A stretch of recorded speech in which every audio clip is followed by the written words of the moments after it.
Congress was magnitudes better. But they believe that they understand what a liberal democracy is, and that they're going to give you the best chance for the country and for the world.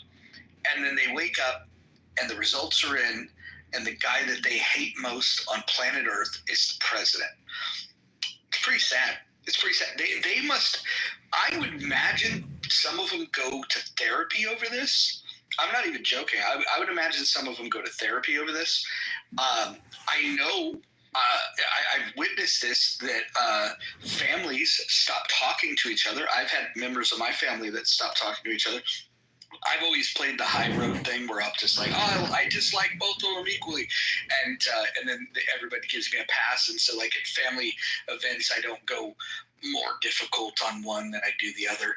But I'll ask questions, to stir the pot a little bit. But because I'm not a Republican or a Democrat, I don't catch the strays that you would expect. But the title of the room we just changed, Unpacking Why Kamala Lost to Trump. I want someone to take a shot. Why do you think she lost? Because America wasn't going to fall for a foot-cooking ass Indian cosplaying as a black American. No, man, she's a woman. I think you can boil a good portion of it down to the person who's selling the future always does better than the person who's selling the status quo.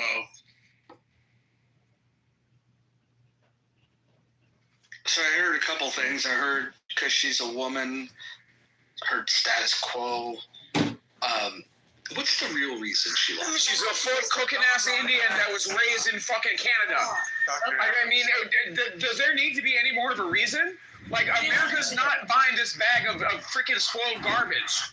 Because, Mr. Mojo, I must unburden what has been. I mean, like, that shit got real weird, okay? Our open border, and knowing that she had lied, it wasn't even lied. It was, like, asked in an interview, and she's like, I haven't been to president.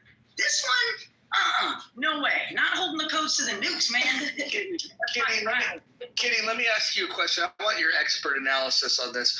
Do you think if she had said that she washed her greens in the sink like a normal human being, you think she would have done better in the election? Maybe with the black vote, but she had already won over the female black vote. It was the guys that got privy to her crazy. So I don't really want to say yes to that. I'm against it.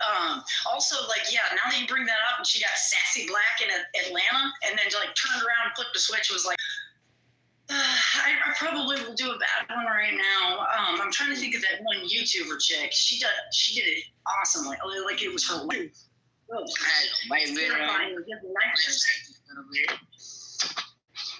Hello. Oh my God. My name. There's been a lot of trolls tonight. A lot of pseudo black trolls, from South Philly, but they claim to be from Durka or somewhere in Africa. I'm just saying. All right, hey. I'm not gonna do to this weird shit. So nope, I really want to ask Alexa. Remember, Mojo. Oh, all right. Let me see where the button is. There it is. Sorry, Kitty. You got to. So, in every election, there's some vulnerability that the politician has to show that connects with the people. I mean, Obama took a minute, but he found hope and change. She was unable to show any vulnerability, any way to criticize Biden. And yes, she only had 90, 120 days, whatever. But there is, whether you like Trump or not, and I didn't vote for him, he was authentic. People sensed what he spoke was what he believed for the most part. And he connected with enough people. And Republican messaging is always better. If you could keep it on the border, if you could stop the steal, which was a hoax, even their birther criticism of Obama, still, it was messaging. They're eating the cats and the dogs, got to some people. And the Democrats were all over the place. And they allowed, when Trump said, your kid could go to school as a boy and come home a girl. They allowed the fringe parts of the Democratic Party to be portrayed as mainstream. And America isn't that. And they lost. I'll try and take a crack at this. Democrats can't have the moral high ground on quote unquote defending democracy when their candidate is installed, literally bypassing the guy that was actually nominated to be the next nominee for the Democrat. I think her bypassing the primary avoided her actually building even the smallest of coalitions you could imagine, a genuine coalition. Instead, they put on this media-ran turf campaign to generate some enthusiasm, and she paid, millions of dollars out to celebrities to come out, and that only does so much. They propped her up, at least initially when she got announced, they propped her up for a good few weeks to try and hold on to what momentum they could. However, they had all the media and even fake polling in their favor, and she never had a chance. She never had a chance, and neither did Biden have a chance either. He never recovered after the pullout of Afghanistan, and it was just a dwindle of support. Because when you talk as much shit as you do about Donald Trump in his first 4 years, his first term, and then you deliver Joe Biden, this senile segregationist, and that's the best the Democrats could have, of course they're going to have people that are not enthusiastic to vote for him or are willing to switch their vote. And what happened, and Trump benefited 2 times from running against the first 2 women, which they're just bad politicians. I'm not against women politicians. I'm a fan of Margaret Thatcher. However, he benefited big time from running against a Hillary and a Kamala, which they don't have the it factor. And I don't know how else to describe it than that, but they're bad at what they do.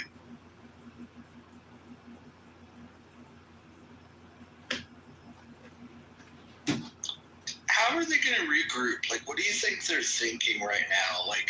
Clearly they lost. Do you think they changed their playbook to some extent? I don't think they are. I don't think they are thinking. There's been no post-mortem, I'm sorry. And I think that there needs to be some introspection. The biggest problem with the Democratic Party is that they've been waiting for Trump to fail since 2015. And that, that playbook hasn't worked. Yeah, I agree. They're going to probably have voters in what they are parroting is just the same talking points about Donald Trump. And I've asked this question before, and it just goes over their head. They can't even imagine. I'm like, okay, you're going to run against Donald Trump essentially for the 4th time coming up in 2028 here. Do you think it's going to work this time in getting a majority of their voting? I wonder if anybody's ever sat them down and just said, let's think about this logically. We've thrown everything that we can at Donald Trump. They tried to kill him. They tried to throw him in jail. They tried to throw him off the ballot. They tried to put him 6 feet under. None of it worked, and the country preferred him over their candidate. Now, I don't know what they're thinking, but I just want that aha moment where the people that hate him the most, that thought by saying, oh, but what about this and what about that, to realize the realization that the country preferred him over the Democratic Party and their candidate. I want to be present when those aha moments are there. I would love to hear a Democrat like just you know, like you made mistakes in the past and then you age and then you're like, oh shit, you know, looking back on it, if I would have just, you know, when I was at that fork in the road, if I would have went left instead of right, you know, maybe, you know, and you start thinking about these things more deeply and you realize like, fuck, I fucked up. Are the Democrats between now and the midterms or between now and the 2028 election, are they going to have those moments where they say, we really fucked this thing up? No. I don't think they have it in them to do that. I haven't seen it yet. You know, I'm going to give an outsider's perspective from a non-American. And what I saw, and part of the reasons why I think that it's not about, I think that she lost rather than Trump actually won. There was a weak public image that was, you know, that was definitely there. She was like, I think she was perceived as being very ineffective in her communication. That's number one. She had low approval ratings, from what I remember as well. I think one of the other factors was that she was seen perhaps as like inheriting, I guess, like a small luggage. So that she was basically going to be Biden, 2.0. I think part of the other reason why Trump worked well because he had a relatively high turnout. The campaign messaging also was just fucking wishy-washy, and how she turned up in terms of, you know, her performance when it came to the debates, I thought was like terrible. I think people really saw that. I think part of the big reason why Trump won, or actually she lost, was because I think America was sick and tired of hearing and having a leftist-related policy, right, social policy, and people want to be able to have the strength. I don't think that I think if there was another Trump, a different type of person, it wouldn't have mattered as long as the person was strong. So in order for them to be able to regroup, they need somebody with strength, conviction, clarity, somebody who could really hold up the banner very high. Do they have anybody that fits that description? I wouldn't have a clue. Yeah, it's funny because they would probably come up with names, and then the names that they would throw out, most of the people in this room would laugh. Like if you threw up Gavin Newsom, for example, right? I'll tell you this: if Gavin Newsom were to run, holy shit! If you think Harris locked himself up to be a backup plan, they actually thought they were in good footing when they had Harris run, but what was really odd, one of the strangest things that we saw in the last cycle, was when DeSantis and Newsom had a debate, a public debate between governors of two different states. These are people that both have presidential aspirations, but yet, why are they debating each other? And clearly, the hope was on Newsom's side was that he wants to get national attention and get his name out there. I don't think he could win though. I think that the commercials that they would run in every state outside of the West, like you surrender the severely deep blue states, but you put all your spend in the commercials in all the other states to just simply say, actually, you don't even need to spend in the deep red, but you just like all of the purple areas, you know, when you're looking at like, okay, these are the states that have to win, you just throw all your money into, do you want the nation to be run like California? And then you just show the fucking the things that are going on in California. I don't think he could survive. This would be a situation. I remember before the election when some of you guys were talking about, the Democrats are going to, Brent was on here, he would say, the Democrats will hold the blue wall, that's how they're going to win. And then after the election, he denied ever saying that. I don't think any of those states, the swing states, if you guys remember, I said that Trump was going to sweep all of the swing states. I said it, I was correct.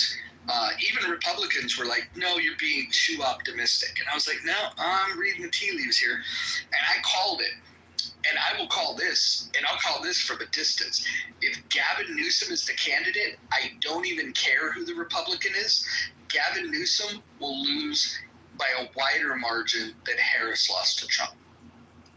I don't know about a wider margin, but it's the entire West Coast that copies, the failed policies of California can be used as an example. And you know that, Roger. I know you know that. I think that Gavin Newsom can actually debate. Gavin Newsom is a shapeshifter. He, can portray his politics as being good and better when they've been worse. And so it depends. But I think he can actually debate. And that's one thing he has that was better than hers. He's also handsome. Newsom would have to try and come to the middle just a little bit. And you saw when he just was recently interviewed by Charlie Kirk, or Charlie Kirk was on his podcast, and he came out and said, probably men in women's sports isn't a good look, or maybe we need to change that. He got skewered by the radical leftists after that. And I think the Democrats are in an issue that they have. It's a structural issue where the radical left have taken over the party, so much so that if you try to run any type of moderate positions, they will defeat you down either in a primary, or they won't show up to vote the national election. So I think to go back to the drawing board, Trump was lucky enough to put himself in positions where early on he was winning 80-20 rule, 80-20 issues, kind of like the men and women's sports. 80% of America don't think men should be in women's sports, and yet the Democrats continue to double down on this ideology, this radical gender ideology.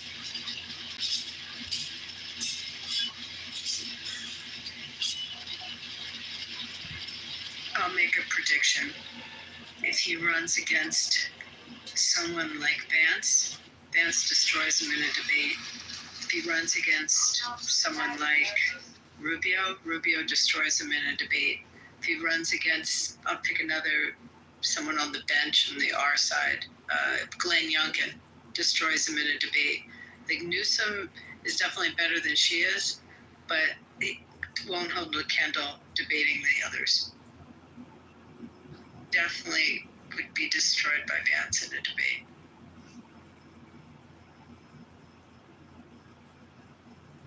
I think another aspect to the loss of Kamala Harris is the mainstream media's monopoly over information has weakened. It's not gone away, but it's not where it was even a decade ago when Trump first started getting into this. And you can see this now with the Democrats trying to come out, and with Newsom trying to put on his own podcast. They can clearly see that they're behind in the podcast world. However, it's not like Joe Rogan's this bastion of Republicanism. It's just they lost him. They lost Joe Rogan too. They're still not reflecting on what their main issue is with their policies and their ideas. They continue to think, well, we're just not selling it correctly. We're getting, heard by enough of the right. Well, look at the messaging now. I mean, you've got this cranky Bernie Sanders talking about oligarchy with half the people, and those messages are not going to win a national campaign. I mean, even the Clintons, whether you like them or not, they knew you had to get elected. If you didn't get elected, nothing else mattered. And the Democrats seem to have forgotten that. Yeah, when I first started following this, the Democrats were good at being radicals in suits, and however, they're no longer. They've let their true colors show, and maybe to too many people. I think there was definitely an agenda of letting in these millions of illegals was to swell up the census 2030 to try and put more House seats in these deep blue states to give them better leverage for the presidential elections leading into the 2030s.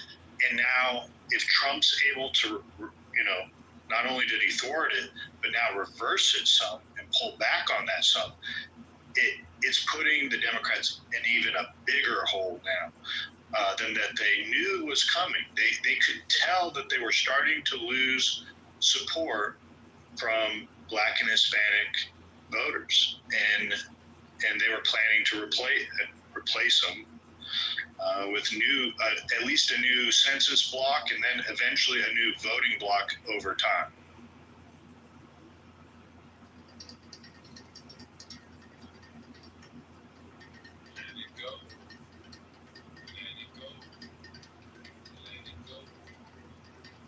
Okay, so let's do a thought experiment.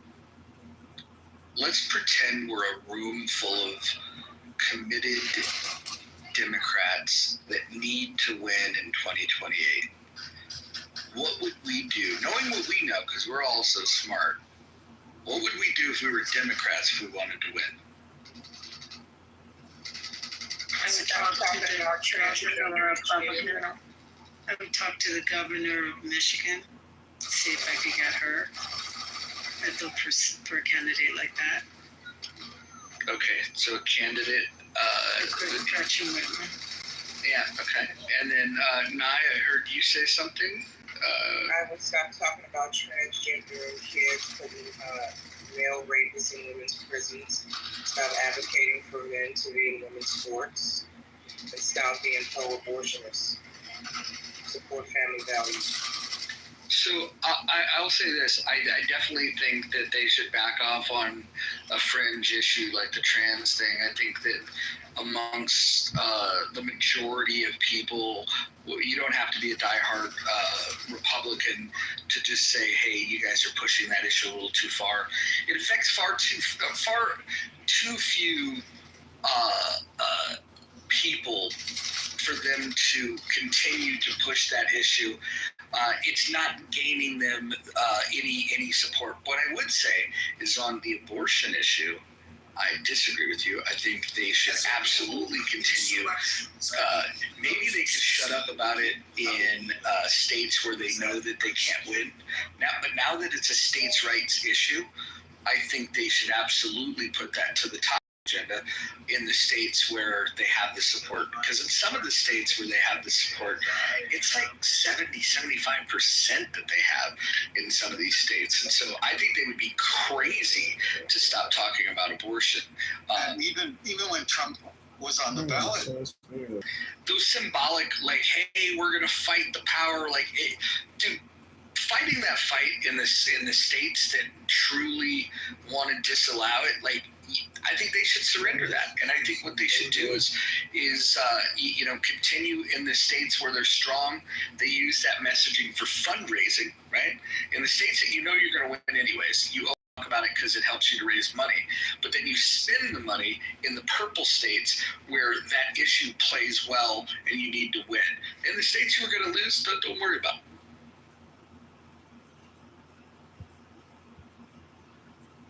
I would fire the media haters like what they're doing right now. I think this is going to benefit the Democrats in the long run. Getting rid of Colbert, putting The View on hiatus. This constant negativity, while it plays to their base, it pushes away could-be voters for them. And the party itself has become the opposite of a big tent. It's a smaller tent now.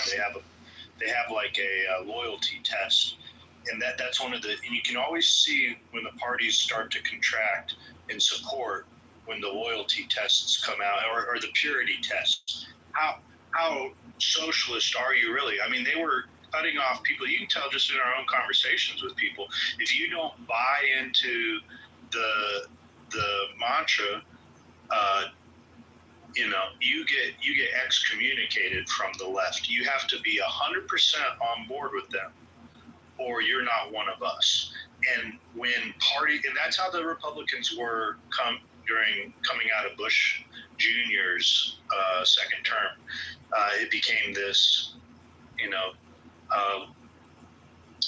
test to see who was the most conservative, right? A bunch of bullshit. So you can see that now that the Democrats are facing that issue. And here Trump ran on a big tent philosophy, generally speaking, and it ended up benefiting him. And if the Democrats can get back to accepting 80% allies rather than 20% enemies, they'll be on, driving towards gaining back power. I'm going to throw out a name that I think if he ran as a Democrat, and he is a Democrat, by the way, I think he could win in a landslide. A fucking landslide. And I'll describe the qualities that I think would bode well for him. Number one, I think he would be able to be someone that could go on the podcast circuit and relate to people in a way. Like, he's been on Joe Rogan, by the way. He could go on Joe Rogan. He could go on all of these other podcasts, which, by the way, I think played a much bigger role in Trump's victory than some people realize. Being able to get up there and relate to people is really important. There's not a lot of Democrats that can do that. But you also need somebody that when something's thrown at them, have a personality about it and they could shrug it off. You really, like, if you think about what Trump does he deals with his hecklers better than any president since Reagan. Reagan was pretty good with the hecklers too. Here's the name. And you guys tell me if you think I'm fucking crazy. I personally don't think he'd be interested in it. But if he ran, I think he'd win in a landslide. And the candidate would be Bill Burr. I think if Bill Burr ran, the independents would flock to him because they like him because he's funny. The Trump-style communication of trying to browbeat them into submission, you're not going to do that with somebody like Bill Burr. If you've ever seen him handle that fucking Philly crowd, in that comedy club, he's precisely the guy that you could have go do town hall meetings, and there's nothing that a Republican can say to him that he wouldn't have a witty retort for. And if you can't get him, what I would do is I would highly recommend they hire him as a consultant to work whatever candidate you have to prepare them to how to communicate. I think Bill Burr would be the perfect candidate for the Democratic Party. I'd rather have Mayor Pete again. I'm sorry. Rhodes Scholar, military. He can also go. He also goes on talks in their camp. He's more eloquent, and that would be my candidate. Yeah, that's who I think it'll be. Is he's the only one in 2020 that actually showed having the ability to think on his feet during debates. Are you talking about Buttigieg? Buttigieg. I mean, now, granted, it's an awful roster. It's an awful bench of politicians, but in 2020, Buttigieg was the best quote-unquote politician, right? Politician.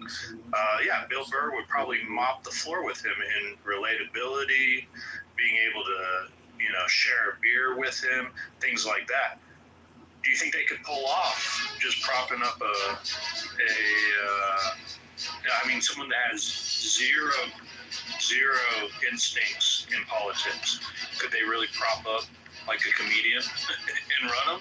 Like, you have to have a little bit of instinct. Hold on. If you think that Bill Burr doesn't have good instincts, I would argue that you haven't listened to him. He's one of the most quick-witted human beings on the planet. And he actually pays attention to these issues more than you would realize. Now, do I think that he would be like a constitutional scholar or the person that's going to write legislation or help influence it? Absolutely not. But as far as a spokesperson, to be able to take the arrows that are thrown against him and fire them back, I don't even think Trump could handle that smoke. I think that's the one guy that I see that seems to side with Democrats more so than Republicans. And I think he would probably piss off a lot of Democrats too. But I genuinely believe that is the person that would be, I think he would be a fucking steamroller over the Republican Party. And I think a lot of diehard Republicans would jump ship if he was the guy. I think that he would make them laugh, he would relate to them, and I think they would leave their party and they would join it. That's what I think it takes more money to get him name familiarity. He's known in the media, but as a candidate, I mean, Buttigieg has already spent money to a degree and is better known. I think that you almost have to lose your first election to get people to understand you. You forget that Trump was known in New York, but The Apprentice introduced him to the rest of the country, highly edited, well-run show. And that bought him billions of dollars or something. Name familiarity. I think you have to look at that wild card, which is the independents. My state, 30% of the votes were independent voters, and that's really what has to be appealed to. I think when you talk about the purple states in Pennsylvania, which was the state that all eyes were on in this last election, when Trump first ran, the Democrats in Pennsylvania had a close to 1 million. It was like 900,000 plus advantage over Republicans in registration. As of recently, it's about 170,000 of an edge, Dems over ours in that state. I mean, the registration for Democrats has just shrunken dramatically in the swing states. And in some of them, and a lot of them, the Republican registration's gone up, or they just stay as independents. So I think that's the thing that you have to really look at. Abby, you're aware that right now the defected Republicans make up the majority of the quote-unquote independent side. Many of them are that the Republican Party has lost their way against Trump. Some, even though they're for Trump, this time they're still against the Republican Party. Well, clearly, because they came out and voted for Trump, and it would make sense. At least in my state, we just kept seeing all these rural counties voting. We couldn't figure it all out, and the independents went red. But if I was a Dem running, I mean, that's who I would focus on. In this last election, our senator was up for re-election. Every ad that she ran, every single ad said, "I don't listen to any party. I vote my conscience. No party tells me how to vote." I mean, it was kind of astonishing. I mean, she just absolutely ran to the independents. So that's what I would do if I was James Carville, like the newer version.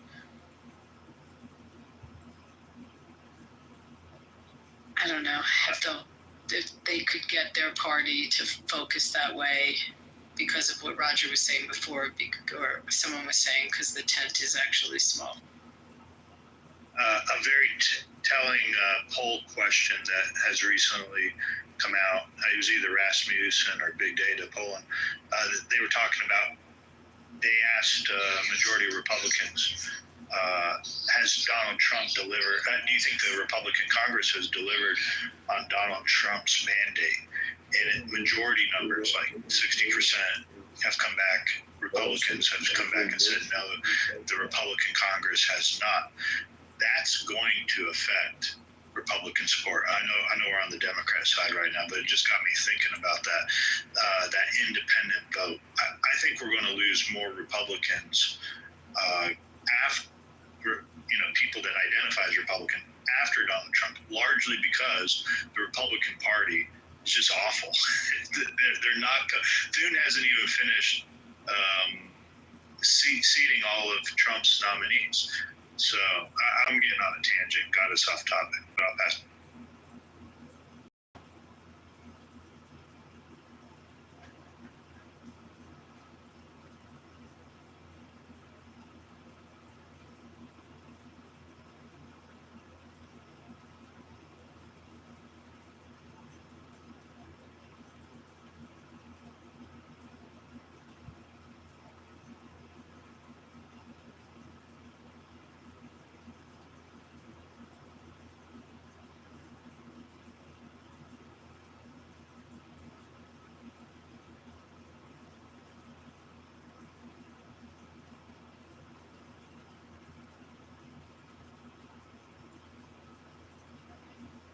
everyone so quiet?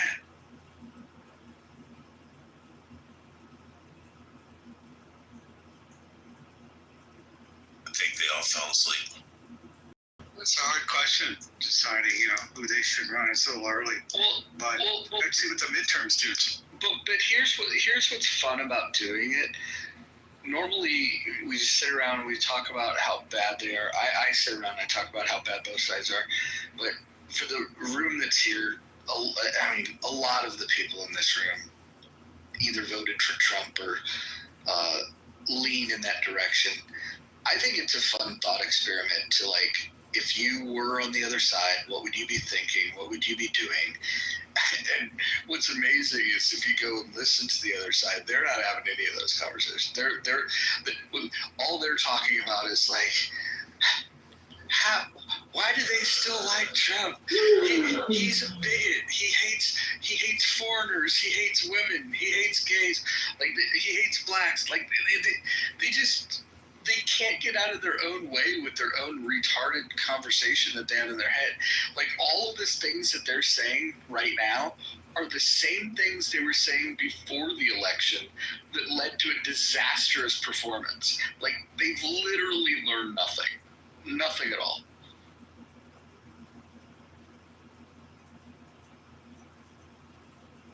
I guess the only way you can probably fix the Democrat Party is you got to fix it at the grassroots level, because they have been twisted up left and right with one fake outrage after another for the last decade. And how do you unwind that mental health issue? I try to bring this up, and people think I'm trolling when I'm saying it, but there's significant mental health issues. And look, I think there is on the right as well. And how people on the right were treated under Biden's administration, how they've been treated over the last decade, with losing their jobs and families falling apart and things like that. So I'm not saying it's unique just to one side, but the left has absolutely lost their mind. And how do you fix the party till you start fixing the voters? And how do you fix the voters?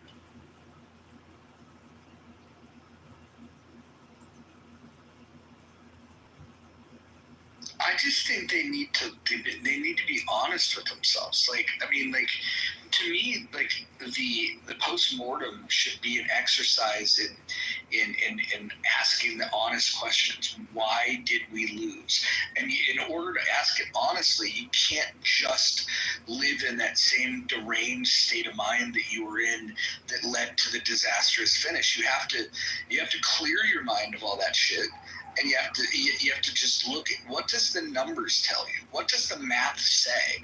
When you see groups that traditionally vote in larger numbers for Democrats breaking towards Trump, those are things you have to ask yourself, why?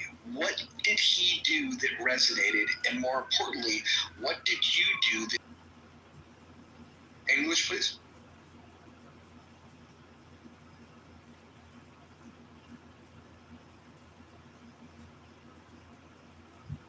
What did you say, Stu? Oh, my fault. I didn't even know my mic was on. Oh, okay. What do you have to say about the conversation, Stu? Fuck Kamala Harris. Do you think I like him. Hold on. Do you think she washed her greens in the bathtub? Damn straight. You do? Wait, Stu, where are you from? Massachusetts.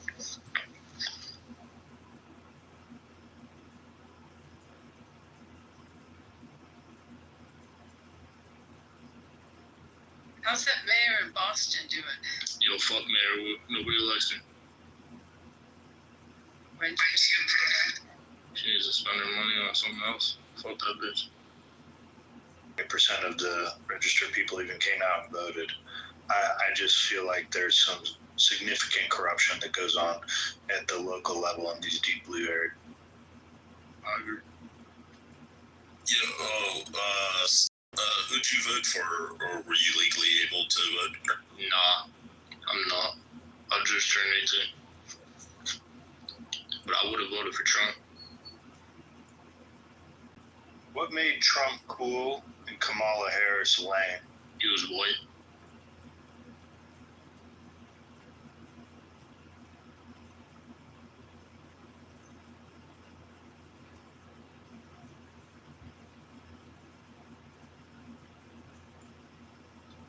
Did I say something wrong? I think we're just listening. What's that, Abby? So, Dylan, we're in the movie Townies in Massachusetts. Did you see it? Yo, Abby, what are you talking about? Did you see the movie Townies? Nah. Hey, Abby, back channel.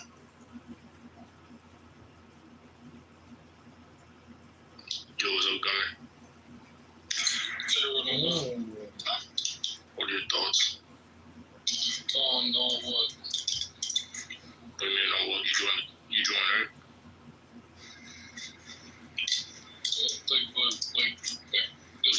Would you go for it, right? Would I vote for it? Yeah. I didn't vote. Who would you vote for? Is George Washington available? Alright, get this guy out there. Don't come down. I just don't want to be. I want to hear, the whole class's opinion on this. Alright, get out of here, right? Come on. Why is he acting like he owns me? Yeah, Stu, why are you aggressive? Yeah, that's a fucking dumbass. Why couldn't he be Look, he might be a dumbass, but Stu, your head is way too big to be talking shit to. Mojo, shut the fuck up, Thank you, I appreciate that. Talk to me like that. I just did. What are you gonna do, big head? What are you gonna do, big head? What are you gonna do, big head? Beat your ass, dude. No, you won't. You won't touch me. Nice, Gunner, shut the fuck up. Dude, if you threw 3 punches, you'd have a heart attack. You'd be out of fucking You breath. have a fucking heart attack. Whoa. Hey, Roger. Hold on. Everyone look at this guy's PTR. His fucking face is fat as fuck. Oh, me, bro. So, That is definitely you. Fat ass. You're fucking fat ass, I guarantee it. You fat ass little bitch. You're a fat ass little bitch. Guarantee you a fucking government. You look like Snuffleupagus, you fat elephant. Don't stoop to his level, bro. You're better than this. Fuck. Jesus Christ. Yo, shut up. Hey, you guys are giving him a hard time, bro. He's obviously has to be a good dude. He's out in nature. He has a frog in his hand. What's wrong with his face? What's wrong with his face? Did he get stung by bees and he's allergic to it? Wait, wasn't it a lizard? Not a frog. Oh, that was a lizard. I'll have to look at it again. Hold on.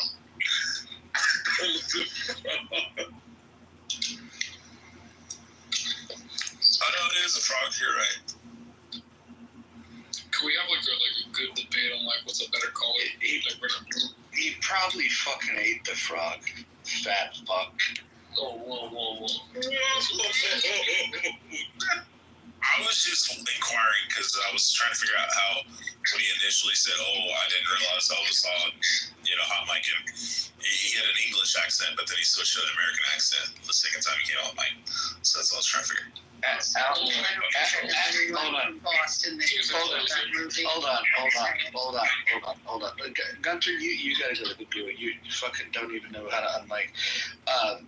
So this Alan Dean, the resident racist of the app, said Roger wouldn't last 1 hour in Boston. Well, I've been to Boston. I'm not impressed.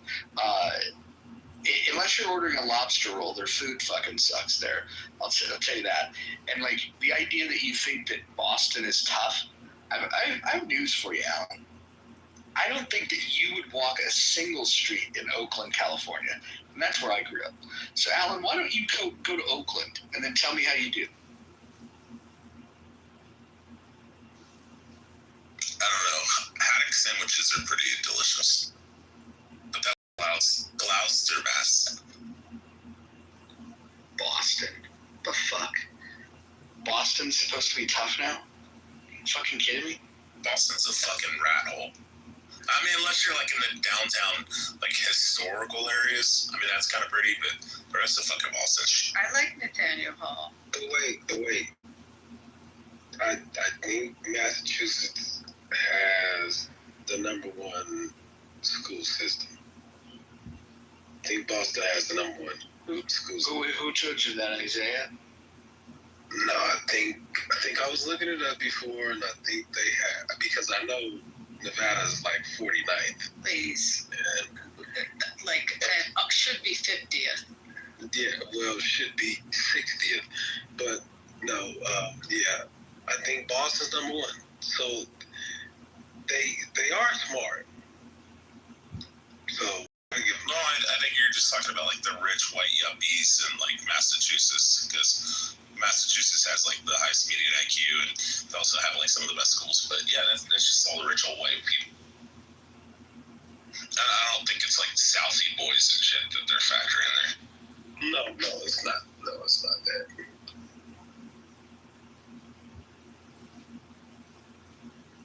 There's a guy in the chat by the name of Matt Cool is gay. And he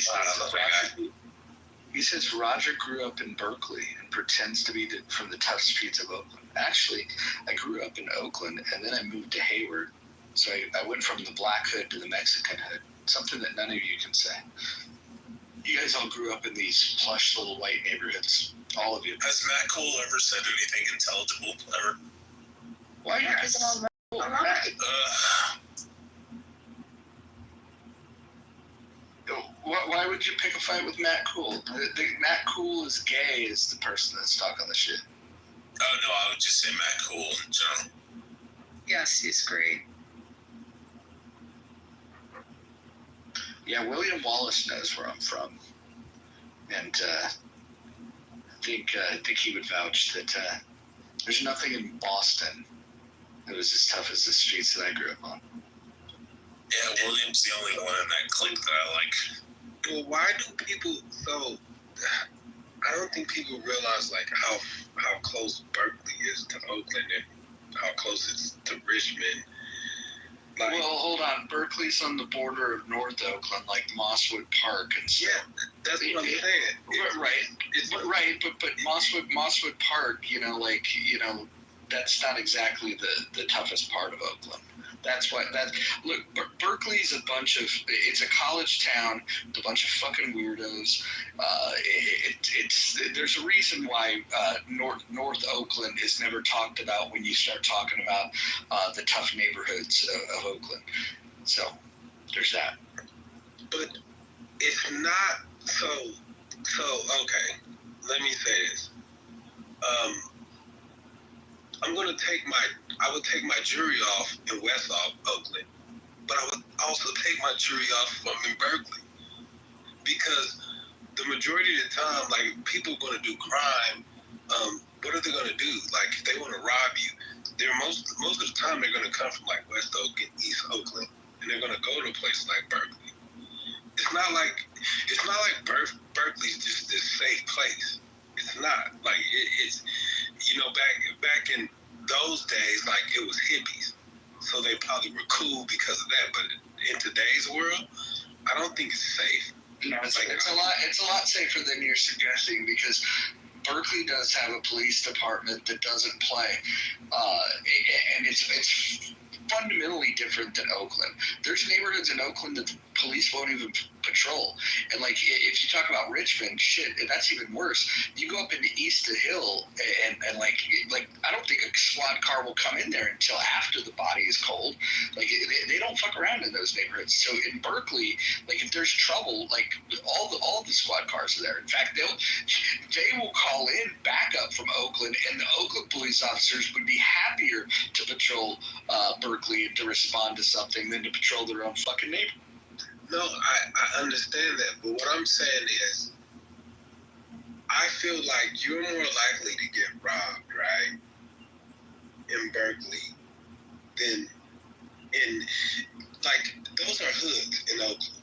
Like, so most of those people know each other. It's not like they're going to rob each other in the hoods.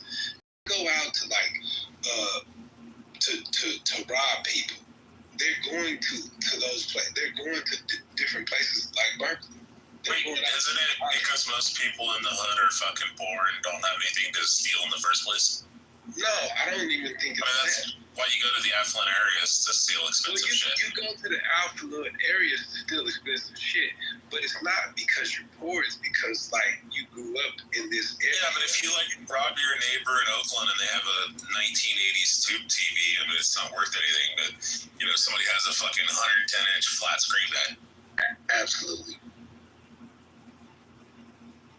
But now just regular violence, like gun violence, it's. I mean, the Bay is just wild itself. It's just wild. The Bay is not a nice place. What is it? Bay. But I'll tell you this. But hold on. Before you carry on, let's look at a comparison in 2024. In Oakland, there was in 2024 there was 2,859 robberies, and in Berkeley there was 220. So you're infinitely more likely to get robbed in Oakland than you are in Berkeley. So your point doesn't. Well, goddamn. Lord, fuck.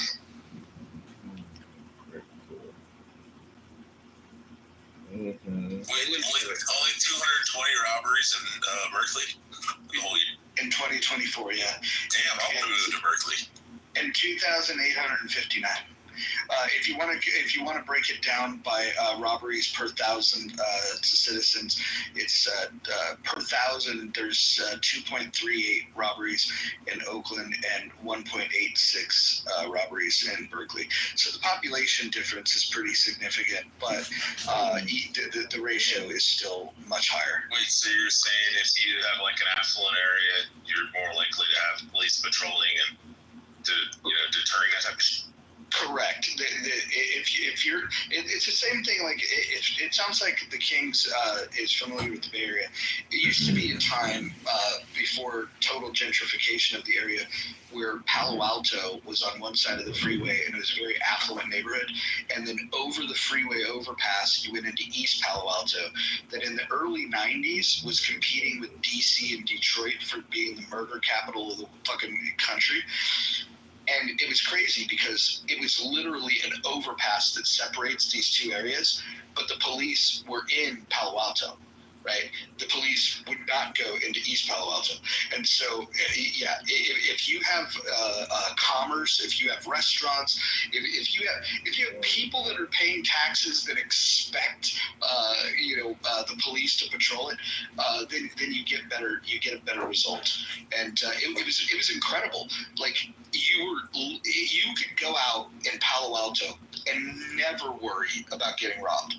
All right. The people in East Palo Alto knew for certain that it was trouble. Just the fact of going over that bridge, they had anxiety. They knew it was a bust, because what are they going to do? Drive up in their tricked out fucking lowriders, with the loud stereo system, or drive over in a jalopy? The only way they'd even fucking make it through there is if they knew somebody that actually had a nice car that wasn't going to stand out like they were some like hood rich, kingpin.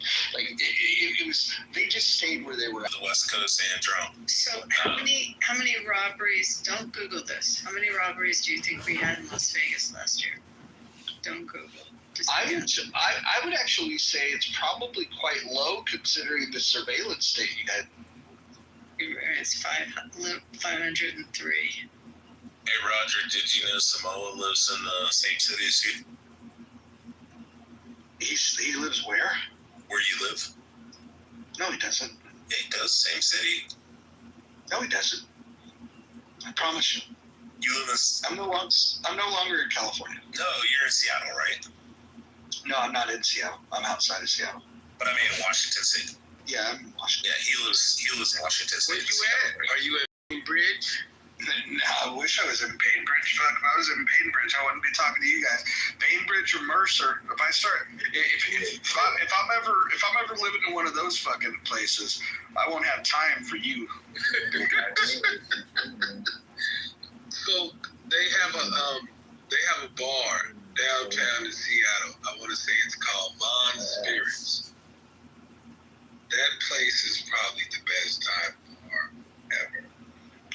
There's actually a place that I like down there. It's a dive bar that's got a bunch of fucking pinball machines, and to me, that's the best spot down there. The other spot that's cool is the Crocodile. The Croc used to be the place where a lot of those grunge bands first came up. Yeah. But now, if you were to catch me out of the house, out cavorting with hoodlums, it would probably be hanging out at a casino and sitting at the craps table. That's where you'd find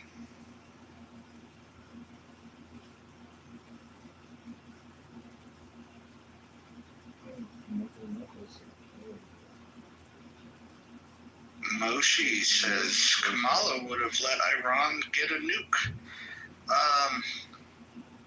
Yeah, probably.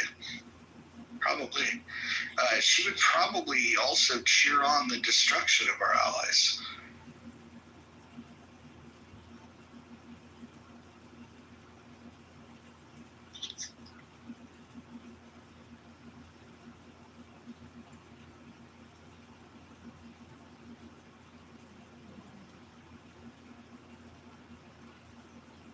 Rod, you don't think she would have been run by the neocons? No. Look, if Harris won the election, I think she would have went on a tour talking about women, and she would have talked about DEI, and I think she would have tripled down. She probably would have created a multi-billion-dollar slush fund to give to Black Lives Matter. I think it would have been a disaster. I think we dodged a bullet. There's nothing redeeming about her, in my opinion. Nothing. She's loyal to her bosses. Hey Roger, so if we can get like immigration under control, and the way it looks at progressives and liberals, the way they're breeding, how long do you think it'll take before all the people in Washington, Oregon, and California die out, so then conservatives can move in there? You think it take 100 years or less? Hold on, let me tell you something. I love those places. I'm just saying the people there, most of them suck. I love to go there. So listen, the people, so like the Island Bainbridge, Bremerton, Mercer, these places, those people are not liberals. Oh no, I was just specifically talking about the liberals. No, hold on. Those people are, they're the limousine liberals. But they're not real liberals. They want What's a liberal? Tell me what's a liberal. They want to control you. They want you to be poor. They want you to stay over there. Oh no, don't. For instance, it's like the rich people in California. They'll say stuff like, "Oh, feed the homeless, feed the." When the homeless and the poor show up on their doorsteps, now it's a problem. It's the same type of thing. They just want to control. They want to control this thing. Almost shouldn't be going to those neighborhoods. First of all, you guys paint with a very wide brush, okay? We have military in Washington State. We have conservatives and farmers in Eastern Washington. We have one county that has a lot of population that is... David, you were paying attention. Okay. You were paying attention to what I said. I was paying attention to everything. I said, how long until the liberals die out? Hold on. David's making a point here, and you guys are missing it because you guys just want to be trolls. Look, David's one of the good ones. He's one of the most honest people on this app when it comes to this shit. You know, when his party is fucking up, he'll call it out. When the other party's fucking up, he'll call it out. I wish you guys could learn to respect people a little bit more when they speak. What David's trying to tell you, he would educate you if you guys would clean out your fucking ears and just shut the fuck up for 5 seconds. There's 39 counties in the state of Washington. There's only 3 of them that add up to over half of the population of the state. And the majority of that is one county. So you take Pierce County, Snohomish County, King County. So you have Seattle, and then you have Everett in Snohomish, and you have Tacoma and Pierce. That makes up the Western Washington I-5 corridor, and that's literally over half of the population of the state. The rest of the state, there's a couple of purple counties, and then the rest of the state is all red. It's a very, very diverse area. The reason why politics suck is because what happens is Inslee, who's the governor, has no creativity whatsoever. So whatever Gavin Newsom passes in California, they just go and they pass in Washington without even thinking about it. They're just like, oh, California did this, okay, we'll copy it. And what's interesting that's happening is that there's more people in this state that, like, in terms of, if you look at the spread, if you look at north of Snohomish County, if you look at west of King and Pierce County, if you look east of all of those 3 counties, with the exception of Spokane, which is pretty purple, and the exception of what is it, Clark County? Is that where Vancouver's at? Whatever county that is. Those are the only, those are 2 purple counties. So you have 3 deep blue. Skagit sometimes is purple. For the most part, there's 2 purple, 3 blue, and the rest red. And believe me, that the people that are red are redder than a lot of the fucking people in this room that claim to be diehard Republicans. Yeah, I've been all over California, Oregon, Washington. I'm sorry that you guys just recently lost Sherry's. I love their fucking diner and their Mary fucking pies and all that shit. I mean, they're delicious. But I've been all over Eastern Oregon, Washington, Eastern Oregon and Washington, all over the entire both the states and Northern California, and I'm completely aware of that. I was just asking in general, like, how long until the liberals die out? So, like, once the liberals are gone, then you don't have to deal with those fucking, psychopathic fucking libtards in, like, places like Seattle and Portland. Those are the whites die out. It's not just liberals. I mean, no, I was just, all I was trying to say, David, I love the black people in Oregon and Washington because a lot of them are, like, yuppie fucking black people that are like, hi, how are you today, sir? And you're like, what the fuck? But, no, I'm just saying, like, the prettiest places in Oregon and Washington, in my opinion, are... Why do you want the liberals to die out? I don't want them to, like, die out like somebody murder them. I'm just saying, how long do you think it will be before their reproduction rates are so low that they just, like, disappear? Well, because I've always said, like... I would hope the liberals never disappear from the West Coast. I would hope that the progressives would find a new place to go. But I think some of you... Okay, progressives. I meant libtards. Sorry. I should have said libtards. Yeah. This is going to be the downfall of fucking Republicans. You guys can't even fucking, like, read the fucking flavor. If you don't know the difference between there is no modern liberal. That's the point. The only liberal on this fucking app, the only true liberal on this app is Norm. I love that you said Norm. I was thinking Norm. He's the only one left on the app that's liberal. Anybody else that's left of center is a fucking progressive. But for whatever reason, you guys are stuck in, like, 30 years ago language, listening to, like, Michael Savage and the Savage Nation talking about liberalism as a mental disorder. Like, it's so crazy that you guys hear a slogan, you get it in your head, and you think that liberals are the bad guys. If conservatives would have shut the fuck up, or why not say progressives are nothing but we don't want to be the fucking thing that everybody says is a retard. You guys it's so fucking stupid. Alright, so, like, I make the example. Fucking hate conservatives. I make the example all the time. I would move to Seattle or Portland today if all the fucking progressives and the fucking woke agenda people would fucking fuck off and go somewhere else and go, like, New York. Now, I agree. Why not isolate and say the wokies?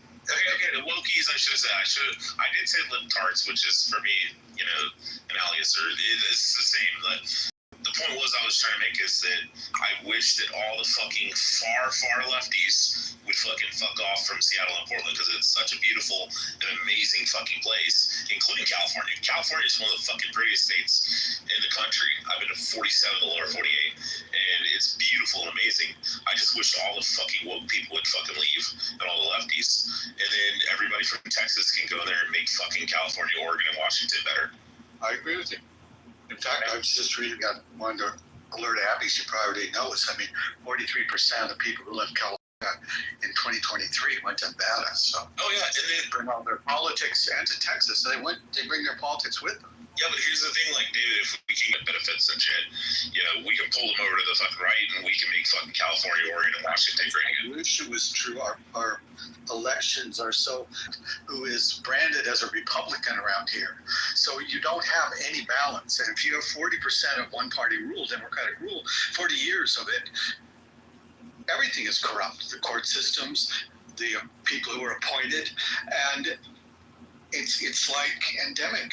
And I've lived here 73 years, and things used to run, and we used to have checks and balances, but we don't.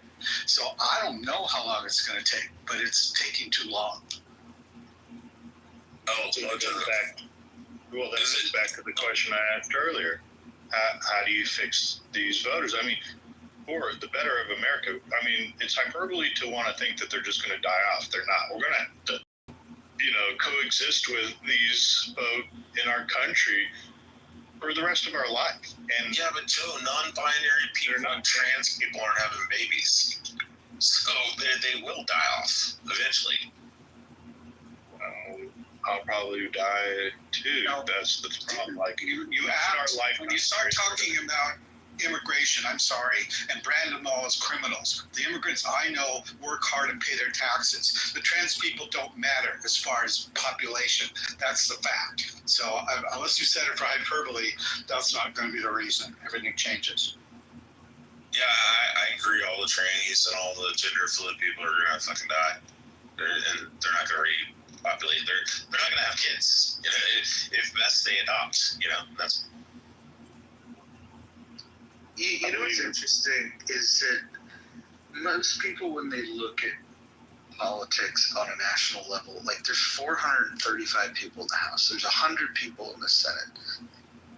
If I was to go around the room and ask people to name all the people in Congress that you can think of, I would bet in this room, let me look around, maybe somebody might get to 35. But there's so many people that are in here that you guys only know the loudmouths. You only know the loudmouths. And by the way, the people that you don't hear of, their votes count just as much as the loudmouths. I don't know the loudmouths. I actually will tell you that I know the opposite of that. I know that group in the middle that are the ones that no one pays attention to but are getting all the legislation through. Have you ever met MGP? Have I met MGP? MGP, not Marjorie Taylor. Yeah. No. Marie Blossom-Camp Perez. She's in Washington State. She's a blue dog Democrat that she's not perfect on any of the issues that I care about, but she's incredibly reasonable. I met her a couple of times, and I can tell you that she is as frustrated with the Democratic Party as any in this fucking room. She's got her head screwed on straight. I don't think her politics, her and I side, her party criticizes her for it. The other party, thinks that, that she's still, opposition. I think that she's somebody that nobody talks about, nobody hears about, because she's in a district that doesn't have a microphone in her face every 10 seconds. And she's somebody that's incredibly reasonable. She's a Democrat. She's one of the few blue dogs that are left. I don't even talk about blue dogs anymore. She's also part of the Problem Solver Caucus. Yeah, I was just going to ask you if she's a problem solver. Yeah, she's part of the Problem Solvers. And that caucus is great. I mean, that I could rattle off the names of a lot of the people in that caucus. That's kind of who I'm referring to. Yeah. And I would recommend meeting with her, Abby. I know the issues that you care about most, and or at least some of them. And I don't know if I've ever met a Democrat that's sat in Congress that's as reasonable as she is, especially in 2025. She's somebody that the next time that you're doing the rounds, go out of your way and go talk to her. No, I'm just looking now to see if we endorsed her on, hold on, let me check. Spell it, say her last name again. Just look up MGP. It's Glossenkamp Perez. I'm gonna hyphenate it last. Hyphenated, okay. Yeah, she's cool. She's super cool. Independence lover. The Democrats in her district really like her. And it's just a telltale sign that she's doing something right. The Democrats in her own state that are outside of her district absolutely can't stand her, and so she's got balls. She's a good one. And before she got into office, she was just a small business owner. She's like a real person. She's amazing. She looks so young. She's like 36, 37.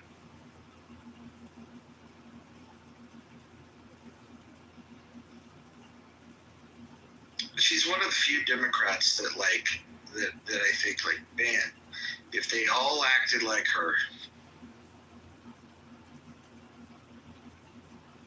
I'd still disagree with her on policies, but at least it wouldn't be the woke mess that we have. No, the moderate Dems are kind of beside themselves. They don't know what to do. You know, they get bombarded by their constituents, you know, complaining, and, you know, they kind of throw their hands up. So a lot of them have, you know, reached across the aisle more so. And we see these votes that are the controversial votes, but there's just like a lot of other law going on and a lot of committee work where these moderates are getting stuff done.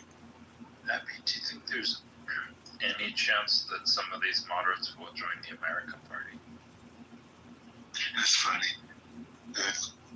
Now, I think that they're, like, my close friend in Vegas is also my member of Congress. I talk to her about it all the time.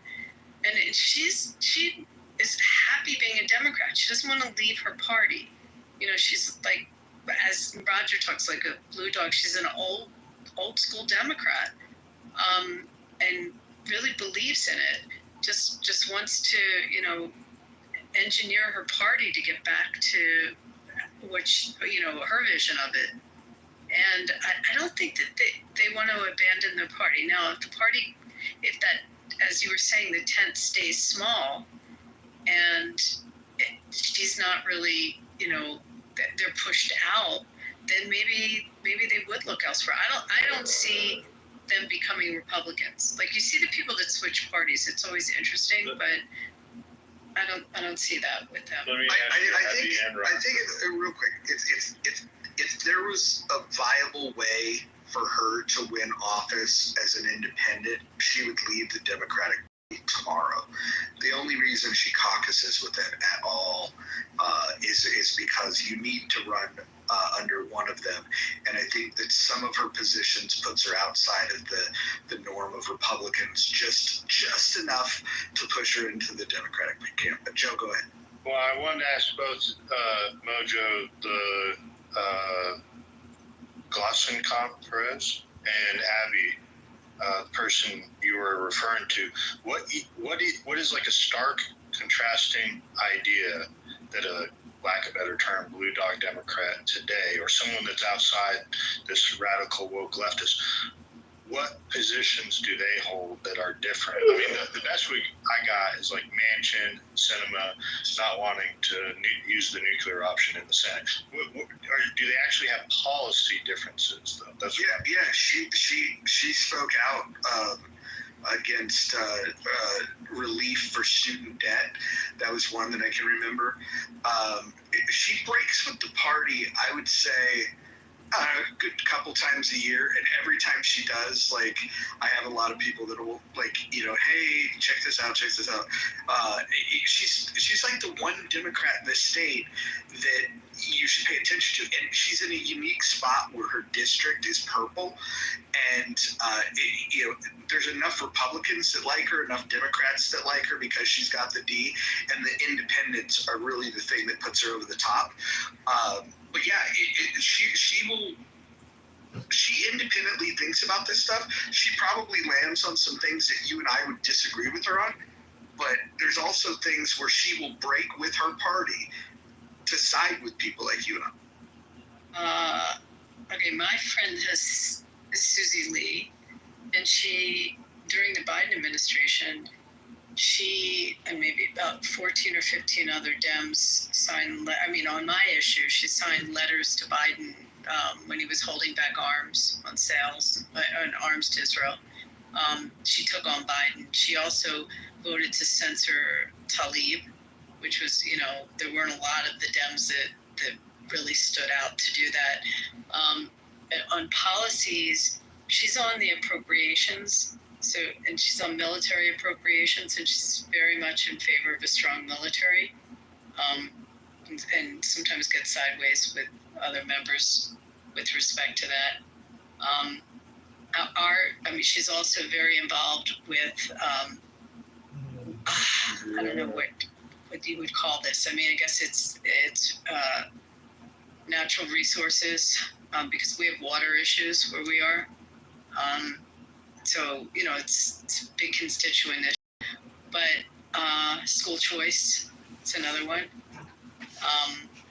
I go through it. She's definitely straddles the middle. What's the reason you think we don't hear about, I guess maybe there are not good clicks and not good views for media, or do they try not to get more national exposure because it could end up backfiring on them if they ever did want to get into... In MGP's case, it's a matter of she's not in a major metropolitan area.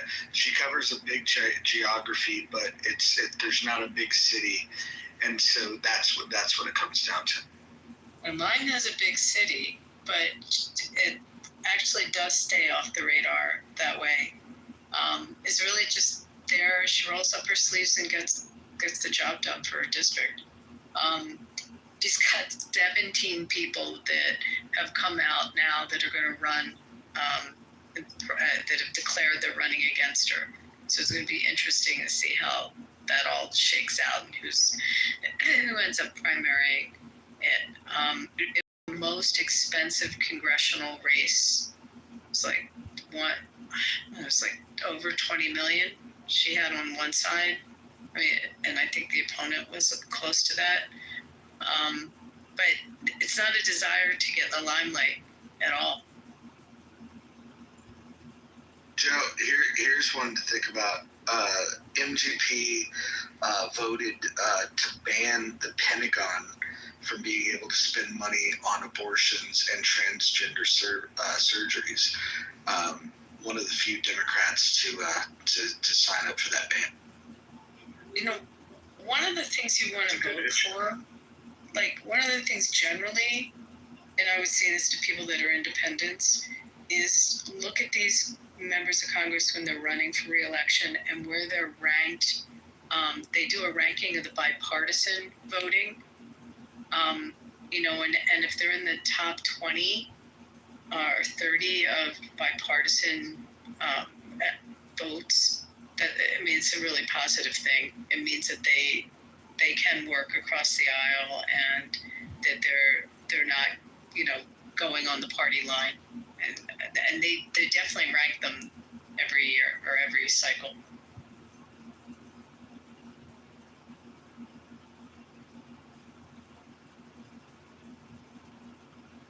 Hey, here's another one, Joe. Tell me if you like this one. She's one of only 5 Democrats that voted to condemn the Biden administration's handling of the border. There you go. She might have a future in of becoming a Republican. Because the current Democrat Party would never let her get. She has to grow from Washington and, move up the ranks in her state, which is definitely due. I think one of the things that she can do is if she sticks around long enough and becomes like the leader and the spokesperson for both the Blue Dog Democrats and the Problem Solver Caucus, starts getting the microphone thrown in her face a little bit more, then maybe she could run for Senate. And then if she ran for Senate, that would be a game changer, I think.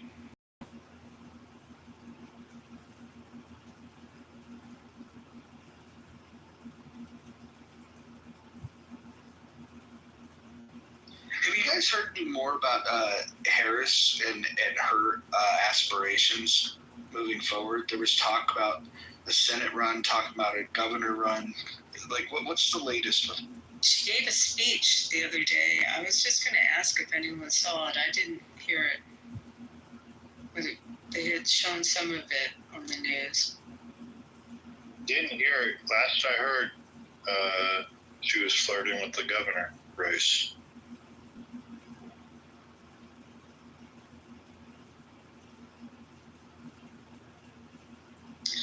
That would be the only time in history that a vice president and a presidential candidate would then run for governor. Is that right? I don't know the statistic. I've never heard of it before. Yeah, it just seems like typically you move up or out. You don't move up and then move down. I bet she'd win California too. Be interesting. They could, if they ran the right person, they could get Republican governor of California. Yeah, Republican could win. People, I mean, it's changed since, but you got to remember, once upon a time, and it's not that long ago, they had Pete Wilson as governor, and Pete Wilson was like, he was pretty conservative. Arnold won. Arnold. Yeah. Well, yeah, you go a little further back than that, but what about Duke Majan? Governor Duke Majan, yeah. Yeah, the first Armenian governor. I think Pete Wilson was an interesting one, though, because when Pete Wilson was in office, he was the governor. They passed a bill to make illegal like a crackdown on illegal immigration. The gay marriage stuff didn't pass. Affirmative action didn't pass, and so that was like, I want to say that was like. Are you talking about like Proposition 8? There's been a couple of them. I'll go look up the numbers. There was 3 big ones when he was in office that all like made people think like, I thought we're supposed to be liberal here in California, and Pete Wilson was like, they were winning some of these things. One of the things that people forget is that some of these issues happen. You get big money against these things, and I remember when they had the abortion, not the abortion one, the gay marriage bill was that was the year that Obama was running for president. Proposition 8. Do you remember the Mormons were the ones that were doing the phone banking to call people in California? Like a bunch, they like had like this major call center in like Salt Lake City that was like just day and night fucking dialing numbers in California. It's amazing.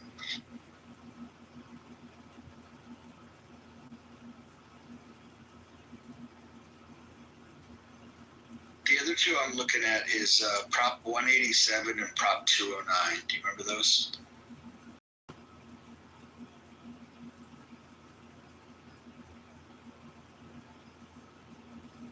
Adams.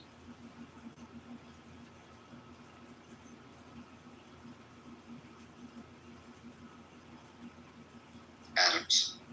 You there? Yeah, give me a second. Yeah, no problem.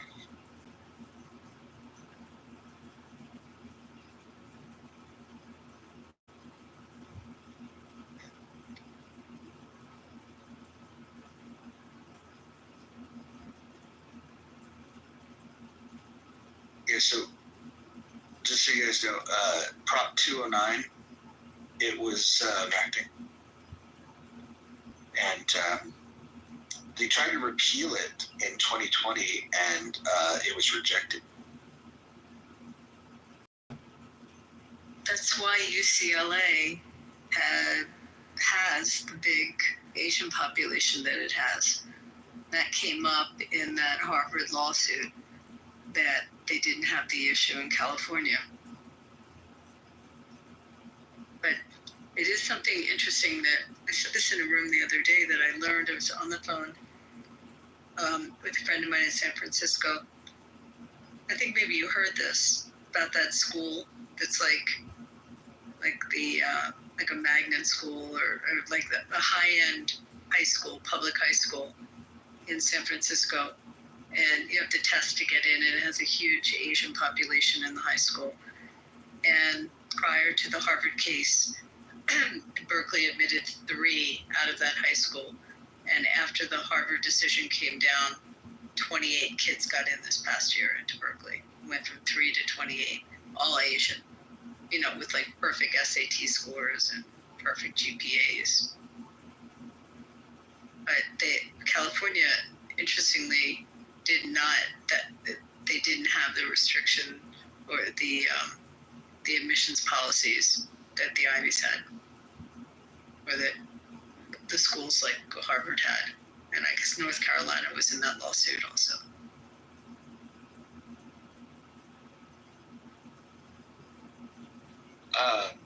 Okay, so that the affirmative action was in 96.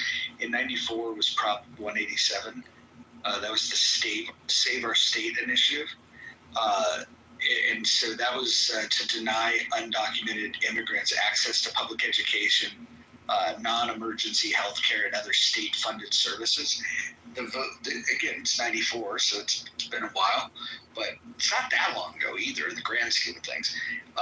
That California, as liberal as it is, liberal as it was back then, they passed Prop 187, but then the courts blocked it.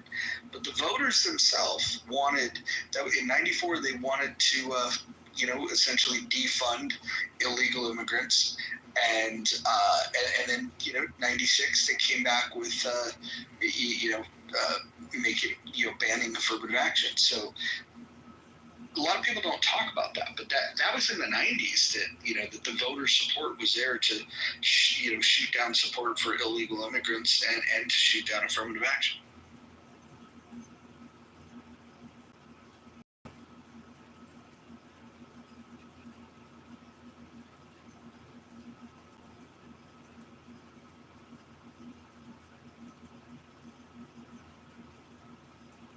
Wait, did I hear that the California schools are all Asian?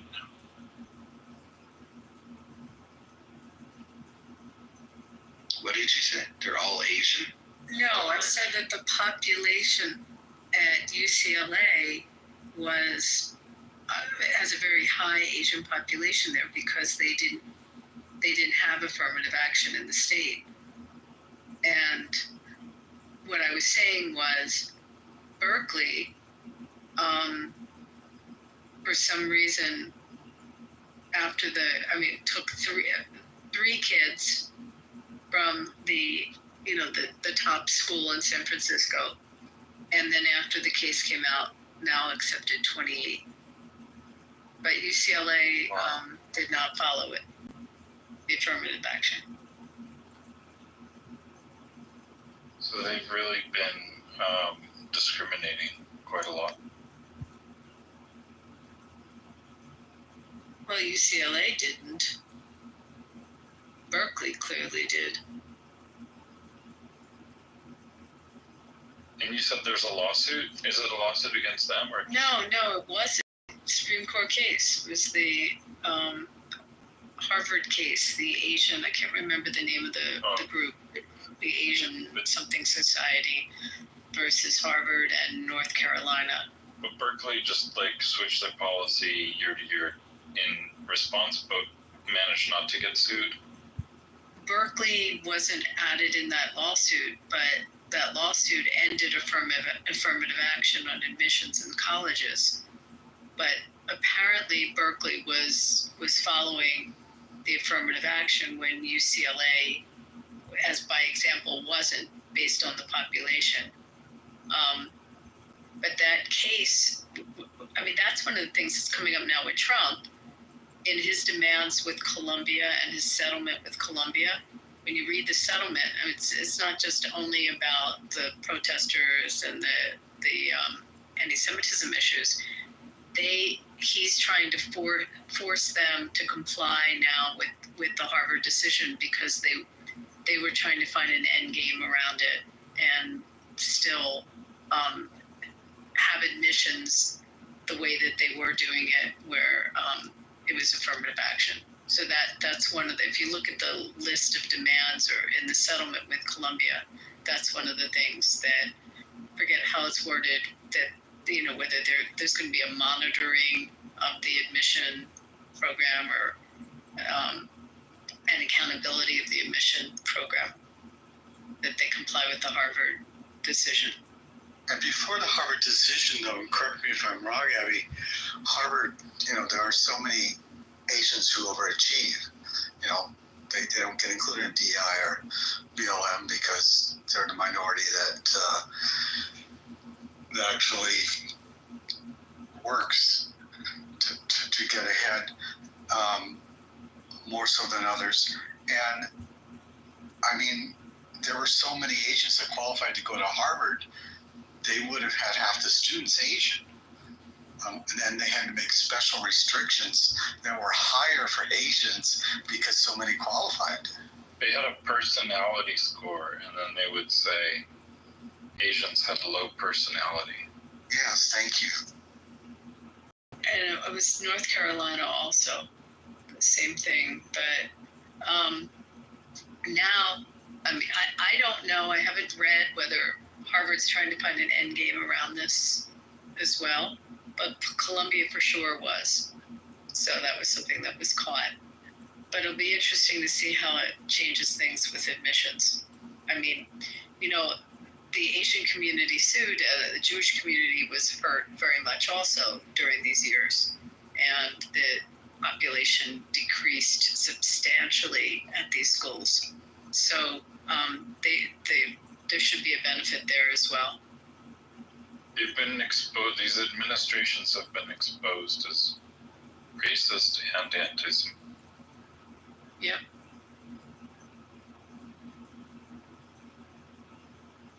Racism, your number one issue?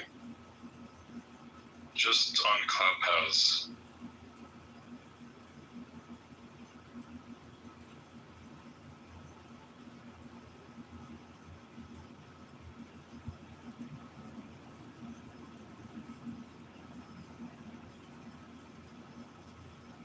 Joe Hero, how have you been, by the way?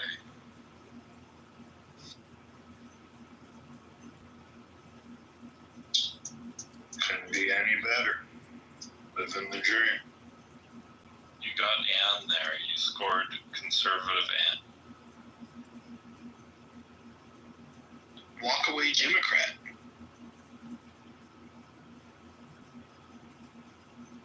All right, Roger. What was your question? You're muffled, Dr. Adams.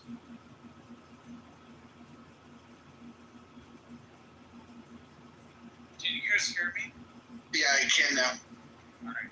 So, what was your question, Roger? No, I was just talking about as recent as 94, 96, we had in California, Prop 187 passed in 94 with like 59% of the vote, and then 209 passed in 96 with 55% of the vote. Just speaking to the fact that at least in the 90s, those were things that if you brought those things up now, you would expect that California would overwhelm affirmative action. It's pretty powerful statement back in the 90s. Abby, do you think there's any chance birthright citizenship gets? So, Roger, let me ask you this question. No, I don't think that is true. Do you feel like affirmative action is illegal? Affirmative action, it certainly should be illegal everywhere. But the way that people address it, it depends on what you're asking. I don't believe that we should have quotas. I think that that's clearly bigoted. I don't think we should even have preference based on these things. But essentially, in California, affirmative action does not, is not allowed in universities or in employment.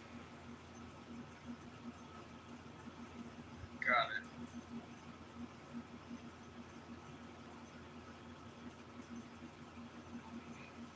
That's why they switch it to these DEI conversations to what they look to do is create policies where they're not looking to do quotas per se, but they effectively try to do the same thing. What they'll encourage people to do is to run employment ads that are like gender neutral and shit like that. It's all crazy to me. I don't know why we can't just say hire the best person.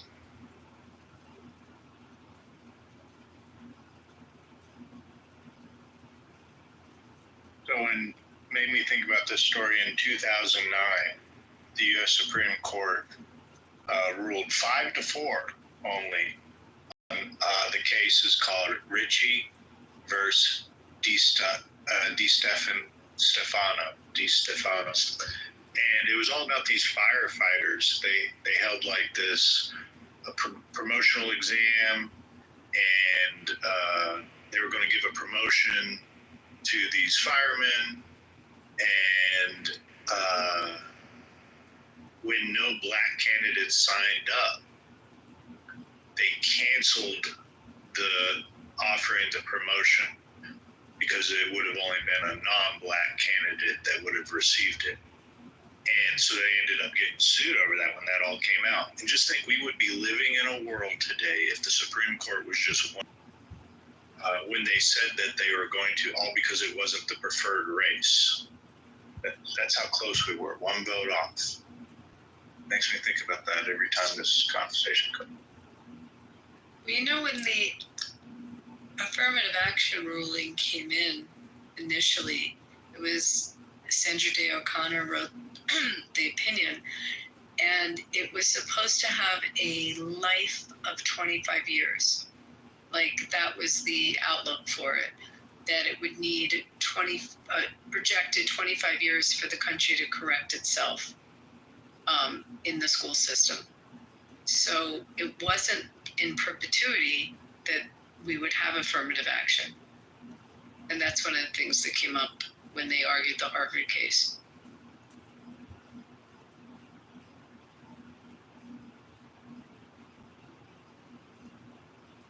And she was a Reagan appointee, by the way.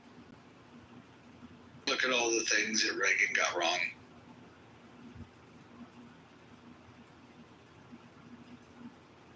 Yes, unfortunately. Reagan's one of those guys that I think that everything about him is exaggerated. Like when people like ask the question like, oh, how would Reagan handle this? There's almost this like exaggeration that like, oh, Reagan didn't mess around. That he was such a fucking pussy. He just cut and run, just literally cut and run.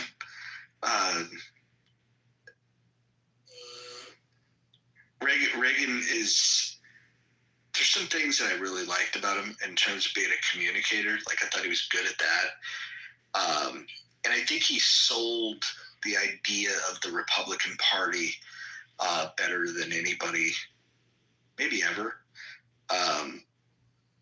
But in execution, God, some of the things he did were so ass backwards.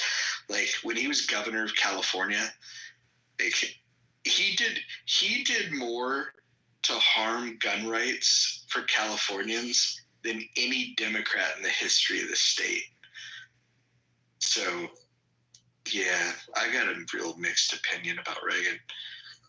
I have a soft spot for him in some ways. I think as delivering speeches and Noonan helping him with some of those speeches, like some of the best delivery ever, but sometimes he did some real fucking stupid shit that nobody really holds him accountable for. Like I don't hear people talking about like what a fucking sissy he was when the Marines got killed in Beirut. Do positive political actions not resonate as much as poor political actions by a politician, say, decades later? Because there are some glaring issues Reagan did with the insurance companies, allowing them to run the federal flood program. However, the government couldn't do that anyhow. There's a wide variety of different things that he did that even a lot of, everyone has like their special interests. It's like this, if you're going to be the Republican Party, why would you essentially create a fascist flood insurance program? And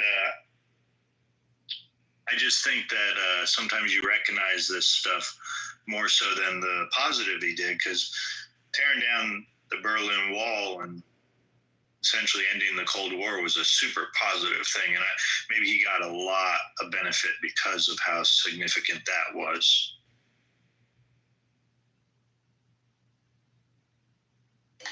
I think all of the people that played a role in ending the Cold War, whether it's the Pope, whether it's Thatcher, whether it's Reagan, Gulag Archipelago, the Russian dude, Solzhenitsyn. Yeah, so you got to give credit to all of the people that helped to end this thing. I think that book is a big part of what helped Russians as well as other Europeans understand just how fucked up Russia was, or the Soviet Union. But Thatcher, Reagan, and the Pope, they kind of held strong. The collapse of the Soviet Union is a big fucking deal. Can you imagine the times that we're in today if the Soviet Union hadn't collapsed? Whew. That's what I was saying. That's so impactful, and I can't see it, but I can definitely see a lot of issues on some of Reagan's actions, the stuff that went bad.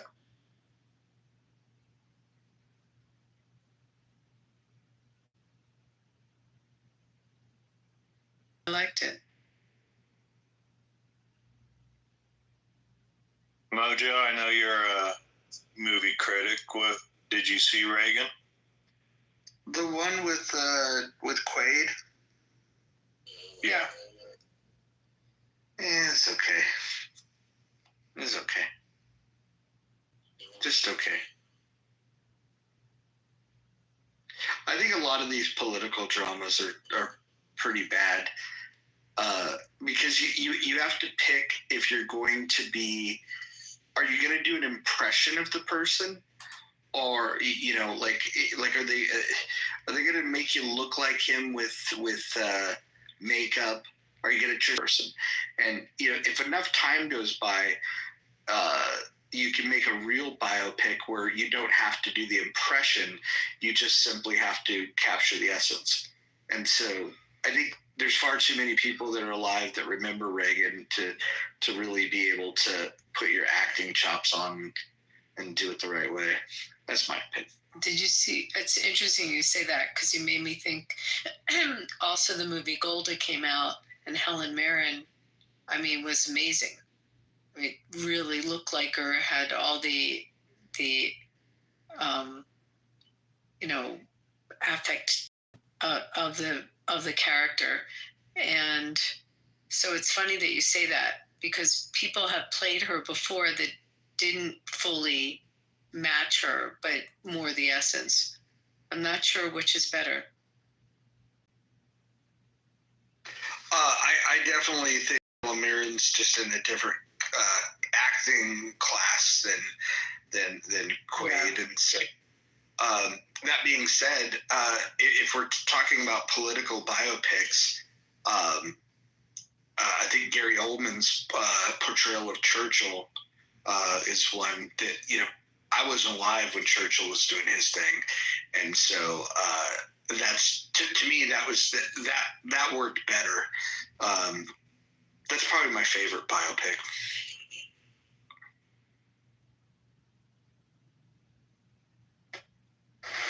Oldman also did an amazing job. You said Gary Oldman, and I perked right up. He's my favorite actor. He's on my bucket list of people to interview. But he also an underrated gangster flick, State of Grace. I thought that was the movie where I literally was like, I think this is my favorite actor. Yes, I've seen every Oldman film. He is the bee's knees, as they say. I just love that man. Here's a really sad but fun fact about Nye McGee. I used to run the Gary Oldman fan club many, many years ago. That's how crazy insane I am. Nice. You know who my favorite actor is now? Keanu Reeves. No, come on, for fuck's sake. Do you know who Stephen Graham is? Let me Google him. Hold on, let me see. Mm-hmm. The name sounds familiar, but let me. I know Abby, if she doesn't know him, would know him from Boardwalk Empire. All right, who did he play? He was the guy that played Capone. Oh, okay. And wait, he just did a dynamic performance in Adolescence. Did you see that? Yes, amazing. He's amazing. He's also in The Irishman. Have you guys seen The Irishman? Definitely saw The Irishman. Yeah, I think Stephen Graham right now is the best actor right now. That doesn't mean that I think he's better than peak Daniel Day-Lewis or peak Gary Oldman. There's a handful of people that I think in their peak were better, but right now I can't think of anybody that is better.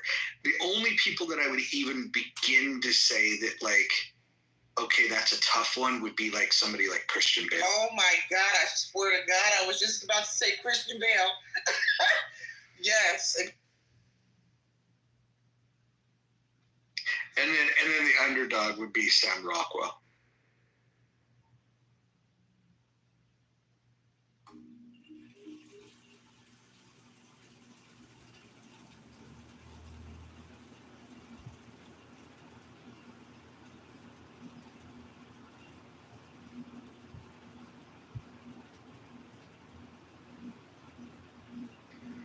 Bale and Nicolas Cage are about to star in the Madden movie. You probably are. Yeah. He plays Al Davis, right?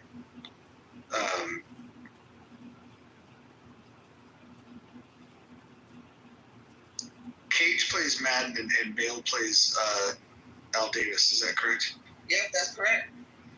Wait, this guy you're talking about is playing Springsteen's father in the new Springsteen. Stephen Graham. Yeah. Yeah, he's amazing. I legit think he's the best actor right now.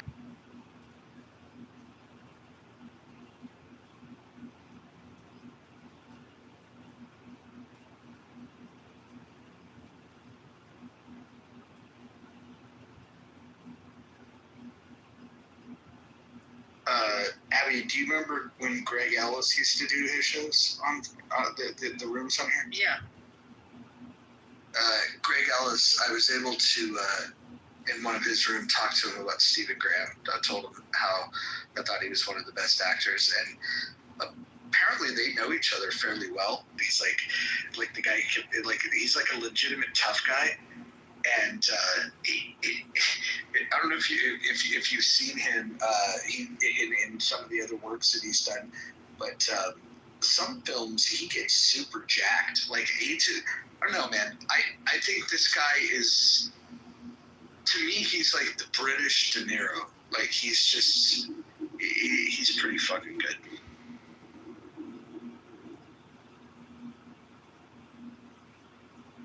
And I hate De Niro's politics, and so I try not.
don't know who's still awake, but I just changed the title of the room.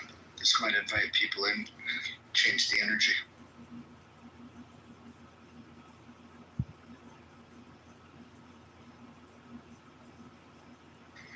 Yeah, I'm up working. I'm listening in the background until I just drop out from normal energy.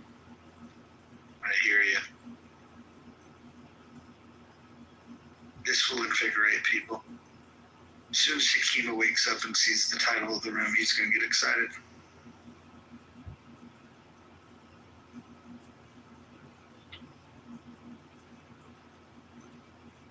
Ooh, Dr. Adams is back. Adams, have U.S. race relations improved since 1960s? Well, like I said, I feel like Martin Luther King ran away. And, Wait, why do you keep saying this? I heard you say this in another room. What's up with that? Are you trolling or do you really believe this? Because I'm so... You don't believe that Martin Luther King? No, listen, I love to put on a tinfoil hat. No, listen, Adams. I love to put on a tinfoil hat every now and then, but I need to understand why I need to wear one in the...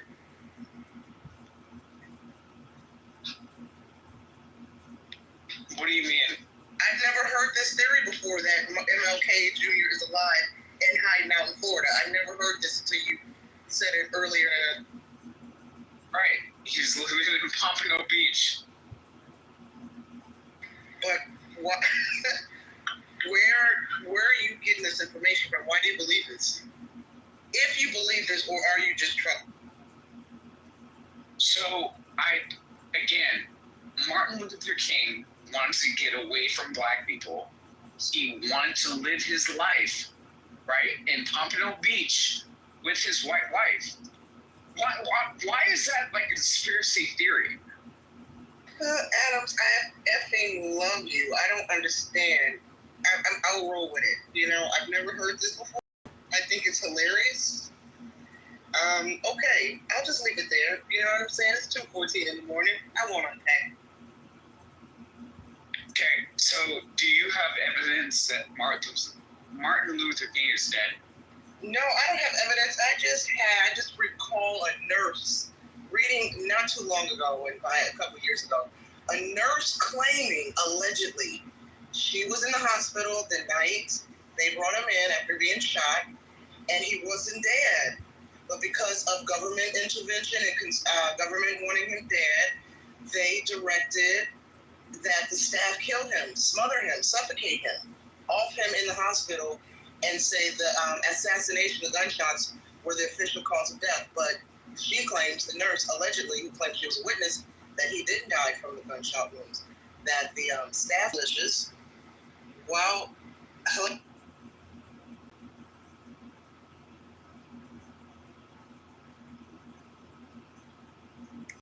Listen, I'm not trying to break up a happy home, okay? At the end of the day, Martin Luther King is alive. The man lives in Florida, and, he has white children. It is what it is. Wait, does his family know? Just like, Hollywood knows. Well, there's a secret that Denzel Washington has a secret family. It's an open secret, I should say, but does MLK's family know? His wife, his children. Do they know he's out in Florida with the white wife and the biracial babies? Of course. Somebody in the chat said he lives with Grant Cardone. Oh my word. Is the T-Mobile guy there too, Sean?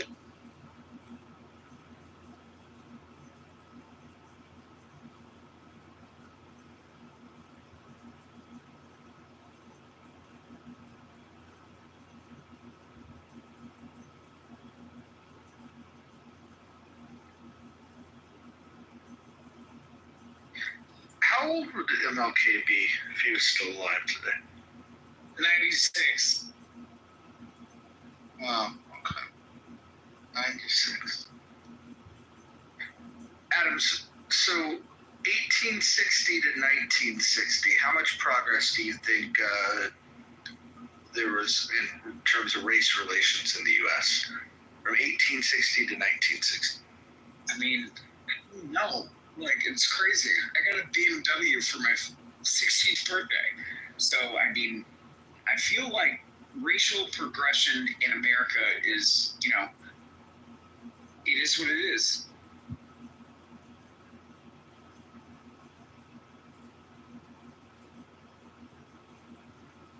I feel like this is the issue that people gaslight on more than anything.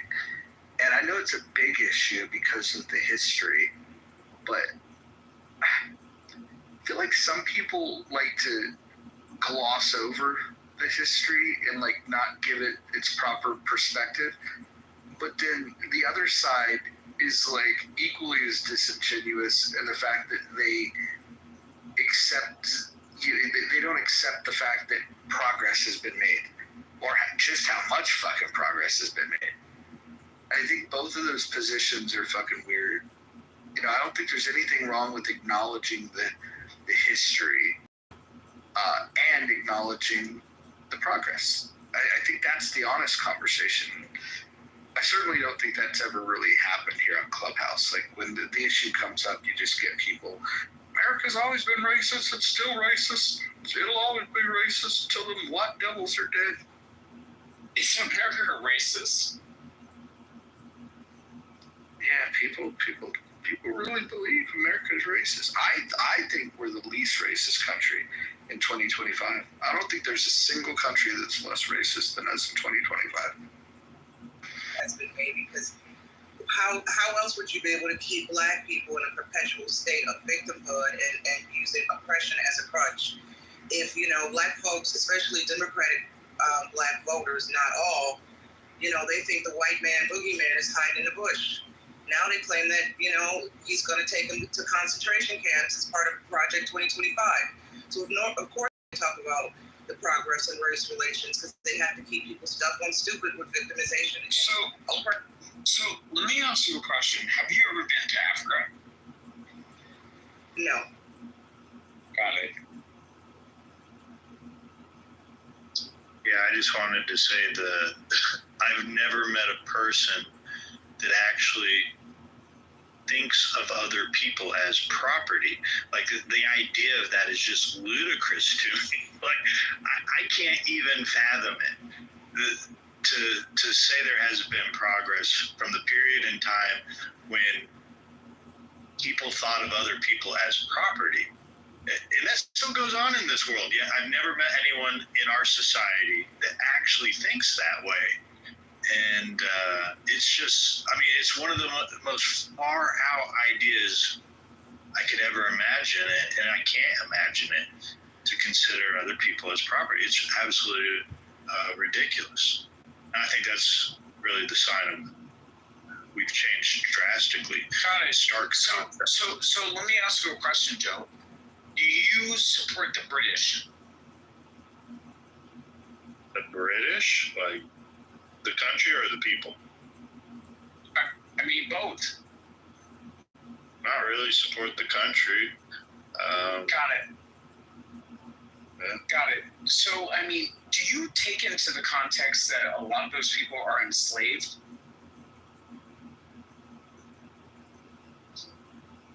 Like the general population, not in the sense of being thought of as property unless we are commodities in the financial system. Got it. But at the same time, British people have to bow down to a king, right? To a certain degree, they signed the Magna Carta. What do you mean to a certain degree? But yeah, to a certain degree, they still adhere to. Right. So, do you feel like this is the same reality of people in America? No, not at all. Got it. This is my point. So, you know, it's very crazy for people to assert a certain type of notion as to, you know, how Europeans and this European construct as to how people should feel in terms of gradually moving us into communism as opposed to, you know, American everyday fabric that we live in. And it's funny that at the same time, you have a lot of freaking Europeans that come onto the stage, come onto this app, and they have to bow down to a king. Do you see the differences?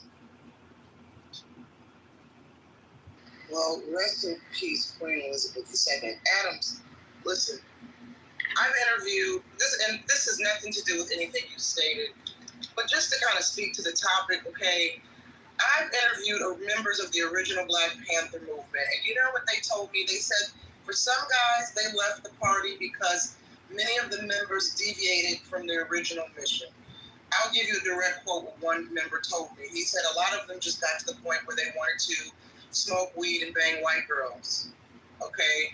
And the civil rights movement, part of the civil rights movement, you have a lot of black scholars who would agree or who debate that, you know, we know black folks were fighting to, or I shouldn't say fighting. They were protesting, demanding, advocating for, to sit in safe spaces with white folks at the church, you know, sitting next to them at the coffee house. But also, and this is not debatable, they wanted access to white hot interracial sex. This is why when I hear people talk about race wars, especially on X, when white folks and white men, specifically the incels, and they're trying to convince their followers that black guys, especially the so-called black nationalists, are pushing for race wars. And I'm like, are y'all insane? Black people, especially black guys, are not wanting no race wars. They're not wanting to lose access to white sex. So have race relations improved? Absolutely. Black folks can have sex with white folks now without being lynched, hung, hanged, buried, and burned. That's progress, and I'm not even trying to be funny. But you speak to some of these voices in the community, and that's all they talk about. That's what's important to them. White hot interracial sex, not losing access to it. So I would certainly call that progress. And I'm not even trolling or trying to be.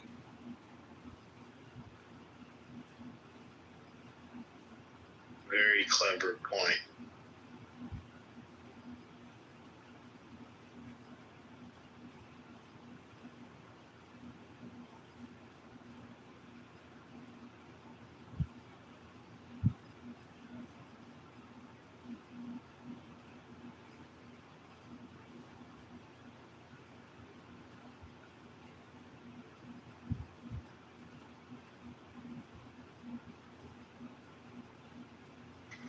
Also, speaking of progress, Adams, you asked me if I've been to Africa.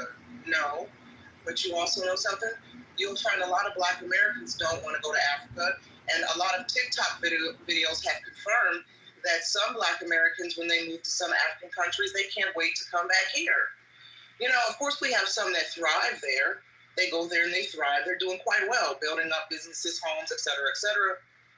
But I've seen too many videos across TikTok of black Americans going to some African nations and complaining about, you know, not being able to twerk, emancipate, you know, malnutrition cows, not having access to, you know, colorful Takis and candy-coated dill pickles that they can stick peppermint canes into. They're very spoiled with our Western ways. I call that progress. They don't have adequate electricity and water flow. They have lizards and snakes crawling in the bed with them. That's what they say. They're ready to come back home. They recognize the problem. They flee America due to racism, they claim, and lack of opportunity because they're black. They go to Africa and find they're worse off, and they're ready to come back here. I call that progress.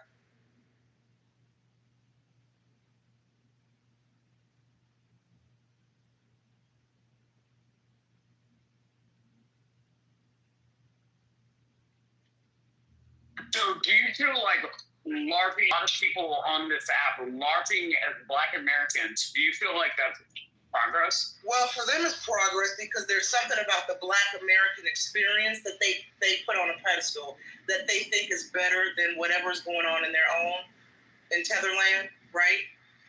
So they'll live. I suppose to some degree, Black Americans could be flattered that many want to copy our culture and claim to be us, while at the same time mocking us. But we know what that's about. It's just jealousy to some degree, because they're not us, and they understand our influence and how cool we are with so many things. Listen, I saw a video the other day. Black folks created a dance to the theme song of Law and Order. Okay, if we're not God's gift, I don't know who is.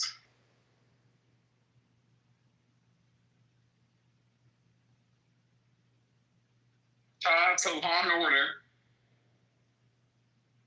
Yeah, it's a viral TikTok dance to the Law and Order theme. I mean, who does that? Us. We're so colorful and so not serious at times, but that's why I love us. Progress.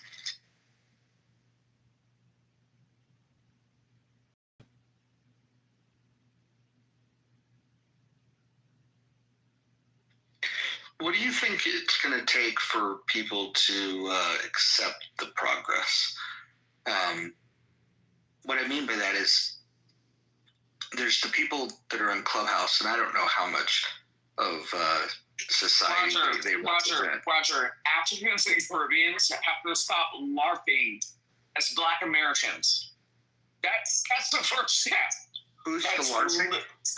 Who's the LARPing? I mean, like Lonzo, for example. He's LARPing as the Black American, gassing up Black people. Isn't he Haitian or something? Right. Yeah. But what do you think it would really take? Because when I hear people say, "Oh, well, there's a debt owed," and blah blah blah, it's like, I don't think if that bluff was called, and let's say somebody did write a check, I think the first thing that would be said, no matter what the denomination is that it wasn't enough, or how can you put a dollar amount on those lives? And it's like, I don't even think the thing that they ask for, that some are asking for, I don't think that would solve anything. I think that at this point, people just want to have something to complain about. And I feel like if reparations ever were paid, I think they'd lose their minds over it, because then they wouldn't have this thing to complain about any. Listen, I think there would be an increase in violence, Black on Black violence. We saw it during the COVID checks. If memory serves correctly, didn't Trump give us some Trump checks during COVID? And I remember so many stories, not a lot, maybe a handful of stories of family members. Somebody got a Trump check and someone in the family did not, so they were shot. I remember one particular story, a girlfriend's a female in the house, her boyfriend shot up everybody in the house because they wouldn't give him some of the Trump check money when he didn't get one. So can you imagine those who didn't get a check would have beef with family members and friends who did receive reparations payout, and when they went to ask for a handout, hey, let me hold 500, let me get 1,000, and they don't receive any money, or they don't get the answer that they're looking for, somebody's getting shot or choked the fuck out. So you don't think that Black people actually received reparations during the Summer of Love? What, in the form of STDs? No, I'm just kidding. No. I'm just kidding. No, as far as, the amount of money that was subjugated over to the Black community, you don't think that Black people actually rendered reparations during the Summer of Love? Are we talking Summer of Love like Woodstock, Flower Child 60? Because if so, I'm not familiar with these reparations. No, I'm talking about people making $80,000 and $90,000 a year in, janitorial companies.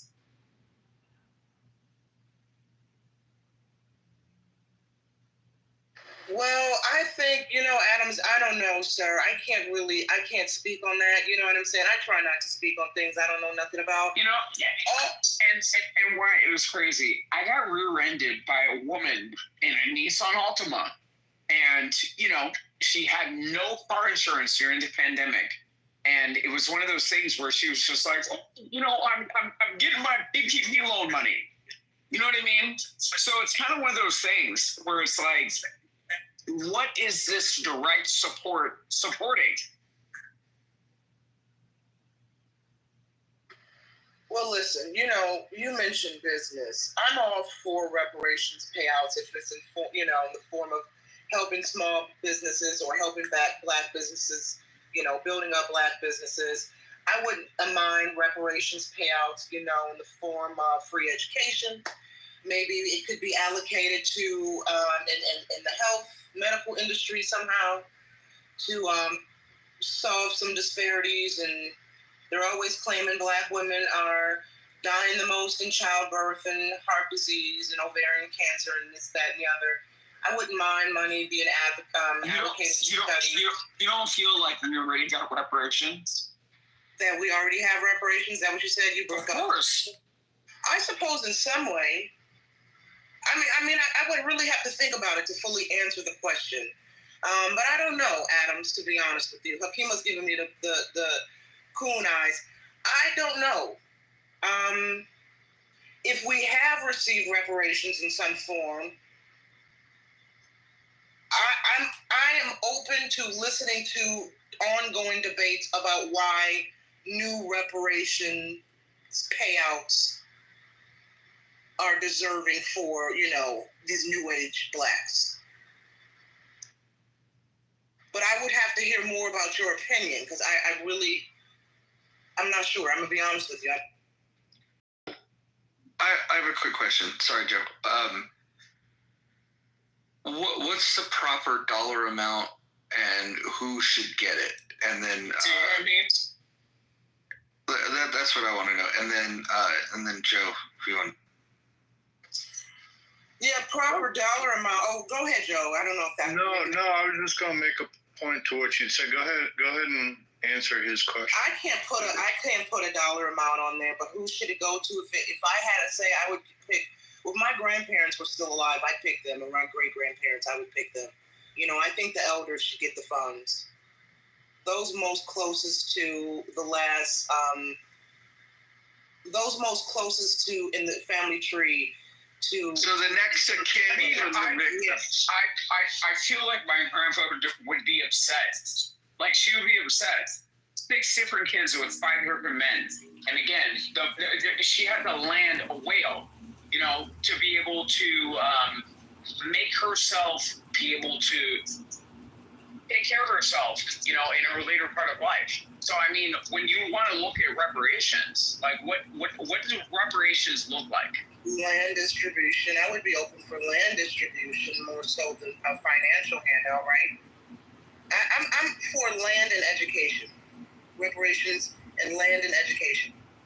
Got it. You know, so should Roger actually, you know, pay for Black families to have families?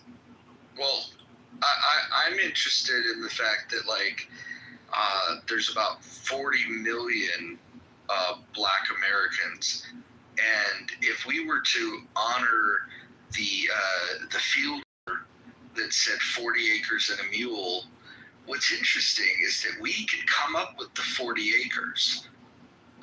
Interestingly enough, what we could in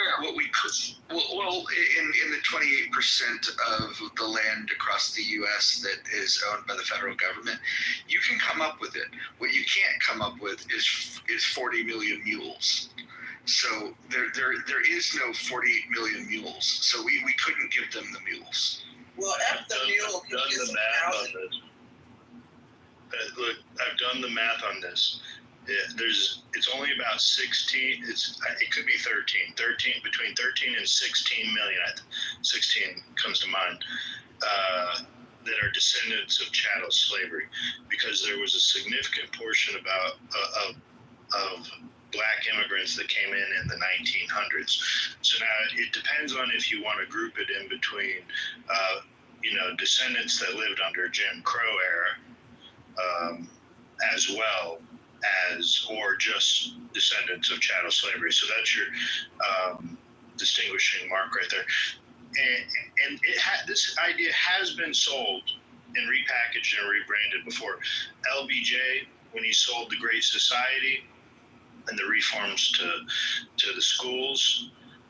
At that time, that was a form of reparations. He at least sold it as a politician, and I think it continues to get repackaged and rebranded. Where we're at today is, people want to pay a check paid out, but I agree with Mojo that in the sense that there is enough land, and I would prefer Americans to own that land rather than or the states that the land is in, rather than the federal government. Now, not all significant places, bases, and Rocky Mountain National Park. There's some parks that are definitely worth saving. However, there's a ton of land with energy underneath it, and some of this area is undesirable to go and locate to. So if you could open it up and allow the land to be leased, and a portion of what money's raised from the energy sold, because it's a ton of natural gas out in the west out there, and then reparations be paid through the form of energy payback dollars, kind of like what they do in Pennsylvania or in Alaska, specifically Alaska, really. I would be okay with that. But then again, the caveat is to it, it's just a perpetual cycle. Mojo's correct. What will be the next time? 2-3 decades later, what will be the next branding of reparations to make things better? Ultimately, it uses the Black Americans as a pawn in our electoral system. Hey, can I ask a question? What Americans, Black Americans, are you talking about? They came in the 1900s in these millions, because actually, the answer is none. The answer is let me see. No. Can I I thought you were asking me a question. It wasn't really a question, because I already knew the answer. The answer is none. Like you said, out of the 40 million Black Americans, only 16 million are descendants of child slavery, and the rest came in the 1900s. That's just simply like that up. That never happened. No, two-thirds of Black Americans today are not descendants of chattel slavery. I'm not making that up. Where did you get that from? I've studied this. I've gone through this before. Do you want me to get a source? Yeah, please. Yeah, okay. Black immigrants in the 1900s is crazy. They started letting blacks in Africa and the Caribbean come in the 60s and 70s, but those are not the people you're talking about. I mean, the 40 million Black Americans are descendants of, by and large, descendants of chattel slavery.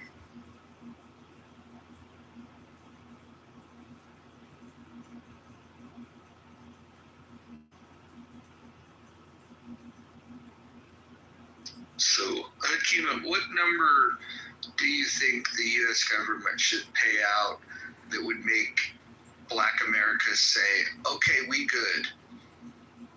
I have no idea what number is, but another thing he said is like in 3 generations there would be reparations again, rebranded like as if we already had 1 round of reparations and we was working on the 2nd round of reparations. That crazy shit Adam was saying that we got reparations because of summer of love and that silly shit. Like I'm not no big reparations. I don't think they're gonna ever pay it. So I mean, but for people to lie and say we got it, or most of us not even descendants of slavery, that shit just nonsense.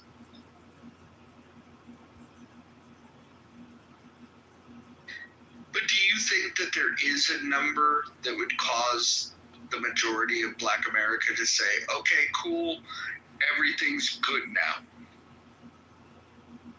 I mean, that everyone would be happy with? I mean, just a consensus. Of course you're gonna have outliers. Well, it should be a number that could be reached where everybody should be okay with it. Do you remember when they came up with the number of like 6 quadrillion? Yeah, more money than it is in the whole world is crazy. Like, yeah, it was 43 times the global GDP. Yeah, that's pretty ridiculous. But like some kind of money, some kind of like tax breaks, vacation, land, a combination of those. But not to make every black person rich. Like, here you go, $10 million for each one of you. No, that shit is ridiculous.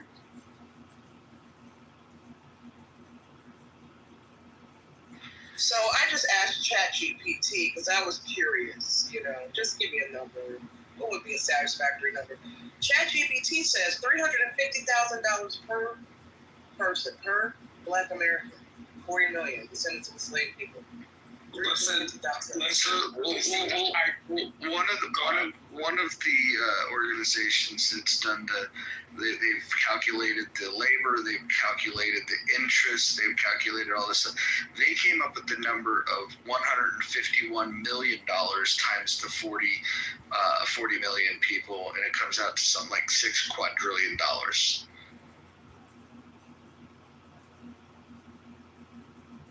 Yeah, that's pretty stupid. Yeah, that's insanity. Yeah, and gave it to me, I'd take it, but I doubt that's happening anytime in the next 10 million years. What if they did something like, what if they just came up with the slavery lottery and they just said, okay, if you're a descendant of slavery, every week we're going to give away $1 million and we're just going to draw social security numbers, and every week we'll pay out $1 million. Do you think that would satisfy Black Americans? Like the chance that one Black person every week, I mean, that'd be $1 million a week that they give out. That's $52 million a year. 52 million, that would be 52 new millionaires every year from the Black community. That wouldn't be a good thing? No, it's not. That's not enough. Okay, what if it was $1 billion? Now it's 52 billion. 52 billion a year that they commit over, let's say, a 30-year period, but that they say, hey, we're going to do a slavery lottery, and we'll call a lucky person social security number. You can't win more than once. And then over the course of 30 years, that's that's 30 times 52. What's that? 1,500 billionaires that you would create in the Black community. That's pretty good. What do you think? That might end up costing more than you think it will cost. If you talk about, like, when do it stop? Someone steady having kids. Like when does that stop? Like who? I said we'll do it for 30 years just to call it good. Hakima, you just said still having kids. I do wonder if such a lottery was implemented, would women receiving government benefits or families receiving government assistance, should they automatically be booted? If you're receiving food stamp, WIC or whatever, food stamps and housing help. No, I'm just curious what you would think. Well, you're a millionaire now. You can use that money to invest, grow. Why do you need government assistance? Oh no, yeah. Once you get the money, you can offer assistance. You should never get assistance again. Yeah, I agree. I just want to get your take on that.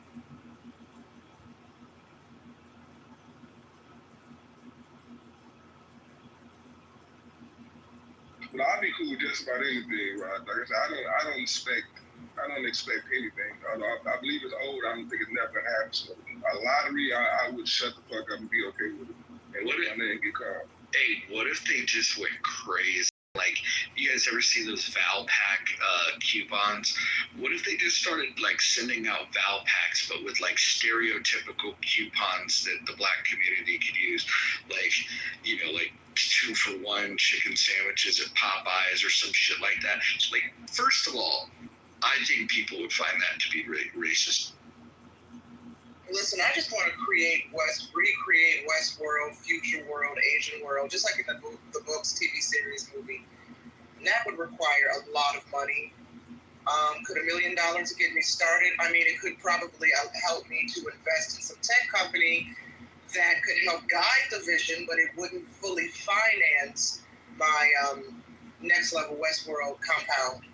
So $1 million is workable, but not enough for my vision. I want to be clear, like people, like poor people or Black people, for the most part, are not thinking about reparations. Like, there's no poor people is not at home. Like, where my reparations at? It don't happen. ever. That's not a conversation in the black household where anyone is talking about reparations in a serious manner and if they're waiting on it. No, I think you're right. Reparations is social media talk. It's not really. I'm not saying there's not groups working on it, but like I think it's not thinking of. I think it's also like, some black woman that like went to community college or healed and she got like 5 minutes of education and all of a sudden she learned the word reparations and decided she was going to go save the fucking world.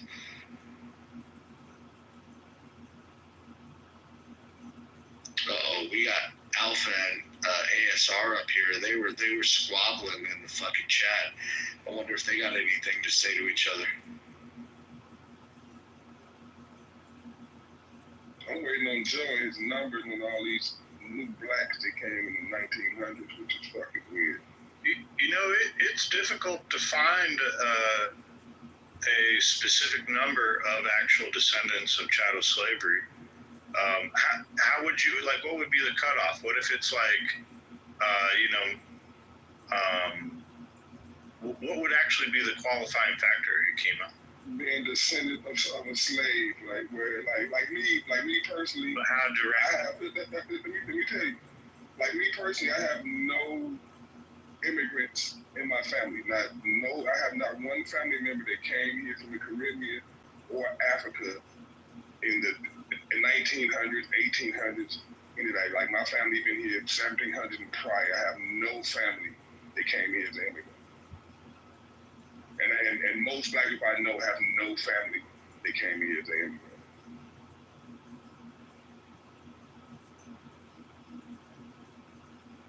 Yeah, it wouldn't be hard to figure out. I mean, they have ancestral records. They have plantation records. There's the Freedmen's Bureau documents. The government knows who the descendants of chattel slaves are. They might not keep records, but they know. Yeah, they know for sure. It wouldn't be hard to figure.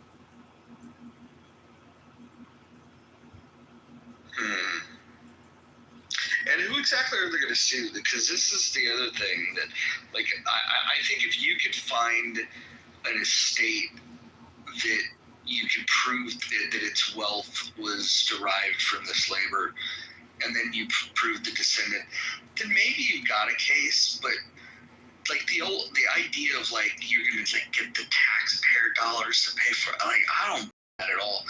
And like I've heard too many people in Clubhouse just generically say, oh, well, white people owe. And it's like, what do you think the percentage of white people was in back in the day that actually owned slaves?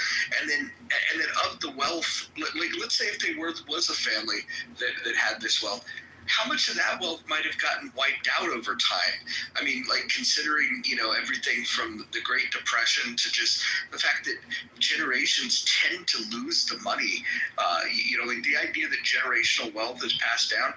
This study passed down generational wealth.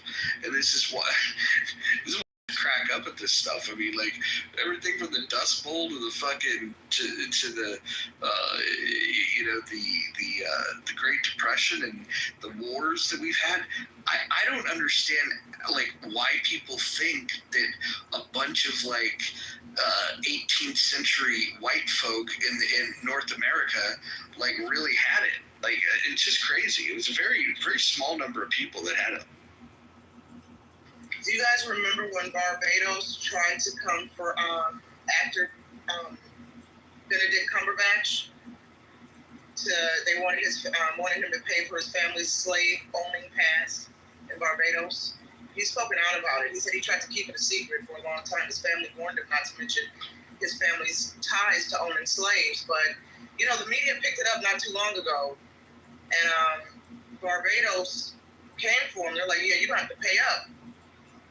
I can't tell you how that panned out, but I just remember that being in the media for a minute.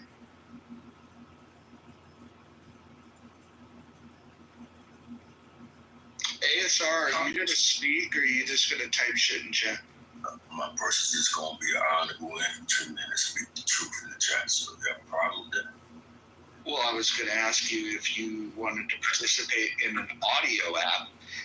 Audio meaning you use your voice. about intellectual that allows for people to quick chats and arguments. Yeah, so, okay, now that I know that you can speak, what is your argument? Go ahead. Pretend you're arguing on the floor of Congress. Argue your point. Yeah, so, the United States has been founded on Iraq criminality, like the 100 years of racial quota built into the government. So I cited the Kerner Commission, which states real explicitly that our nation is moving towards two societies, one in black, one white, one black, separate and equal. What white America have never fully understood, but what the Negro can never forget, is that white society is deeply implicated in the ghetto. White institutions created it, white institutions maintained it, and white society condoned it. That was a few years after the Civil Rights Act that Lyndon Johnson convoked that commission. It's saying that white folks are hypocrites. You built your whole nation on lies, and your highest government recognizes that racism is complicit in your society. So let's talk about the fact that we have 13th, 14th, 15th Amendment, right? But 100 years later, we needed a Civil Rights Act. That means your laws are nugatory. You don't pass any laws based on egalitarianism. You pass laws just to make people think you really care about it. You wouldn't need a Civil Rights Act in the first place if you follow those amendments. So what does it say when your highest branch of government is admitting the complicity of white folks in government being racist? What does that say? Well, I think you make it interesting. What I would ask you though is, do you think that there's been any progress made since let's say 1860? No, the relationship between slave master and slave still obtains. The white folks, black folks are still fighting to be the slave of white folks here. So, do you live in the U.S.? Yes, my person lives in the U.S., sir. Are you a slave? My person's descendant of slave. Yes, sir. So, okay, so you're not a slave. Yeah, so I don't identify with my body because I know my ancestors' wisdom. I went and learned that. We don't identify our body. We didn't speak this language. We had to learn with the teeth. Something is that you strip people from their autonomous value system. You strip people from a way of accessing the hundreds of thousands of memory they had before white folk went and stole their history. So now the black collective United States became like de facto newborn babies with a foreign language and a foreign value system. You wonder why the collective is backwards. Can I interject? Sure. Not yet, Alpha. Alpha, no. This guy was cooking. You'll get to respond, but let's let him cook. Yeah, so imagine Chinese folk invading the United States right now and forcing everybody, white and black, to speak Chinese and give up their autonomous values. Will anyone not see how that can disalienate the mindset of Americans? Well, if that's the case, then you see what's going on with the black collective United States. No, you see, so okay. Let's pause there. Alpha, go ahead and reply. First of all, I hope everybody's doing good. Good to see you, Roger. I don't really take sociologists first and foremost to be doctors of anything. Sociology is a very poor discipline, and a poor discipline at that, for trying to understand anything about human beings. At best, the sociologists can do is just observe social cues, social patterns that are usually not replicable in a controlled environment, in a controlled experiment. Even worse, when we can go into many hard sciences to explain this, and we'll still come up with provisional knowledge, which means that any conclusion we derive from it is provisional on these applications that we do so pompously. Second, the idea that my body contains certain wisdoms is very essentialist. Last time we checked in the 1950s when we did the first heart transplant, nobody's body's knowledge, quote unquote, was transplanted to somebody else. The person that donated the heart did not transfer any of their, quote unquote, essence into the other person. That itself just destroys this convoluted gobbledygook. And of course, when we speak about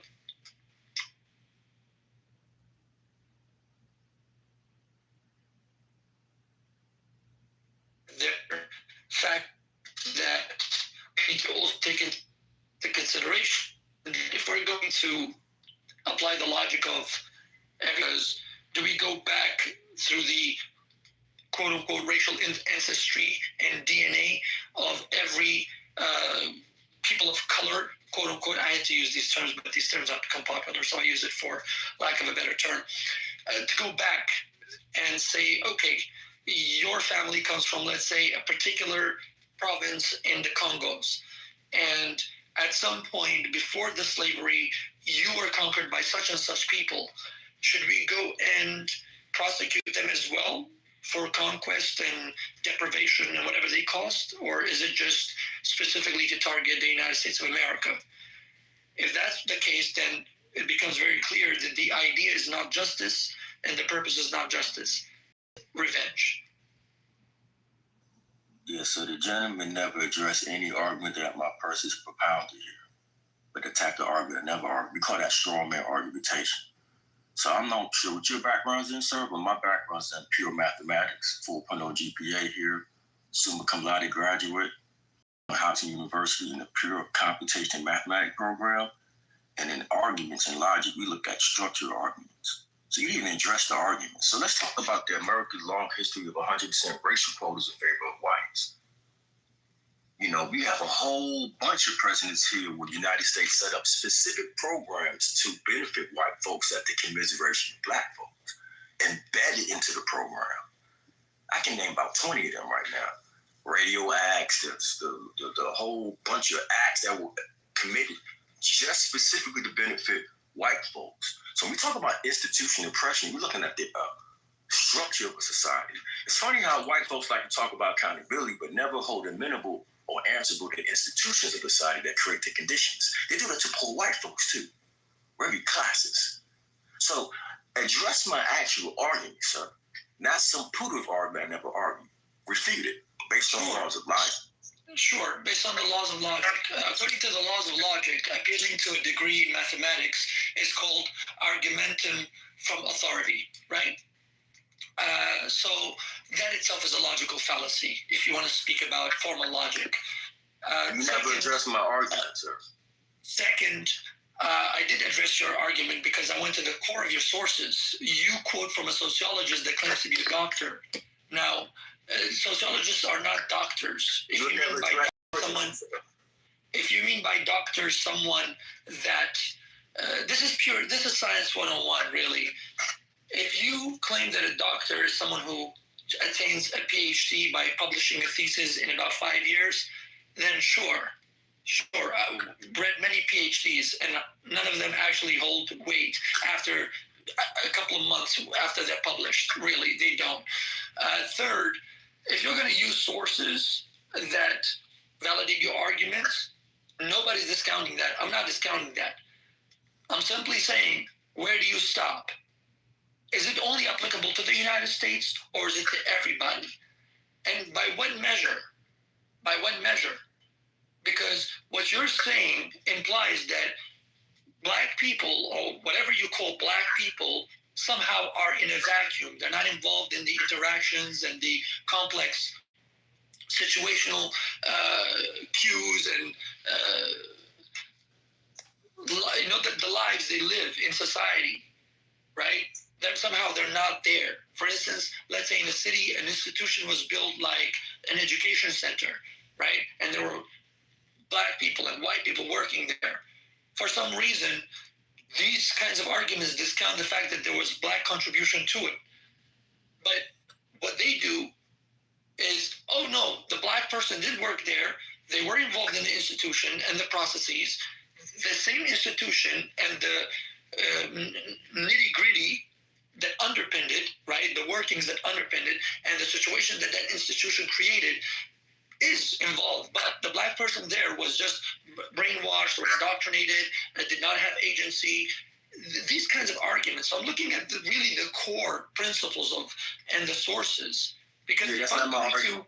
I never argue any of that you're talking about right now, so you just talk. You're quoting sources to validate arguments. So to be specific, let's quote the actual arguments. Quote, systemic racism includes the complex array of anti-black practices the unjustly gained political economic power of whites, the continuing economic and other resource inequalities along racial lines, and the white racist ideologies and attitudes created to maintain and rationalize white privilege and power. The economy, politics, education, religion, the family reflects the fundamental realities of systemic racism. This is from Racist America, Roots, Current Realities, and Future Reparations by sociologist Dr. Joe Fagan. Quote, in addition to that, which y'all need to hear, we need to talk about the 100%. Can we pause real quick? I think one of the fucking weirdest things to happen on Clubhouse is when people read. Can we have a conversation?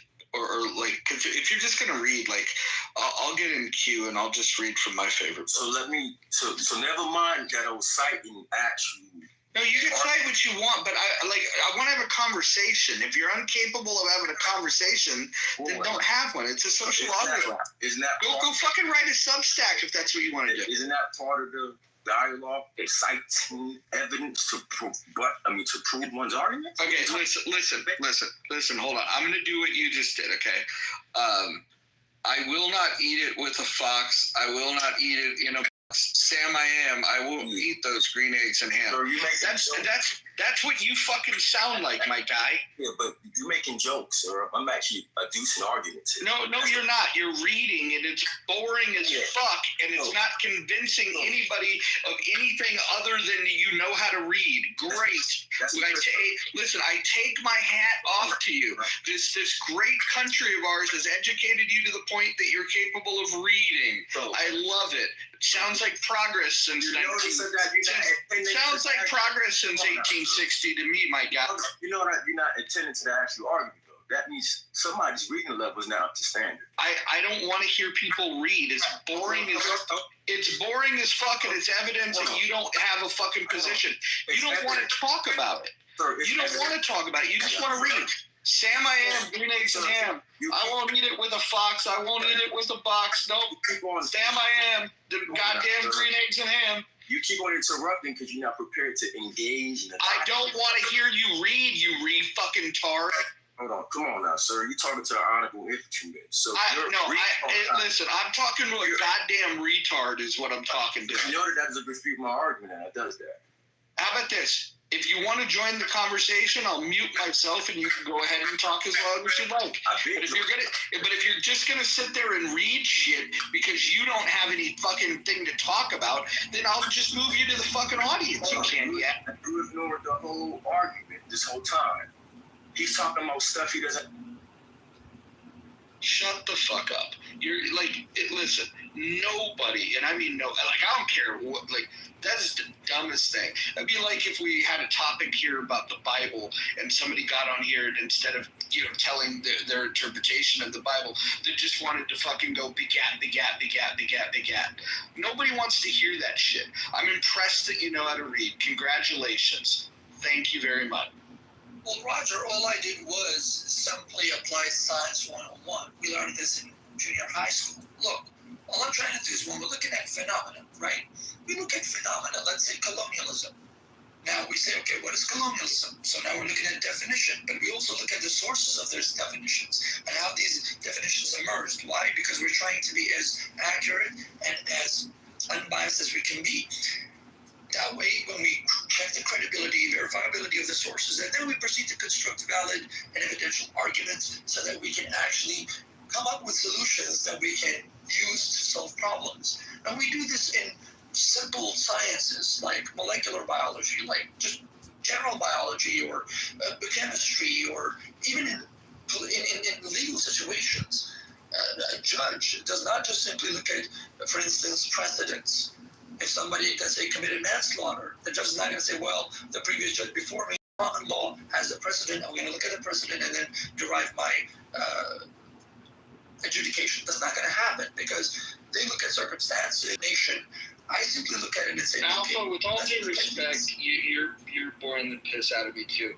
Listen, If you guys want to talk, if Peterson went on tour with Sam Harris, and they would spend the majority of their fucking time defining what one word means before, like, as a way to avoid having a conversation. You got one of these fucking assholes on the stage that all he wants to do is read, because he doesn't know the source material well enough to talk about it, so he has to read it. And then you have somebody else that just wants to challenge, the validity of what's being said. Have a fucking conversation. You guys, the emotional intelligence of the two of you right now is like at a fucking 1 on a scale from a 1 to 100. As people are deucing arguments, I'm talking about we don't understand it. And logic, we structure of argument. You're a fucking idiot. You're just repeating yourself. You know, shut the fuck up. Dude, listen, you're one of the dumbest people I've heard on this app.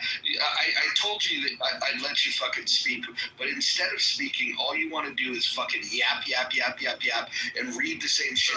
You said the same thing 7 different fucking times. No, hold on. Hold on. You know how to have a conversation? Let me ask you a question. I'm going to ask you a very direct question. Requires a yes/no answer. You don't have to go fucking get a book out that you've read. I'm going to fucking ask you one simple question. Has there been any progress made in race relations from 1860 to 2025? No. Yes, sir. Okay. Well, then you were the stupidest human being on the planet. Because you just fucking failed the fucking most common sense test. If you can't acknowledge that there's been progress since 1860, there is no point in talking to you because you're fucking mentally retarded.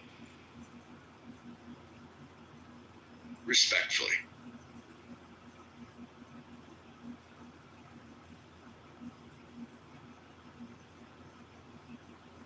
Alpha, what about you?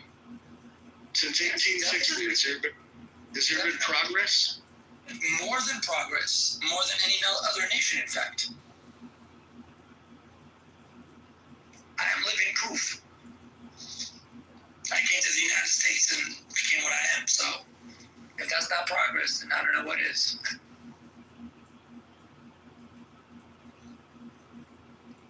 Look, I'm gonna fucking tune out here. If one of you guys want to invite one of these assholes up, I don't know about you guys. I get bored when people just read that shit.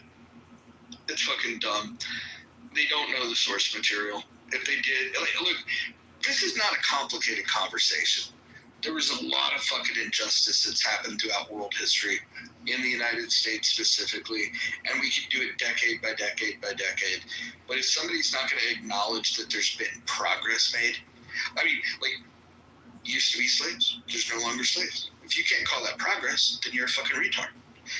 Period. I don't make the fucking rules. But Roger, that's what it is. Every time they change the definition, it's never ending. And when you challenge them on the definition, they just don't engage in it. And the saga continues. Well, listen. If what it was, look. If somebody just wants to read the list of grievances, right? And this is what was, oh God, the first season of Clubhouse, I'm getting PTSD. Yeah, people that would, like, they would do what this guy did. No, they'd just fucking read off some shit. And they say it as if nobody's ever heard it. You know, like, did you know that the transatlantic counter-slavery, blah, blah, blah, field order, yada, yada, yada. I mean, like, they've got these little fucking talking points that they go through. They act as if the shit that they're saying is, like maybe the information hit his deck maybe a week ago, and so it's all new information to him, but anybody that's fucking been alive and knows how to read for the last fucking 30, 40 years has heard this shit 1,000 fucking times. Like, okay, let's have a conversation about it. He was completely incapable. The level of just disingenuousness that he can't acknowledge that there's been any progress made. It's definitely been progress. It's definitely been progress, but there's a lot of people who don't know. Like you say, like if you've been reading for the last 30 years, you should know. A lot of people don't know a lot of shit. I heard Anthony talk about reparations a million times, and the dude Michael from the UK, the black dude, they was actually talking, and they said that they didn't learn about slavery. They're like, we don't know nothing about slavery. Like, y'all, somebody just told y'all about it. Like, what are you talking about? Both of them said that they didn't hear nothing about slavery until they was in the 8th grade, and they watched Roots, and that's how they learned about slavery. I'm like, well, y'all should shut the fuck up talking about anything, because if that's your only introduction to slavery, then it just shows that you're not a part of the people we're talking about. You don't know the history. So to have an opinion about reparations is crazy. So everybody don't know, Roger. To say they learned about slavery in the 8th grade is fucking crazy. That is crazy. You ever watched the movie Roots? Actually, I've never seen it before. Damn. It's actually a pretty good miniseries. I will say that. And then the other thing is, like, when it came out, like, people did watch it. Like, that was not one of those things that, like, people, like, I mean, people was watching that shit. They was watching it like they would watch MASH or something. Like, they were on it. If you guys want to invite that guy back up, you can. I'm probably going to tune out. There's nothing worse than reading to somebody on the fucking goddamn social audio app. And if you're gonna read, you like the tonality and like maybe if Morgan Freeman want to come on here and read about something, then maybe we could allow that. At least he's got some voice inflection. You know, it sounds cool. It's a familiar voice. It's soothing. But ASR, are you gonna participate in the conversation this time, or are you just gonna try to go back to reading? So ASR, background in history, philosophy, and science, particularly logic. So we're used to adducing arguments and looking at the structure of the argument, not complaining when someone adduces an argument. We address the argument, not keep people off for saying argument. So we're not even on the same standard in terms of talking about the subject matter. That's the problem. So when I cited the Kerner Commission, I cited a commission that stated that the collective was complicit in the situation of the ghettos and black folks. And that's a few years after they passed the Civil Rights Act. I cited it to show that the whole government recognized that white folks are complicit in this. 100 years after the so-called 13th Amendment. That should tell you something about what's going on in society. Ain't nothing changed between the relationship between slave master and slave. Wait, hold on. So nothing's changed? How about the actual argument? Wait, hold on. If you can't acknowledge that the practice of slavery has been ended, if you can't acknowledge that, then I don't think you have the intellect to participate in conversation at any level. But why aren't you addressing my actual argument? I'm talking about the relationship between slave master and slave is still the same. No, it's not. There's no slaves. There's no slaves and there's no slave master. Listen to the whole argument first. Black folks have been brought here to serve white folks. You keep on making these red herrings. You're not prepared to engage intellectually about the subject matter based on the standards of logic or some proof. Yeah, okay. I have feelings right now. Okay, I'm going to ask you another question. Has the practice of slavery in the United States been ended? No. Okay. Got it. Hold on. Hold on. I have a follow-up question. It's a good one. What about the original question? Hold on. I have a follow-up question. Who is your slave master? Hold on. So who is your slave master? Are you going to allow me to answer, sir? Okay, yeah. The question is, who is your slave master? I'd like his name. His full name. I'm not talking about my slave. Oh, so you don't have a slave master? I thought slavery. I thought you were going to talk about the relationship between the slave and the slave master. But the problem is, you ask the questions, you won't allow me to finish speaking. Okay, got it. Walk me through who your slave master is. What that means is that you're not prepared 20 years ago. This is basic sociology. So let's deal with the argument, namely that the relationship between black folks and white folks are still represented by the relationship between slave and slave master. Black folks are still working for white folks in the United States here for early living. That relationship is still obtaining. So instead of going on a chattel box, right, to fight for being taken advantage of in the first place, 40 acres of land. So why is it that white folks can benefit perpetually off the backs of non-whites, And then when non-whites hold white folks accountable, now we don't want to talk about accountability. Yes, sir. I have a question for you. You know, if you see, I have a question for you. No, listen. Your rant is. No, I'm not answering your questions. I'm going to ask you a question. Or maybe you'll respond better if I ask you a question. I want you to explain to me who your slave master is. Yeah, so I never said it. I am a slave master. I said slavery still obtains here. So you've escaped slavery. You asked the question, right? So you've escaped slavery. You asked the question. Why would you talk over me? Why would you talk over me? You asked the question. You won't let me answer. Okay. How about this? You asked the question. How about this? Yeah. I want to move you to the audience simply because the ideology that you subscribe to is so fucking stupid that if you really believe it, I want to agitate you and I want to show my control over you so then you can go into a room and complain that the slave masters were moving the slaves off of the fucking stage. Because that's about as stupid as you are. What a fucking retard you are. You're just a goddamn retard. I'll tell you this, if slavery still was allowed, you wouldn't be one. You're too stupid to perform any task. Nobody in the right mind would employ you for anything. Certainly wouldn't pay you. Definitely wouldn't expect you to work for free. What could you do? You're dumb. You're a dumb person. Ojo, who would you say is blacker, you or ASR, whatever his name is? Listen, I don't need to justify this. Everybody on the app knows who the blackest person on the app is.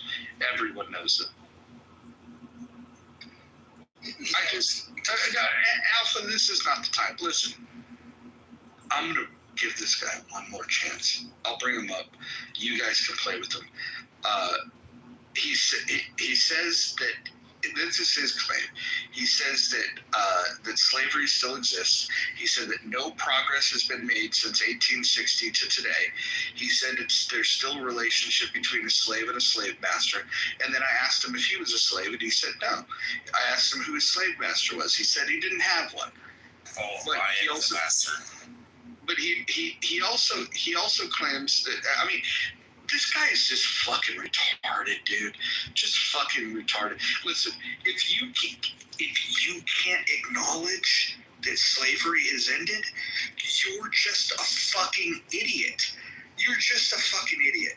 And nobody, you're not going to persuade anybody. And the reason I can talk like this, some people in this room are probably like, oh, Mojo's going a little crazy. He's going a little hard on the people that are making their Black America grievances. Look, I will hear them if they're legitimate grievances. But if you can't acknowledge that there's been progress that's been made, you are too fucking stupid to talk to. I would rather, like fucking Gary Coleman playing Arnold on Different Strokes, he used to speak to a little goldfish named Abraham. I would rather go to my aquarium, speak to my goldfish, because I will get a better conversation from my goldfish than I will talking to these fucking retards on the club. Do you think talking to Abraham would be better, or just smashing your head against the wall repetitively over and over again? Oh, this guy said, pure mathematics, summa cum laude graduate here. No, you're a fucking retard. You're a fucking retard. I would bet if I gave you one of those child blocks where you have to figure out how to put the triangle in the triangle hole, and the circle in the circle hole, and the square in the square circle. I don't think you could handle that.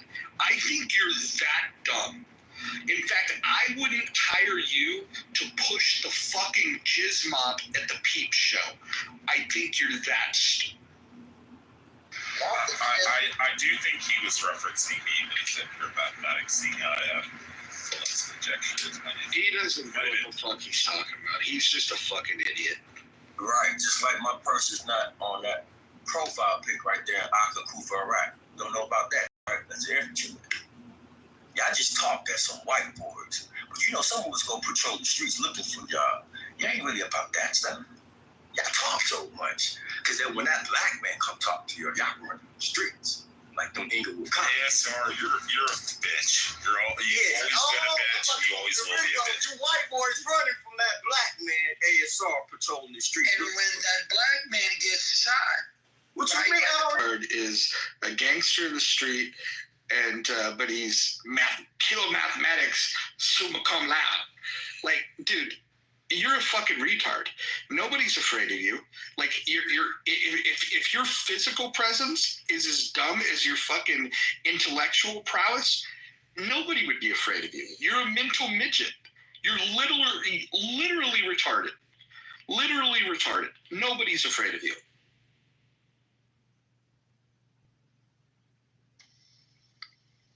I have a question.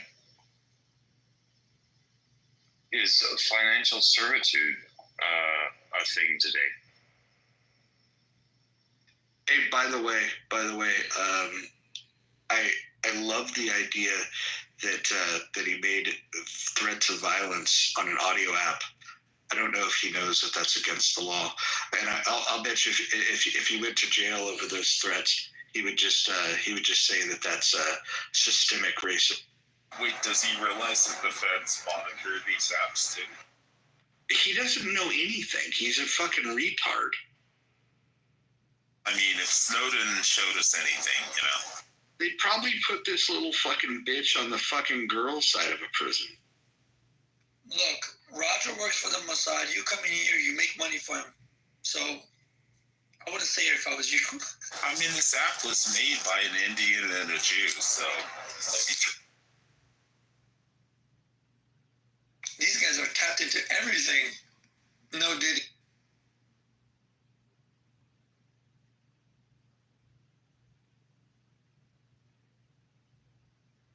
Why did you have to do the brother like that, Roger? Why didn't you let him come loud?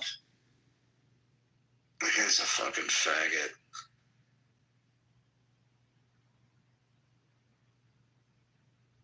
I wonder if he realizes that about the fact that this is streaming on YouTube, and that the app works with all of the 3-letter alphabet agencies, and the number one thing that they look for is threats of violence.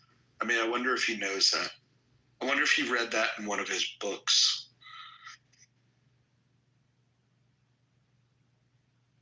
wait, was he talking about ancient Egyptians or what? No, he's just a fucking retard. Oh, and now he's claiming Can we talk about the fact that he does not recognize that there's been any progress made in race relations in this country? You know, like Roger, that is just stupid. The only thing dumber than that would be the people that deny that there was like ever an injustice that took place. I mean, there's two types of ignorant people on this topic. There's the people that make it sound like nothing bad ever happened. Those people are fucking retarded. But the people like this guy that pretend that there's no fucking progress. The fact that he's got a fucking smartphone is evidence of the progress. I mean, like let's think about this realistically. He's got a fucking $1,200 minimum cell phone in his fucking hand, and he says that there's no progress. Wow, amazing.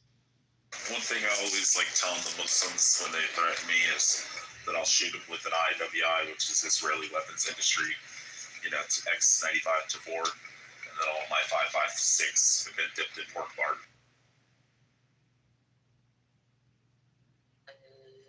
Yeah, it's funny. He showed his nature though. He couldn't participate in a conversation that was clearly over his head because he just doesn't have the scholarship to have this conversation. And then once he realized that he was, you know, I mean, I do feel bad buying a Turkish-made handgun. You know, I don't want to like support the Turks, but they build some pretty good shit. Oh, if anybody was wondering, it's a Canik TP9 SFX. It's competent. Look, he's a mathematician. He'll figure it out.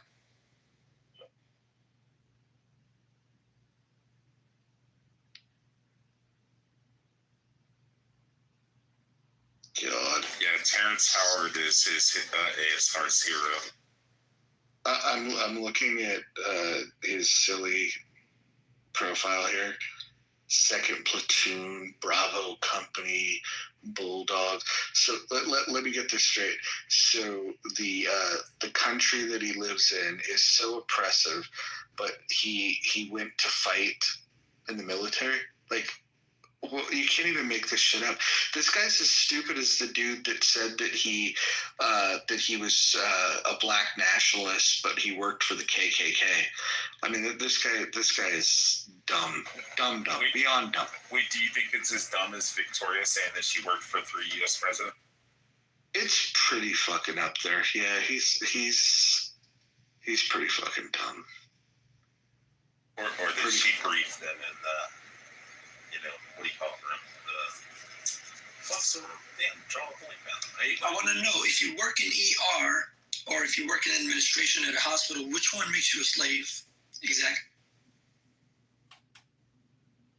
You know what's interesting here too is if these claims of his military service are accurate, like if he's honest about that, which I doubt when they come to knock on his door,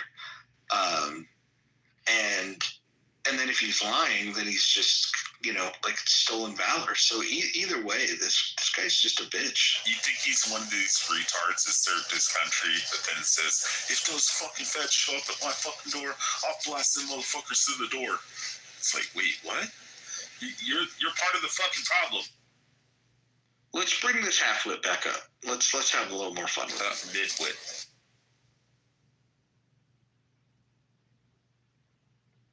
Same thing. Bring him back up. Somebody invite him. I sent them in.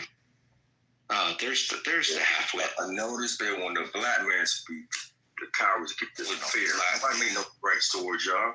I put a posted link to the chat. My person patrolling the streets in Los Angeles looking for those pigs. That's what I did. I ain't making any threats towards anyone here.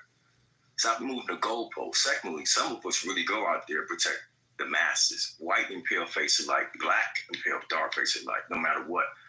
But some of you gentlemen are refusing to deal with the argument. I deduce argument intellectually. You told me to stop reading. Which one is it? Because when I propounded the stats, you didn't want to hear that. When I gave you my own argument, you didn't want to hear that.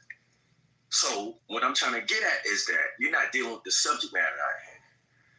This ain't no fraud here. Some of us know the subject matter like the back of our hand. Attend to the argument at hand. Now, we can make equivalent arguments about classism, which white folks are mostly suffering from in terms of finances. We can do all that too. The point is that no one made any threats towards you, cowards. You feel threatened because you're not engaged intellectually. Right? Deal with the subject matter. The subject matter is solution. Look, let's play devil's advocate. Let's say America hasn't changed a bit. All right, we're all racist. We're all brainwashed. What's the solution? The solution is get rid of the power elite. They don't care about pale face and dark face.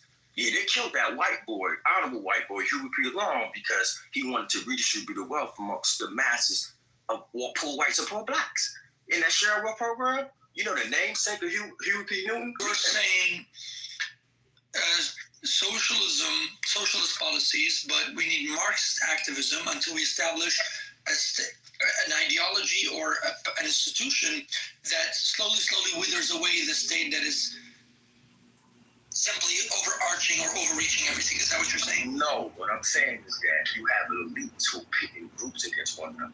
Pale face, dark face, Republican, Democrats to keep us divided. That's the whole function of this whole thing. So if you understand that, you can understand that all of us men are enjoying privileges at the expense of women because we live in a sexist society. Because we got male pitting against female. These are class privileges. If you understand what race is about, it's not about individual attitudes. It's about conferring privileges undeservedly due to pseudoscientific concept of race. You know that because white Italians and white Irish used to be considered niggers. So obviously it's about power. Okay, we don't use that language in this room, sorry. Are you serious? So the truth is that they're pitting all of us against one another. So there's nothing wrong with being truthful about these institutions and seeing how these privileges are treated. So I can acknowledge that. I can acknowledge that my person received unenjoyed or unearned privileges for being male in a sexist male superior society.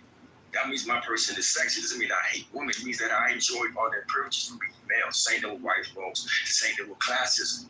That's what I'm talking about. And the only way you deal with that is looking at it holistically. You see, so my thinking about all to achieve the equality so that it prevents any kinds of these inequalities. Kennedy was trying to do that, sir, and they murdered him. Anybody who observes that, they keep on murdering and killing. That's the whole point. They killed that white boy out in Tree Lawn because we're trying to do that. So there's a need to have this in this place.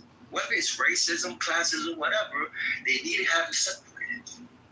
You notice how they get upset when the general mark my person? Because I don't identify with feelings. I'm looking at the solution. The solution is rationality. We got to look at the structure because they don't care about any of us. When these robots get into place, people, they don't care. But also you have to remember that the totalitarian ideologies, as well as the dictatorships that they established in the Soviet Union and Maoist China and Pol Pot, they all believe that rationality is the way. And we know how that ended, right? Well, they didn't imply that, did it? Rationality is with logic. It has nothing to do with feelings. It has the principle of good sound judgment. It has nothing to do with feelings. They didn't imply it. I'm talking about holistically. Acting holistic like ancient cultures, act as one.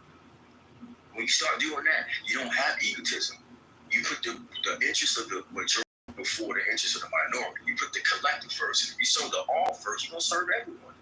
That's an ethical thing people don't talk about. You got to fix the ethics in the United States. And then you could have another constitutional convention. It was founded on a lie. You got to fix the lie first. No. So you're limited Western curfew. You know, outside of Western curfew, you had other systems that think about holistic, like Koma'ata or Ubuntu, don't you? You didn't consider that, did you? So you're a communist. No, this predates communism. But I know that your worldview is limited to the West. And that's the problem. That's why you have problems with repressing your woman. In traditional black societies, we rule before our women join. You see, we have different value systems. I'm talking about sharing power jointly towards the all, for the benefit of all. You're talking about fighting over feelings and stuff, sir. So you ain't really about solving this problem. You would have solved it a long time ago. You're afraid to do it. Sir, I have a question for you, ASI. I'm gonna be honest with you. It's 3:38 in the morning where I am. I'm half awake. I'm trying to digest what you're saying. Can you give me like the condensed version of what the plan is for Black people to free ourselves from these modern day shackles of slavery? Just the condensed version. Yeah. So the condensed version is based on the quote from Dr. Amos and Wilson. You cannot revolt against the people whose value you share. In other words, what's happening to Black folk is that we have a faulty value system. And we're forced to adopt a backwards framework, and we wonder why we're backwards. So we have to fix our mental side first. That's formal ethics. We have to teach people how to reason according to the principle of the universe and moral obligation. We had that system on. Those are our original value systems, our original religions. When they were stripped from us, we lost the means to civilize our people based on our original values. So we have to fix our behaviors first, ethically. That means we have to fix our mind. So one way to do that is go back to the sciences and utilize objective languages like pure mathematics, deontic logic, computer science. Why? Because there's no feelings involved. And if our people have issues with controlling their feelings, then we can master them with the sciences. So we have to fix our thinking first by being rational. Wait, I'm sorry. You said, okay, wait. I agree that Black folks, if I heard you correctly, Black folks have a problem with their feelings? No, I said Black folks have an ethical problem. Oh, I thought I heard you say they need to mask the feelings through science. So I misheard? Well, that's part of the ethics. Ethics is about mastering your feelings, living according to the laws and principles. So why would we mask feelings? I said master. Master, okay, I'm sorry. My bad. I told you it's late and early. No, I understand, man. So when we master our feelings, we can live according to the laws of truth, laws of righteousness, laws of correct wisdom. We're not living like that. We're living like animals off our feelings, like the people that enslave us. So you strip that ethical system from us. You strip the means of we had to civilize our people for hundreds of thousands of years. So we become like newborn babies. So basically what we're seeing amongst the Black collective United States is an effect of being stripped from the value system, and then we're blaming these people for it. It's the same thing with poor white. You're stripping them from their original culture, right? Especially the Irish Italians to live this backward culture. You wonder why they're doing that way. It's designed by the elites. You can't have a religion that's teaching you that you are the I am that I am. That's someone outside. You can't enslave people like that, right? So in this traditional African setting, we look at things holistically, including poor blacks. That's not how we talk in the West. The chimera of individual. Nothing is individual. We all share the same breath. We speak the same language. Our body made up of the same collection. We're one entity. That's how the ancients got around that. And if we introduce that, we can go back to putting the all first. If you put the all first, then you put everyone first. Last question for you, sir. Do you think Trump, under Project 2025, is going to round up Black Americans, put them in concentration camps, and send them to prisons overseas, in Africa, Nigeria, et cetera, et cetera? Well, I have no clue about what Trump's going to do.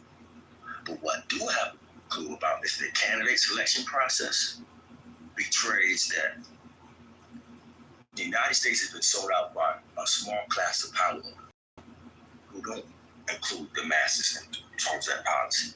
He's just a figurehead, scapegoat. I have no part in these politics, but I see how the elites utilize scapegoats like presidents to blame stuff. And this is consistent with Eisenhower's warning and Kennedy's warning about secret societies and so forth, the military-industrial complex. So these presidents since Kennedy are figureheads. I'm not blaming Trump for any of that. I look at the larger picture. So he may be doing that, he may not. My person's too ignorant to know, man. But if he is, yeah, I better look out. I think every Black man imprisoned for nonviolent crimes should be immediately released so they can help control the streets to keep us safe from Project 2025. So we don't go to the fields or wherever we're going. Because I'm gonna be honest with you, if there's an option to go to the field or be the New Age house ninja, I opt to serve massive lemonade on this Sunday because I'm not working in the fields. You think I will have an option? That's a rhetorical question. I'm done. Well, my whole point is that both pale face and dark face are on a giant plantation. NY, I got a third option for you.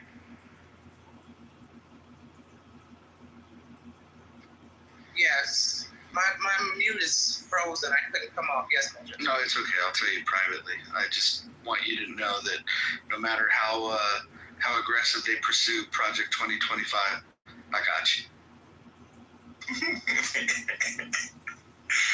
Well, even though it doesn't seem that way, I'll say it's for the masses of all dark face and pale face. Somebody got to do that.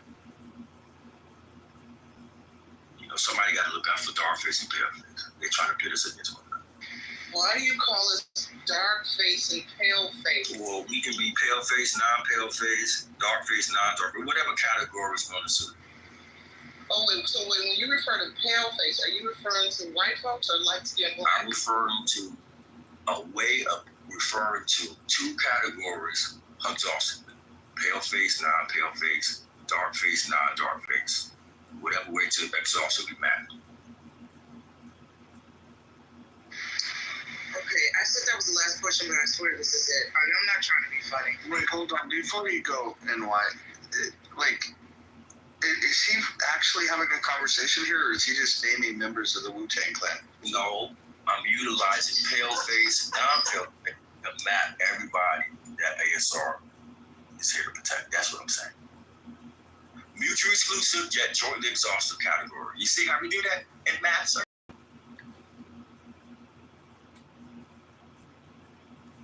So the power elite got pale face and dark face and non-dark faces on a plantation. That's what I'm saying. We all need to come together and overthrow the Wizard of Oz.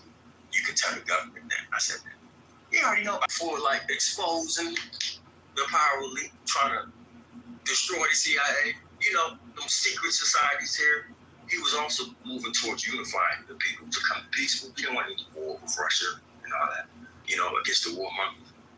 The unifiers, they tend to be killed. We You can't have people unified. Clear. So you're pro-Kennedy? No, I'm pro-truth. And I knew what the Kennedy were trying to do when they got their honor. That honor, them tied, the Irish people. They're real, and they murdered them. Because they were trying to do Look, bro, Roger's not going to get it. He doesn't have a degree in pure mathematics. You don't have to. You got enough brain to understand that they're dividing us, people. Y'all fighting over Republicans and Democrats. They work for the same people. It's absurd. It's like the prosecutor, the DA versus the state-appointed the defense attorney. It's the same institution. It's absurd. So where do we go from here? You got to change our values. You got to have a constitutional convention at a fundamental value system. You got to start from the beginning. Can we start with the values of free market capitalism? How about starting from the values that we're all one entity? That what we do for all, we do for everyone. Well, I don't believe in collectivist rights. I think that's fucking insane. I didn't say collectivist rights, did I? You interpreted that. Well, I didn't say collectivist rights. You mentioned that. So what do you refer? Let me ask you this: are you an advocate of free market capitalism? No, I'm an advocate of us being one entity. I don't want that. I don't want that at all. Yeah, but you didn't. I want us all to be individuals. There's no such thing as individual. How's your person speaking the English language as an individual? It's a shared phenomenon. No, language is a social construct, just as race is. And you're putting a huge emphasis on race, and I put a huge emphasis on a different social construct. I emphasize any race is a biologist. Racism is the function of that pseudoscientific term that has been endowed by powers. I'm not talking about that. What I'm talking about is that the notion of individual is chimera. Nothing about your body is individual. Your body is a collection of atoms. You share a language. You share breath. That's not individual. That's connected. Nobody succeeds or fails outside of a collective. So what's individual about that? You can't even get a meaning without a collective. You know, I really hope that we can deregulate the drug market as it pertains to advancements with psilocybin. I think that new schizophrenic drugs would really help. Well, that doesn't refute the argument. That's called ad hominem argumentation. That means the structure of your argument is necessarily false. I could have been referring to myself. Maybe I'm the one that needs the help. But you know my whole point. You notice I'm not getting upset when they say I just refute the argument. That's how we ought to train instead of fighting with them. Interesting. So you know how much genius you got in this room right now? You can take over the planet. Wait, hold on. Okay, hold on. Tell me which people on the stage are geniuses. Everybody is genius according to my ancestors. We have the same capacities. We just didn't have the same value system. Our science to think coherently. Well, I could promise you one thing. One thing I know for sure, and that is that Rich is no genius. That's not fair. Whoever Rich is. It's not no. Rich is no genius. Look, he'll tell you he's no genius. His IQ is only 141. Well, actually, for highly gifted is 131.5 to 139. Above 139 is considered genius.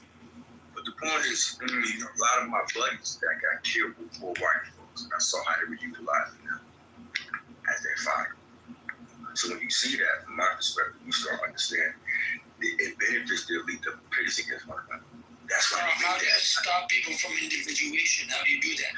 You got to destroy the concept of individual. It doesn't exist. The corporatocracy, they don't act as individuals. People act as a group. But that's what Stalin did, bro. That's what Stalin did. Destroyed the very idea of individualism by re-educating everybody and controlling everything and subjecting everything to the state. Nobody else can be able to teach out of order. I'm talking about I just made it by 2 points. I'm talking about that. Hey, ASR, didn't Mrs. Io pack your ass up so hard that I'm really, really surprised that you're like, you didn't even talk about this shit. Actually, the opposite happened.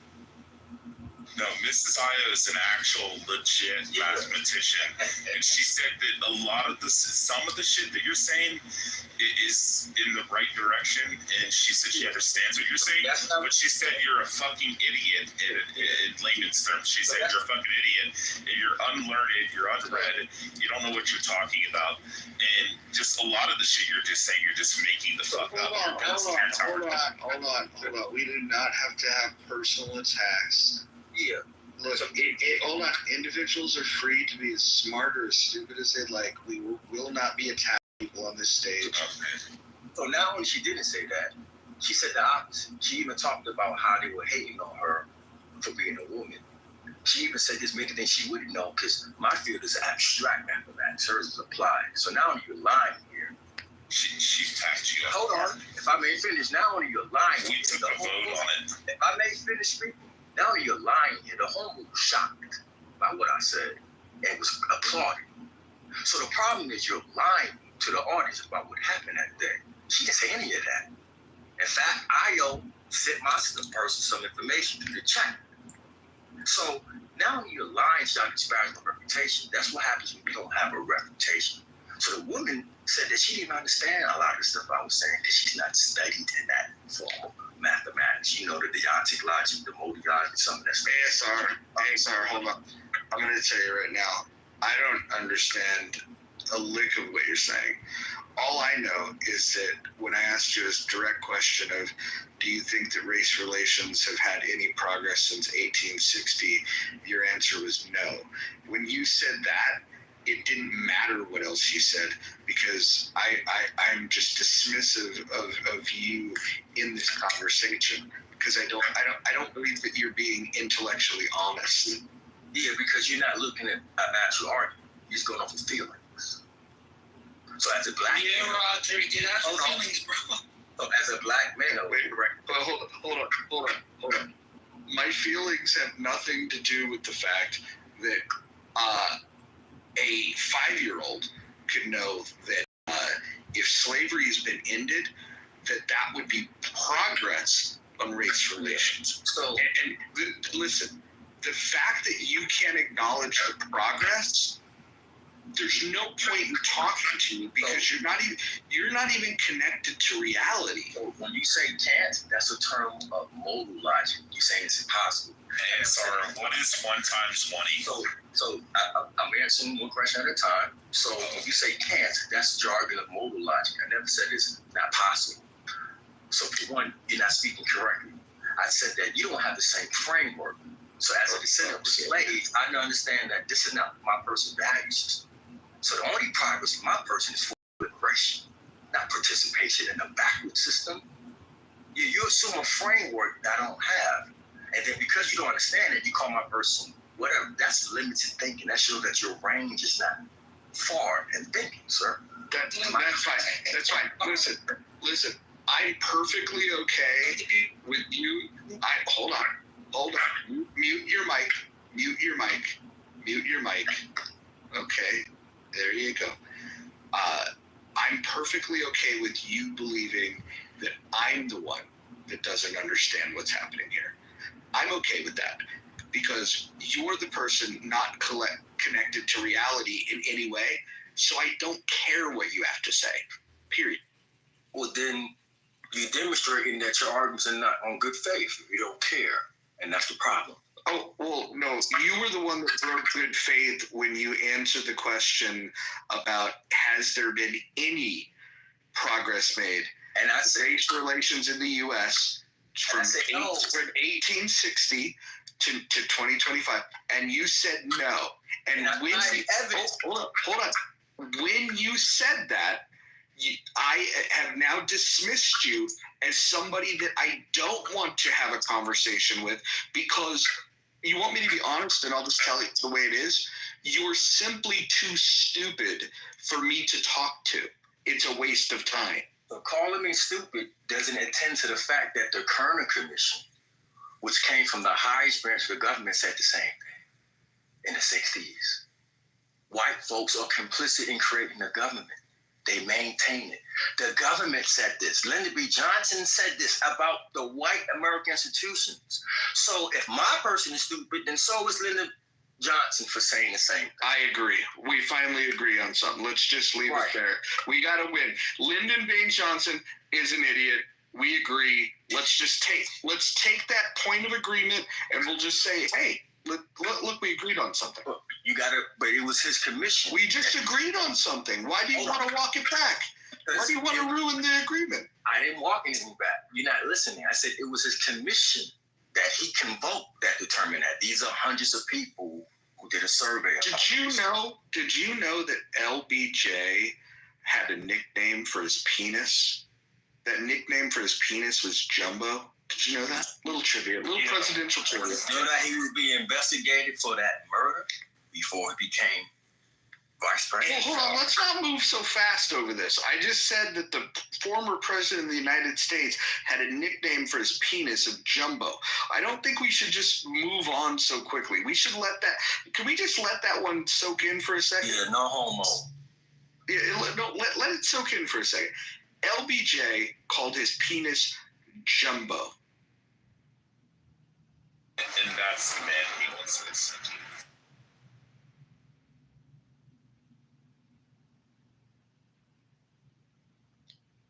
Yep, little trivia, little presidential. He also wasn't it LBJ that said he would have black people vote Democrats, or those N-words vote Democrats? Listen.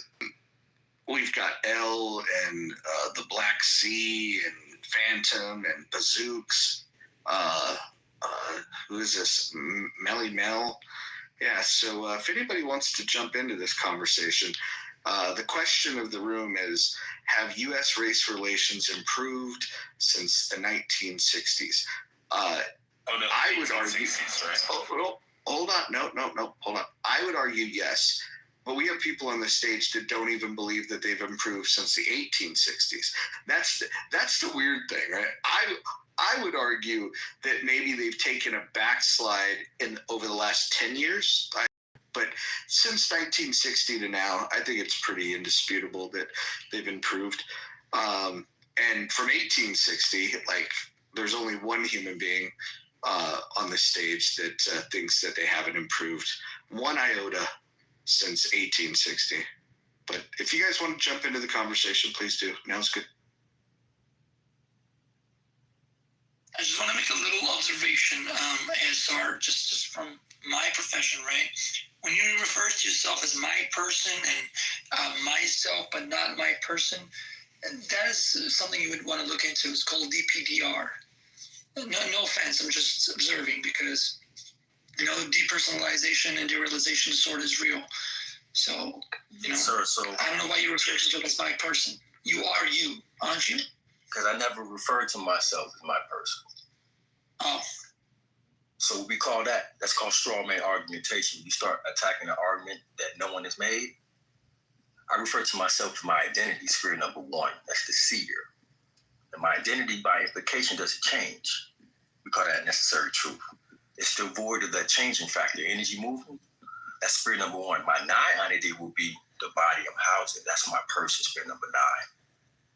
So why would I go around identifying something I'm not? You were on point. And what is Roger's identity? So what is his identity? All of our identity is that which perceives. That's consciousness. It's immaterial. So you're not the body you're housing. You're the entity that's conscious of the fact that you possess the body. That consciousness is your identity. Your non-identity is your body. So you look at your hand, that's not your identity. That's your energy vehicle. Can you imagine this guy at a fucking bar trying to great. This is bad now. With a few drinks, this would just be fucking... What I'm saying is, Mojo, his biggest problem is that he won't give up on trying to convince you that he's right. Yeah, so because he's such a fucking narcissist. The problem is you won't attend somebody's argument. But nobody gives a shit about your fucking argument. That's what we're trying to say. And we're over here like, hey, no, and you're like, oh, I know you want it. I know you want it, and it's like, no, we don't want it.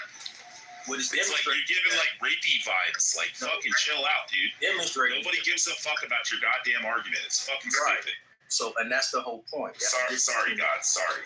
That's different between one is rational. Pisses me off so bad. So you choose to be pissed off. So you're still being rapey right now. Hold Everybody's like, no, hold on. Everyone meet up. Everyone meet up. I don't know about you guys, but I feel like we've been introduced to the dime store version of Terrence Howard. That's the only thing that's computing right now. But carry on, ASR. This is probably amusing for someone. Go ahead. No means no. Now, when y'all say the dinosaur version is, Terrence Howard, or Terrence Howard is a genius of a man. I'm sure you would believe that. Well, of course, there's nothing wrong with that. I don't see any problem with Terrence Howard. And I know. Johns Hopkins University doesn't think ASR is crazy with that 4.0 in per This third person shit. So Johns Hopkins University has no problem with ASR. But Johns Hopkins University cannot validate you because they're part of the racist institutions. Right. They are one of them. I'm talking about my person. Oh, shit. Hey, you see how that works? I'm not. Roger, bro. Good seeing you. Good listening to everybody. I'm going to go slug it out, man, in bed. So I'm going to go to sleep. Everybody have a good... Alpha, do you feel like you've been violated? In so many ways, if I was to count it, I'd probably end up as jail myself. Well, hold on. Alpha, can we at least acknowledge that we've accomplished something? We've been on this 4 or 5... We've been on a 4 or 5 search for the stupidest person ever on Clubhouse. We finally found him. I mean, look, this is good work. We finally found the dumbest person on Clubhouse. I must admit, you find crazy things in Roger's rooms, man. Have a good night, man.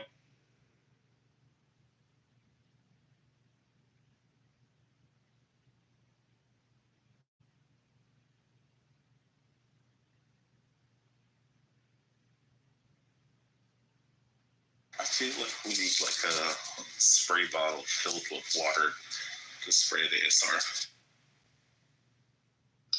I was really uncomfortable when he was going down this track of referring to everybody as pale face and blackface. Like, that was very weird. Boy, made me very uncomfortable. Because he's a racist piece of shit. No, I said pale face and non-pale face, and dark face and non-dark face. Those are category terms that refer to all people. Mutually exclusive, jumping exhausted. Which category do you think I fit into? So what I'm saying is that... Which category do you think I fit into? Well, that would be non-dark face. Non-dark face?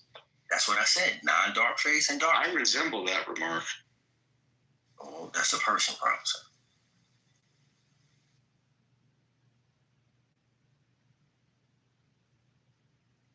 Yeah, I've been fruitlessly trying to get ASR to be upset. It's not working. I don't care if you're upset or not. I would hope that you're not upset. I would think that people that are as delusional as you have access to good medication that would keep you from being unhappy at any. Well, the thing about peace is when you get to the world, nothing moves you. And peace is the only immovable reality in the universe. Everything else is moving. Do you have anything intelligent to offer to this room? Anything? Yes. When we identify with our infinite potential to achieve, we identify with that which is unlimited, which is peace. So why not teach people to be rational or peaceful at all times? Minds out conditions for success. Why don't we teach people to attach themselves to an objective reality? Wouldn't that work better? No. This is the core problem, that you are not connected to an objective reality. Your reality is subjective, which is why you're just making up a bunch of horse shit. Well, actually, I'm referring to the science of the potent integral mind of the tree of life and commitment. That's what my ancestors utilized to conceptualize the world. So it's a science. And this is how the ancients and my ancestors and our values saw the world. So this is actually a science. What is your thought about reparations? I think it's long overdue. And I think for America. For who? Well, if you're referring to reparations for black folk, the collective, that collective. Do you think that you are owed something? I think my person is owed money. I don't know what you mean by your person. So by my person, spirit number 9, see that profile pic? That's not my identity. Who I am is spirit number 1, the observer of my body. Yeah, I just told you it's a science. Some people should be institutionalized. Right. And some don't know about. I have to tell you, I was just thinking about this, Rich. Like that goddamn Ronald Reagan closing down the fucking mental institutions. Like that son of a bitch. Like if Ronald Reagan would have kept the mental institutions fucking whole, maybe, just maybe, this man could get the help that he needs. You know, I met four people in a group yesterday, and I felt really fucking bad when I told my dad. But I met these people, and no joke, they had to be sub 70 IQ. I mean, just fucking inbred hillbillies from like somewhere in Indiana or some shit like that, or Illinois they're from, but they were out here in Texas living. And the father and the mother smelled so fucking bad. They smelled like homeless people. But they weren't homeless. They were just such inbred hillbillies. And I called my dad afterwards and I said, I feel so bad because I don't mean this. I don't want to mean this. And I do not mean it in the racial meaning. But I agree, and I hate saying this, I agree with Margaret Sanger when she talked about eugenics, and that some people should be sterilized and shouldn't be allowed to breed. And, I mean, the same thing goes with institutions. I don't want anybody to be institutionalized, but there's too many people like ASR just fucking running around, and it's scary. Because, you know, he can get this convoluted fucking ideal in his head someday that, you know, I need to go shoot up a fucking church or a fucking mall or some shit, you know, and if he believes in his identity and all this fucking crazy shit, what's gonna I don't know. Stop it from We making don't have to make it this. Jesus Christ. ASR, quick question for you. Do you have any affiliation with BHI? I have no clue what BHI is. Yeah, he believes in like the ancient Egyptian shit. But hold on. There's no people called ancient Egyptians in the clip. Kemet, yeah, you were Luckily, ASR is actually with you. And my city knows that. In fact, on national television, it was seen as, hold on, so the opposite you're talking about, this was going on. Are you on permanent disability? Hold on. No, ASR, quick question. Are you on permanent disability? My person. Are you on permanent disability? Yes or no? He might have felt shocked. I'm on permanent truth telling. Yeah. And I keep on ignoring the subject. Do you receive government checks for permanent disability every month? ASR has received a lawsuit, multi-million-dollar. What are you talking about, sir? I'm talking about the fact that your delusions. I think a wellness check is in order to figure out if you're a danger to yourself. My actual doctor. Well, mostly society. So you're talking about stuff you don't talk about. So my doctor saying the opposite, and Johns Hopkins is saying the opposite. What y'all talking about? Imaginary stuff? Y'all making up stuff based on y'all feelings. I'm talking about the last time I heard somebody this fucking crazy. They were babbling to themselves at the BART station in San Francisco. You're like one of those fucking crazy people that carry signs. You notice how you haven't intended to match your argument? You talking about my person, that means it's outside your thinking range. You are absolutely correct there. No, you are absolutely correct there. I'm going to give you a point. This is completely outside of my thinking. And this is basic logic. Imagine that. Yeah, so why are you making a joke? Your person being exposed as the joke. Okay. No, this is fine. I'm the punchline of a crazy man's joke. I'll accept my fate. Fuck it. You know, at one time, people think considered crazy to be flying in the air. You know, that magical 5 years ago. We had planes that God, you make this argument all the time. Yeah. Every time somebody calls you crazy. Rich, you bumped into this guy before? Yeah, he's a chillism regular. So, oh my God. Okay, hold on. Chillism Wait, hold on. now it makes fucking sense. No, shit, no, listen.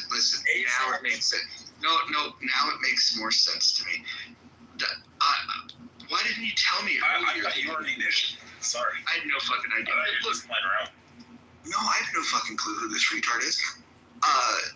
But that makes way more sense. I will say this. They have an amazing collection of retards over there. Oh, yeah. Like, I thought that I had a nice collection of retards, like, because, like, that's what Clubhouse is. It's like you open rooms and you start a collection of retards. But Chillism, they should win an award for, like, I don't know what they're putting, like, what kind of crack they're putting on the bait of the title of the rooms, but it is, like, fucking, it attracts all the fucking retards. Like, do you remember, was it yesterday or the day before that I got into it with... Ike and Concrete. Yeah, Ike and Concrete. Now, up until this ASR guy came along, those people were competing for being two of the dumbest motherfuckers I've ever met in my life. Have you met Lion Zion? That guy's actually, like, he giggles. At least he's happy, so I'll give him a pass. The other one that's really, really dumb, and I mean really, really dumb, is King Solomon. Oh, God, yeah. Yeah, that guy's a fucking retard. But no, the room that I went into with Ike and Concrete, they were having their argument about Hegel. I listened to it for a few minutes. I could decipher pretty quickly that neither of them have ever read Hegel. Got up on the stage, asked them a few questions, got them to both acknowledge that they'd never read Hegel, and the conversation was really over. And then Chillism never fails to disappoint you. Like, if you think that was bad, that you had guys in a 45-minute heated argument about what Hegel, greatest contribution was, two guys that had never read him. If you thought that was bad, the conversation that immediately followed that was they were talking about, would you rather have sex with a gorilla they were asking me if you would rather have homosexual sex or sex with a gorilla.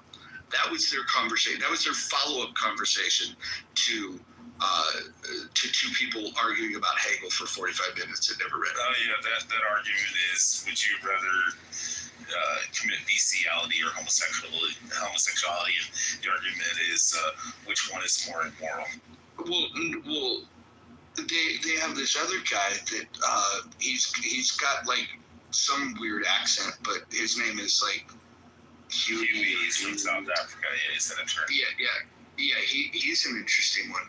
He said that he would rather fuck the gorilla because the gorilla has a smaller penis. So this is like the kind of conversation that they like to have. They do have really small intestines.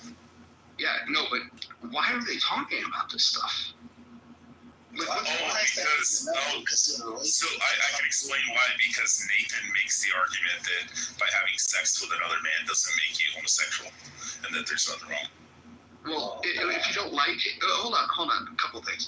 If you don't like it, doesn't make you homosexual. I mean, like, because there's things like rape. Yeah, you're going into the chillism conversation right now. No, hold on. People have sex in prison. It's more of a power thing. Rather than homosexual. That's actually what I brought up about, does it make a man gay if he's raped in prison? No, that's called gay for this day. That's a whole different thing. It's a whole different category. Phantom, you were trying to jump in. What's up? No, you good. You good. Oh, you don't want to talk about gay for this day? Like, what's up? This wrong part of the conversation to tap in? What's happening? No, I'm good. It's like, man, I ain't getting in on that gay shit.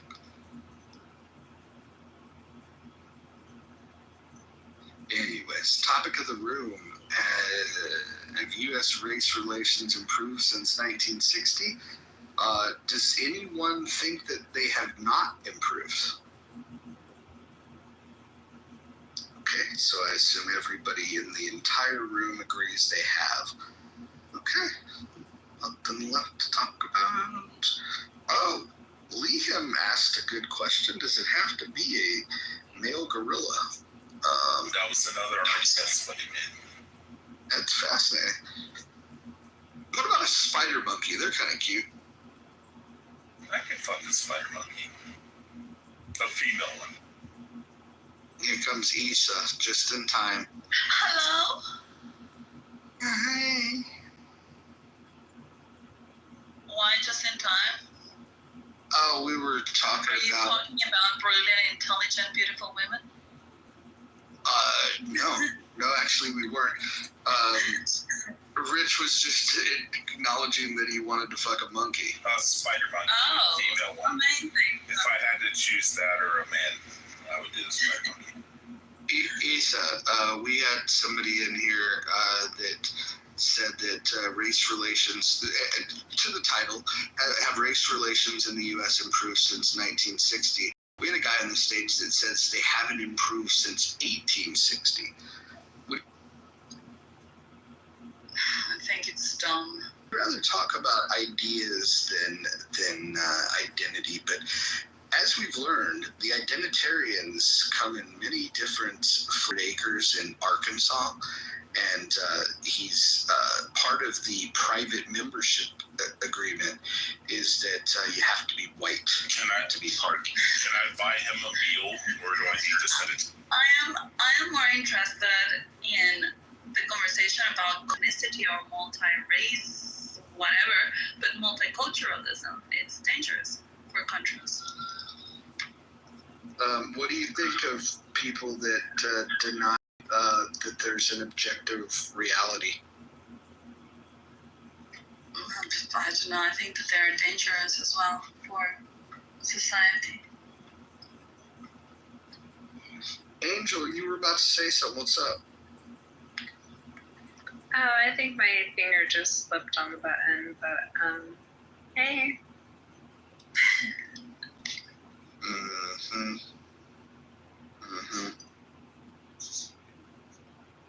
You know what's funny? I filled in my application. What? My truth and your truth. ¿Cuál? I did. Why is it when we talk about race relations in the U.S., people assume that the only conversation is between whites and blacks, as if no other race exists? Isn't that only on Clubhouse? Well, Clubhouse is a collection of the biggest idiots found anywhere on planet Earth. So yeah, I think we're gonna skew towards the dumber people. What do you think, Rich? Average IQ for Clubhouse? Depends on the room. I'd say the 90s. What's that? Depends on the room. I would say depends on the room. I would say on average probably in the 90s. But I would say there's a lot of rooms that skew into the 70s and 60s. Interesting. Yeah. Are you doing a sociological study, Roger? Why all these questions? You're very curious tonight. Yeah, I've had a lot of caffeine. Oh, she missed ASR, so she's not. I missed the what? You missed ASR. He's not in the audience right now. He's the one blasting the chat. What did I miss about this person? Super fucking low IQ. Just dumb. So, what are your guys' thoughts on this new community? On the what? I think that they should be allowed to have a community. If you buy private property and you want to invite people to stay on your property and you have rules for your property, not much difference than I have rules in my house. I think you should be able to do that. I just think it's a very stupid way to organize. If you're going to pool your resources together and buy a piece of property, I would think that there's much more intelligent ways to organize that. If you wanted it to be thriving, you'd probably want to have some diversity in terms of knowledge, skill, and ability, right? And those, if if you had tradesmen, skilled tradesmen, that would probably be good.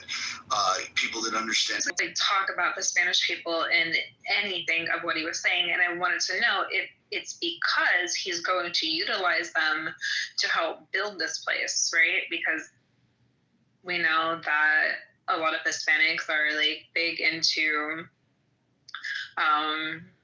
doing the contracting and, gardening, getting mowing, all of that, like those type of labor. So that was my one question. And then my other question for him was, well, I actually had another one too. My other question for him was, okay, so now your community is all established, everything's up and going, and families are flourishing, and the children are coming of age, and now they're done with college and ready to like move into their own family lives. Like, will they be able to marry out? Like, could they marry somebody who is outside, like a Black person, Spanish person, Jew? Like, can they marry outside of the community and like still be accepted? I think he kind of addressed that, and I hope there's a recording of it, but there was something said about they would reevaluate their membership because you have to get accepted. Did Curtis ask him? Do you know? I don't remember who the person was. Somebody asked the question that was right on that topic. Okay, so then that must have been Curtis, because I texted him and he was in the middle of talking while I was listening, and I was like, ask him this question. Then I couldn't talk no more. I had to go. Yeah, there was a big answer about like the first of all, when you first sign up, the membership has to be approved, and then like let's say like if you grow up in that community and you decide to fraternize outside of this community, they would just reevaluate whether or not you're a good fit for the community. It's like a cult. That's great. That's great. I mean, I'm okay with them doing that though. And I was wondering, the only other question that I was going to ask is if somebody who is, on Clubhouse, everybody identifies me as a white woman here on Clubhouse. So I wanted to know if I identify as white, can I participate in the community if I identify as white? Doesn't matter. I've already filled out my application, and they've contacted me. I have an upcoming meeting next week, and I was told that I'm getting 40 acres minus the meal out of this, so I'm super stoked. What? We were talking about the 40 acre and a mule thing earlier in this room, and there's a lot of government land. I don't think the 40 acres is the problem. It's just that there's not enough mules. You know what? That makes a lot of sense. I mean, maybe if people would accept acreage in a hamster, we could probably make hamsters happen, or mice, because they multiply really rapidly. So we can come up with. I'm so lost in this conversation. I'm anti-rodent, so I will definitely not accept any mice. I'll take a horse instead. ESA for reparations for African Americans because of slavery. They wanted 40 acres and a mule. A mule? A mule. A donkey. Like a donkey. Mule. A donkey. Hee-haw, hee-haw. She said a meal. A meal? Can you get your own meal? A mule, okay. I can care less about reparations, but if it was to be given, I'd take a hamster. There you go. We're giving out hamsters. They're no different from a rodent. They're no different from a rodent. It is a I wouldn't do that to a poor hamster. It's just a fat mouse. It's just a fat mouse. And they die faster. I when I was a kid, I had pets of weird animals, and hamsters died relatively quick. That's because you didn't take care of them. No, that's not true. Hold on. Respectfully, I took great care of all my animals. And hamsters just don't live. They just don't live as long as like rabbits or rats or mice or any of them. I had a rabbit for my little boy when he was younger. So I have 6 children. My oldest is the one I'm talking about. But when he was a little boy, I got him this big, fat, chunky rabbit, and it was so adorable. Rabbits can get a lot. I had a rabbit too, and the rabbit would. I tried to like domesticate it and like let it loose in the living room, and it would always like run up to like wires, like the wire to the TV or whatever, and it would try to eat. It would try to eat the wires, and then I was just like, you know what? Fuck this! I'm gonna get rid of this fucking rabbit. And so, what did you do? Well, I put it on Craigslist. That was a thing. No, hold on. This gets worse. I put it on Craigslist, and I just said, "Hey, I'm giving away a rabbit. I'm giving away the cage." And the cage was like, I'm not very handy, but like I made this rabbit cage. I went down to Home Depot. I bought all the shit. I built a fucking pretty badass rabbit cage. And this fucking Hispanic guy pulls up, and like the way he grabbed the rabbit out of the cage, like he just like fucking just by the back of the neck, just pulled it up, and then he goes, he confirmed, he goes, free, and I said yeah, and then he said thank you, and then he's gonna walk away, and then I'm telling him like, hey, the cage is worth far more than the rabbit, and this fucking guy was just like, no. He didn't want the cage. And then once I realized that this guy just literally walked over to his car, threw the fucking rabbit in this little sack, and then threw it in the fucking side, like in the passenger seat. That's when food. Yeah. That's when I realized this motherfucker is just about to eat the rabbit. He saw it for free, and he fucking came and swooped up the rabbit. No, he was Mexican. He was a Hispanic guy. Not too much.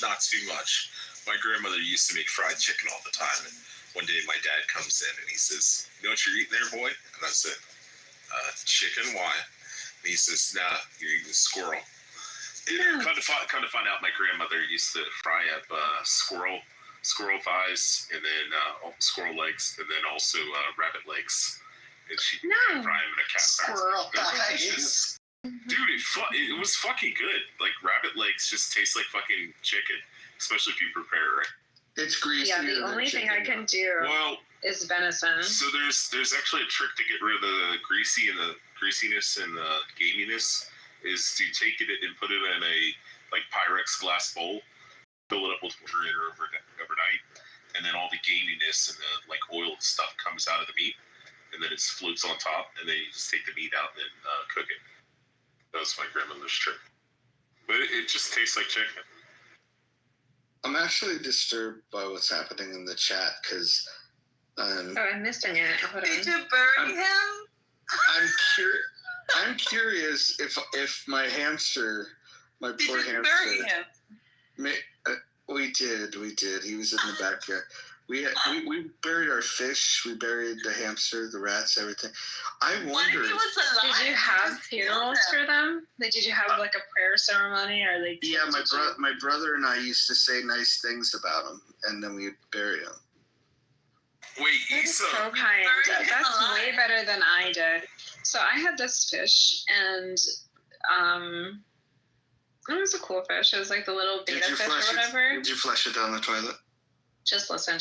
So, I had this beta fish, and I'm like, oh, like the little jar that it came in was super tiny, very tiny, and I had like a little plant thing or whatever, and I was like, I'm gonna buy this huge bowl for this fish so he can have lots of room to swim around. Like I would hate to live in that tiny little bowl. And I'm gonna like put, other fish like it inside of this bowl. So I bought this huge, really beautiful bowl, and I put all the beads at the bottom and like with water, and I have like this like floating that they eat from or whatever. And then like a few days go by and I'm noticing like the fish are dying, and I'm like, oh, I wonder what it is. And so I'm calling like the pet place, and I'm like, I have this certain plant. If I take a picture of it and I bring it in, can you tell me about it? And so they were like, yeah, so I come in with this like picture of the plant, and they're like, oh no, we have those plants too. And I'm like, yeah, because like, I got it from a fish place, and this is what they gave me. So anyways, fast forward, now I'm down to one fish in the bowl. So I keep on replacing these fish, and I'm like, this is crazy. This blue fish is like I don't know how he's making it. He was murdering all the other fish, and betta fish really aren't supposed to be in the same bowl together. And so I was like, that's completely wild. So the bowl was dirty, like after all these, these murders that took place in this bowl. And so I have to like take out all of the stuff. I took the fish and I put him in a like another glass or whatever, and I asked my son, I'm like, can you clean out the bowl for me? Because he was already standing at the counter, and I said, can you quickly wash this for me? So he actually uses Dawn soap, washes it really good, and then rinses it out, and he gives it back to me. He's like, here, it's clean. So I'm like not thinking anything of it, and we put the fish back in the bowl, and I wake up the next day and the fish is floating on top of the water. And there's like, what I noticed that I didn't notice before, there's all these like little bubbles at the top. So the Dawn, and so we had to do like a fish funeral, and we had to like a hole out in the backyard and stuff, and like said some like nice things, and then we drew some pictures of the fish and stuff. But I will never do that again. You said, did you say you when I said eating squirrel and rabbit? When y'all eat fucking iguana in your country? Wait, hold on. We gotta let this sink in. Angel's story. This is wild. So, Angel, do you have fish now? No, I have not had a fish since then. It was a lot. If you did have fish, would it make it an angel fish? Did you have a name for your fish? Beluga. I think the name was Beluga because it was blue, but my baby named it, so it was named Beluga. We were talking earlier about the fish on different strokes. Gary Coleman's character, Arnold, had a little fish named Abraham. I have chickens in my backyard. See them? These are respite chickens, so they're not actually mine. I just I'm like their respite for a little while. Have you ever seen what happens when you chop their head off? Yeah, I have. I've seen some people actually like take it and swirl it around by its neck, and I'm like, ew, that is inhumane for a chicken. It's kind of gross. Nah, the first like rotation, it snaps their neck. They don't even know. It's just wild. But yeah, I have some chickens in my backyard, and they kind of cross the street a little bit sometimes. So I'm always like, why did the chicken cross the road? It's funny. Roger, have you ever seen a story about a guy? It was like around the turn of the century, but he chopped the head off of a chicken, and the chicken. There's a town called American Canyon, and my Mexican friends and I, and the Filipino guy too, we would go and watch these chicken fights. And I don't know if you guys have ever seen. Those are fucking brutal. Yeah, I don't think at my age I would get into it, but back in those days, you get to gamble on it. You drink a couple beers. It was interesting. Anyways, look at Hope. The chicken can bite you. Look at Hope in the chat. She's talking about cocks. It's amazing. Cock bites. I just had a bad visual, but so this person like they got like right in between like the thumb and the index finger, that little soft smushy part. This like fucking bird like attacked its arm, its hand right there, and it was pretty bad because it was like a hole inside that part, that like that little web in between, and I thought it was pretty gross. They're pretty vicious animals. Mine are nice though. I think it's also how they're kept and they're taken care of. Mine actually listen, and I don't have names for them because I feel like I did start naming them, and then I would come down the yard, the next day, and I would be pointing at the ones that I thought I named something, and my kids are like, "No, we named that this," and I'm like, "Okay, I give up with the names." So Yeah, just waiting for people to come and adopt them.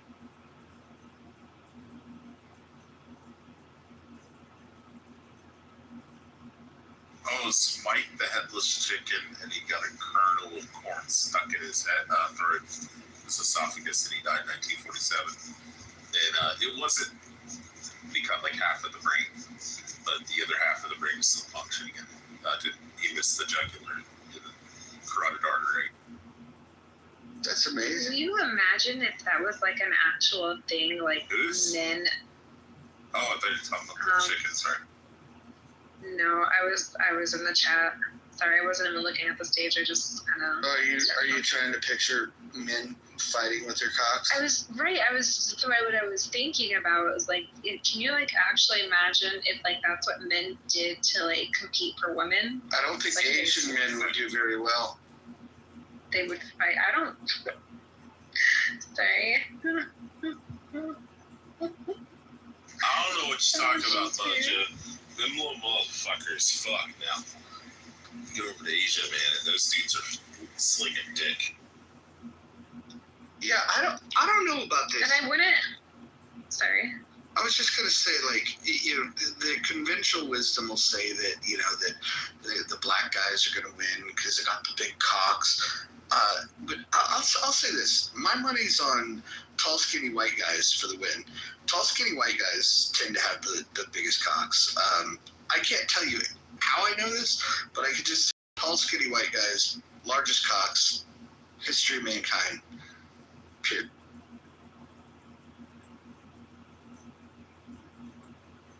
I'm just wondering what the competition would actually look like. Like, I envision that there being like this table that like you know, like the penis gets measured on or something, but like not measured by like just laying it there. Like they have to like slap it down like as like, you know, this is the largest I can get, or like the longest I can get, or like something weird like that. What about this? How far it could shoot the semen?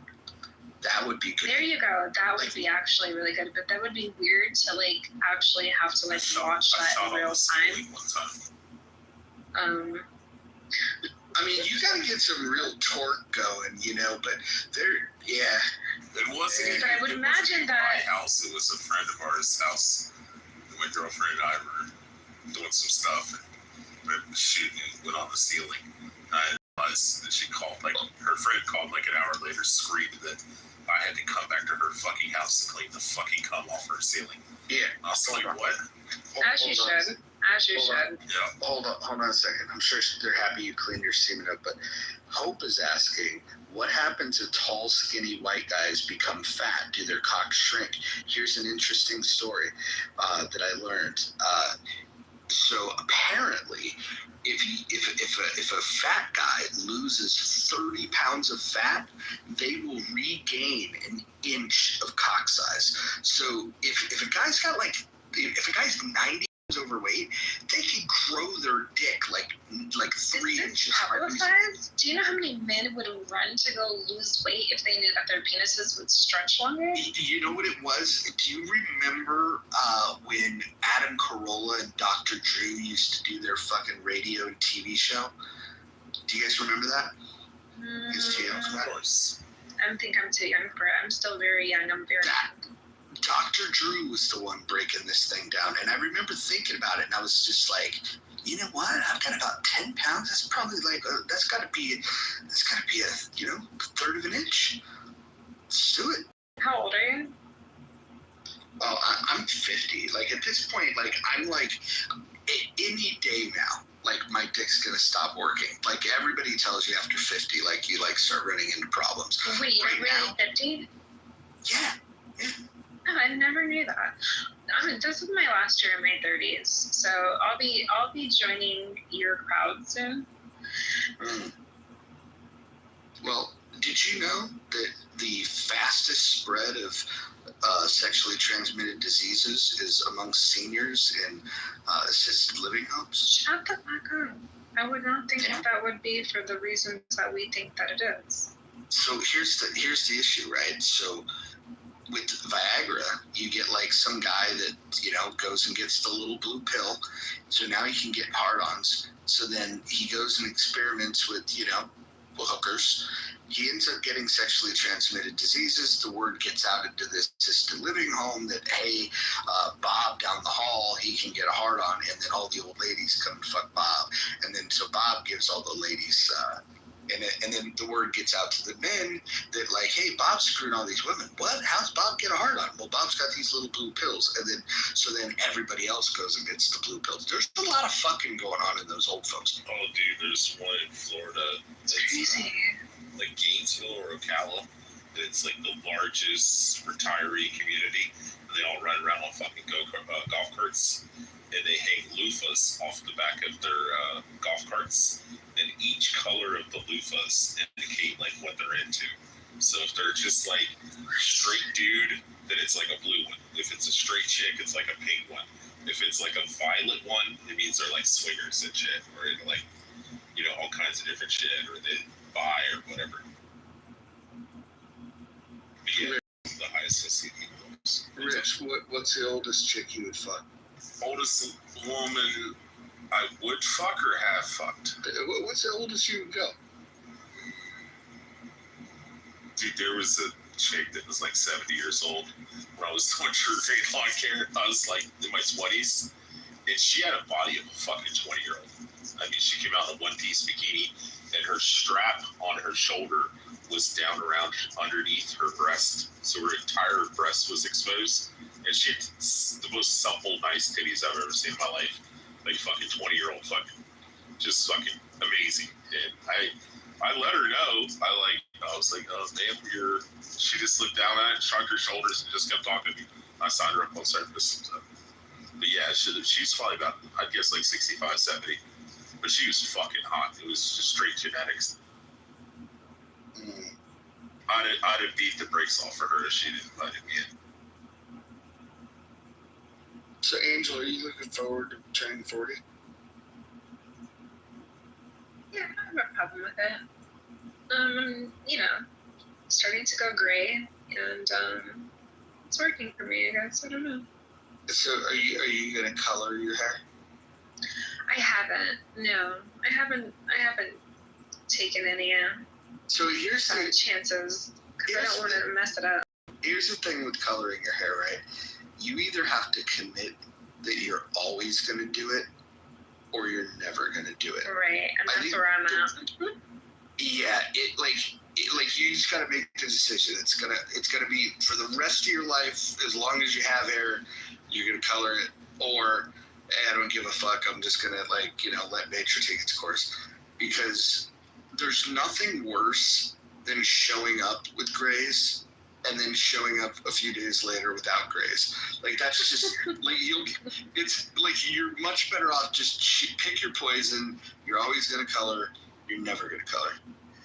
So I contract with this small office, and there's about 4 other women in the office, but I'm the youngest. And you're right, they are very serious about dyeing their hair. They all have their hair appointments, and they talk about how much the pricing has gone up, and when grays start to show, there's a semi little mid breakdown that they kind of have over it. And I'm just like, why not just let it go? And they're like, oh my gosh, I could never do that. But you're right. Yes, you have to just stay committed. If you're gonna dye your hair, just stay committed all the way. I don't know what has encouraged me not to dye my hair, but I'm afraid I'm just gonna mess it up, or it's gonna get messed up, or something is gonna happen to my hair, because I've never dyed it before. So Pure Blood American says 60 to 70-year-old Asians still look 40. Now, we've talked about this in this room before, but probably not with this audience. Asian women are so interesting because it's very true that they can look super young until they're old, until that's not true. And then all of a sudden, they go from looking really young to looking like Yoda. They age instantly, and they look like fucking little hunchbacks that like survived for fucking thousands of years. It's crazy. And they had the Coke bottle glasses and the little boo-boo and the fucking slip. Yeah. It's like my mother-in-law. I tell my wife that every day. I said, there's that fucking Asian wall. I said, one day you're going to wake up and start looking like your mom, Rosario. I'm really afraid of a hunchback as an older person, so I'm...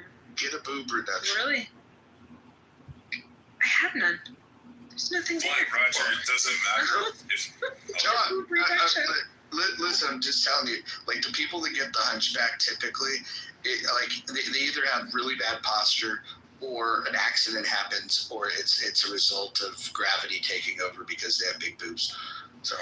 Well, I don't have the third thing you said. However, I'm very aware of my posture. So like, especially on the days where I find myself sitting down a lot, I intentionally make sure that my back is straight. When I drive, I drive with like my chair like all the way back, like it's straight. I look weird, I know, but anytime that I can get some straight backing in, I do so. Yeah, and it's worse for women than it is for men, in my opinion. The beauty standards for women are crazy. Like, guys can like get like a dad bod and still like fucking just still survive. Can I really understand what a dad bod is? Is it where the guy becomes like he looks like he's pregnant? It's like you can tell that they like drink some beer. You ever seen Bert Kreischer? Yeah, that's okay. That's a good. Just look up Bert Kreischer. He does all his shows with his shirt off. So like a dad bod, like they still have like some semblance of like a masculine figure. Their chest, their shoulders, their arms. They're not like super fit, but like you could. They just look like a normal dude. And it'll progressively get worse if they don't take care of it. But like in that dad bod like transition phase, like dad bods are like a desirable thing to a lot of women out there. Why? I'm not sure. No. All right, Angel. So imagine like a dude that was really like athletic when he was younger. He's like the jock and shit like that, and now he's put on some weight because he's got kids. That's a dad. Yeah. I looked at this guy that you referenced, and this is not cute. I thought a dad bod was no longer in shape, but still had like a slim look to him, not like in the belly. Look at my PTR, Angel. That's a dad bod. Like you could tell he was in real good shape in his. Yeah, that's what I was looking at. Yeah, now he's got a pot belly because he drinks too much beer and eats nachos and shit. Yeah, I don't really know if that's sexy or not. I don't know about that being sexy. I'm just telling you, chicks dig that shit. You know why? Here's the thing. Do you guys have dad bods? I mean, I'm a total fucking dad bod. Here's the thing that I found to be true. When you talk to women, when you really get to talk to women about what they're into, what they're not into, women are insecure. And like women, especially if they start getting a little bit of fucking like flab, they no longer, like a woman with a little bit of flab doesn't want a guy anymore that's super fit.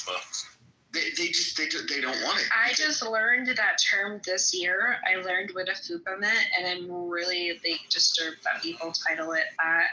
I never knew. I'm a mother. I have 6 children. I never knew that this term existed, and I was introduced to it this year on the application called Clubhouse, and I'm not impressed. I disagree. Well, it should have a different name. You got through high school without knowing what a fupa was. We had we definitely knew what a fupa was, All right. Our teacher didn't know what a fupa was. She had the biggest fupa I've ever saw, but it could be a fat upper pussy or a fat upper penis. Headrest during box eating.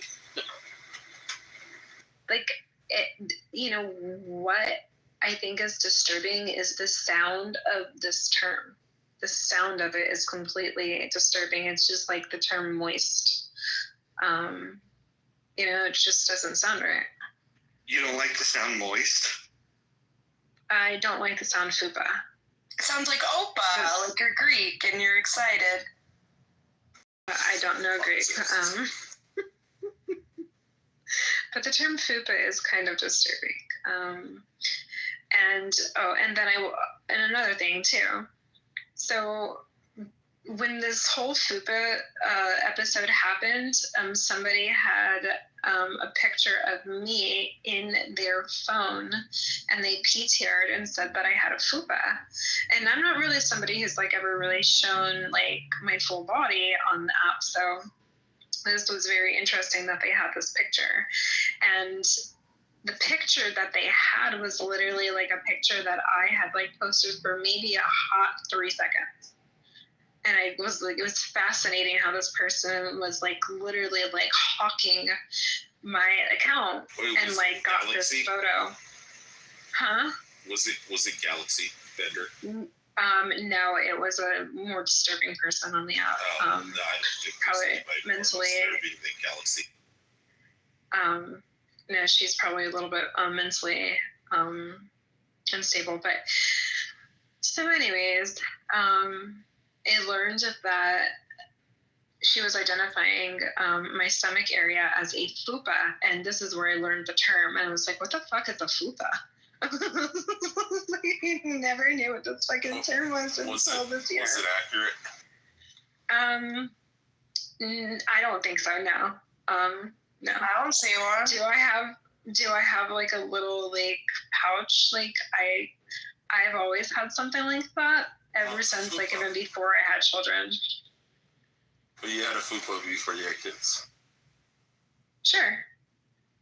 I saw a post where men were saying they were attracted to fupas, so like, you know, I think it's a thing. Yeah, they like it. That's what it says. Hell yeah. During box eating. You damn right. Lift that motherfucker up, get underneath it like a mechanic.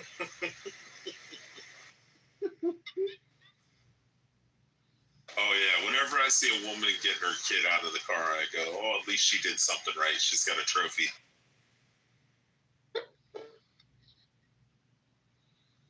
She might even have multiple trophies.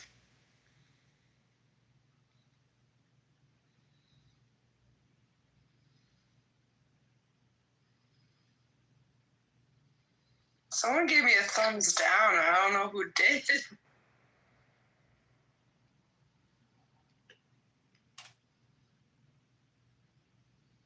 Danny, were you offering your fupa on Clubhouse again?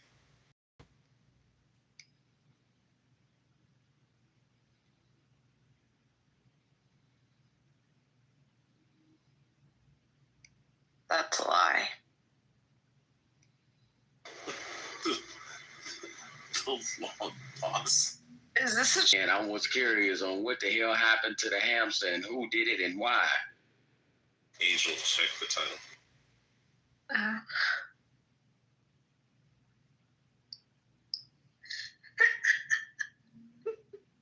So funny.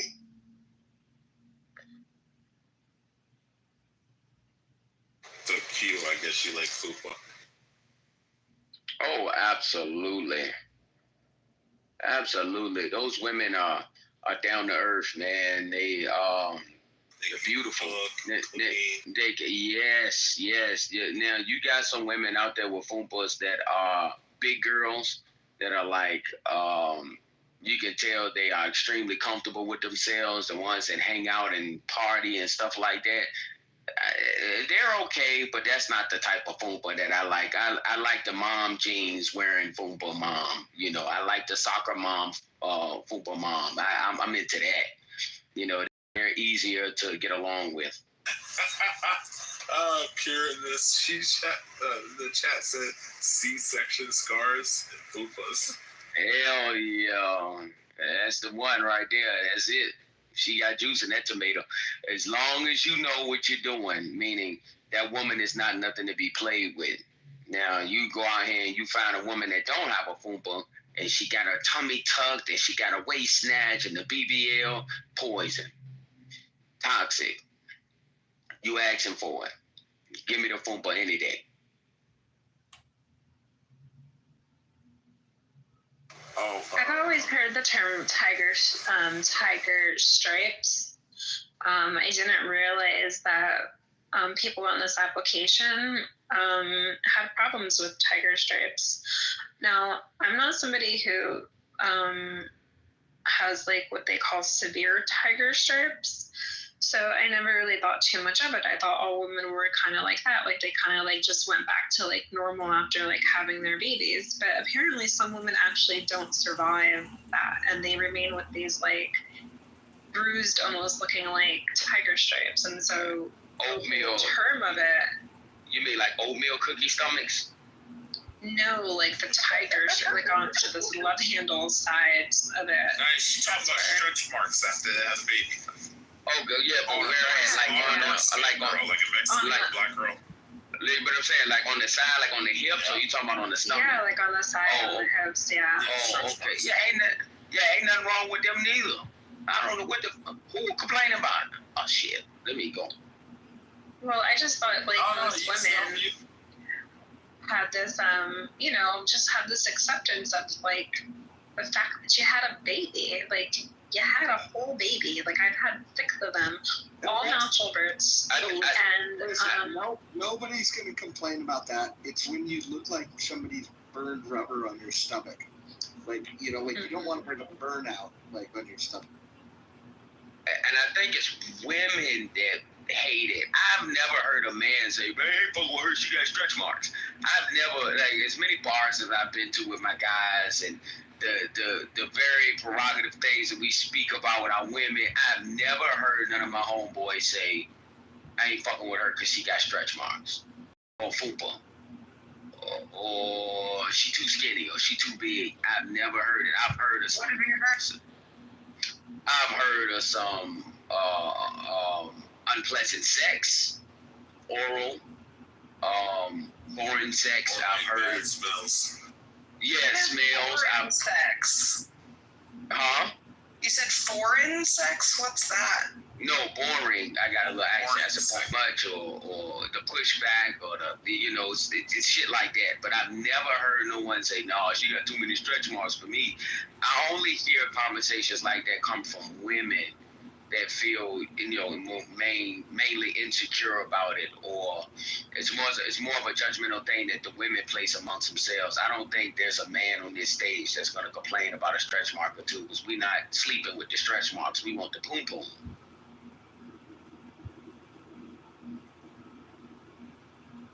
Yeah, I didn't realize it was a big thing. I saw them making fun of somebody who had them, and I was like, oh. I never knew it was like that critical.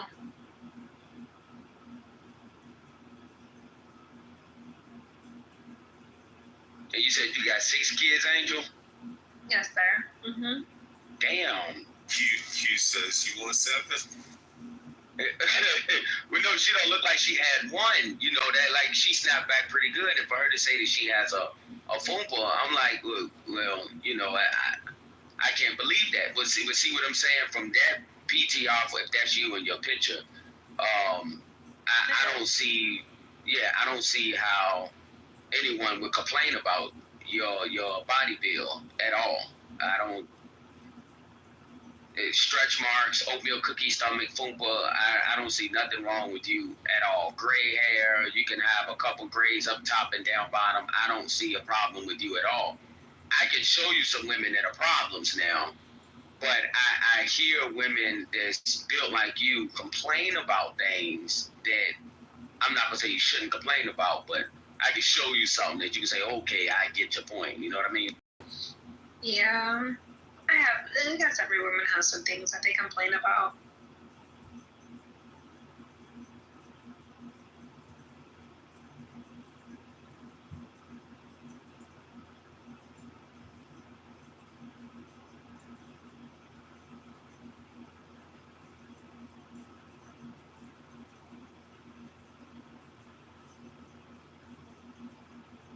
One of them had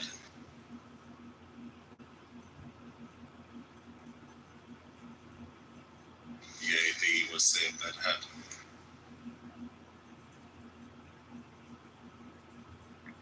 If not, back to this cockfighting competition thing. So I was also thinking too, you know how like people like they go like through karate and like they break boards and stuff. Like that would be like that should be like one of the like competing factors is like you have to break a board. Sorry, I mean it's a word I'm not following the topic of the room. Sorry. We're talking about cockfights. You talking about with roosters? Do you know what a cockfight? You talking about with roosters? I hope you're talking about with roosters, with ladies. No, with like actual. No, it's actual like human males. All right, I'm gonna go back on mute. All right, I'm going to mute. Medhead, do you know about cockfights? Sorry about that. Cockfights. Penis fights between two men.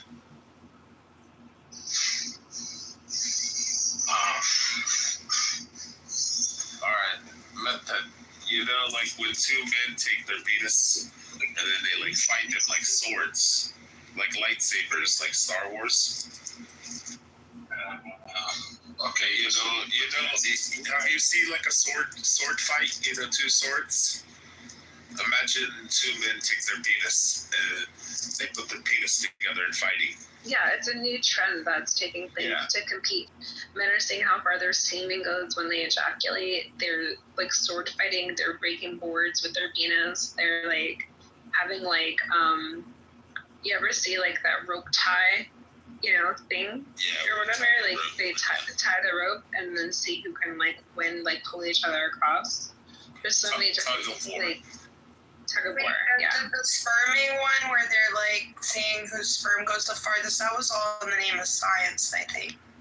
No, that was a college that did that. The sperm racing, where they was putting their sperms inside of the tubes and seeing which one can, which male had the fastest sperm cells. That's what I'm talking about. Let's make sure Medhead's still in that. Do you think this is a good idea for two men to fighting their penises? Actually, I'm reading his headline.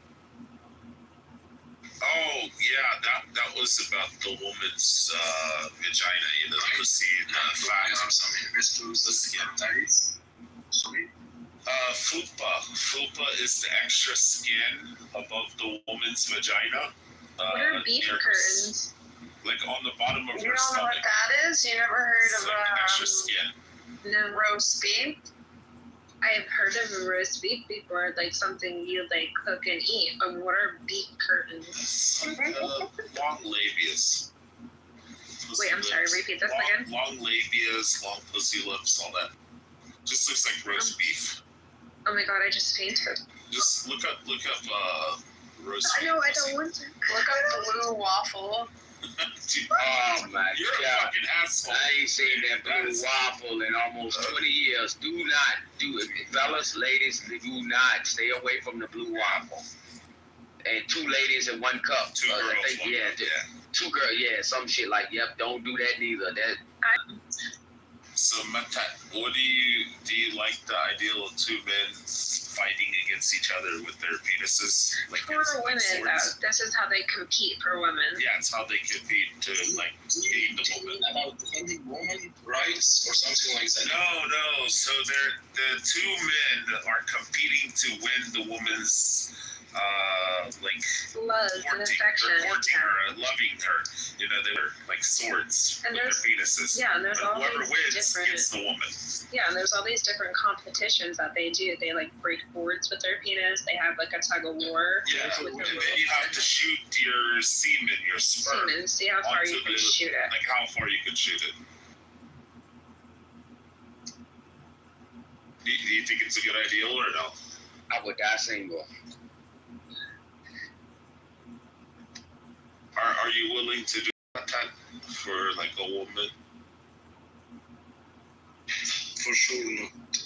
Oh. Maybe it's not allowed.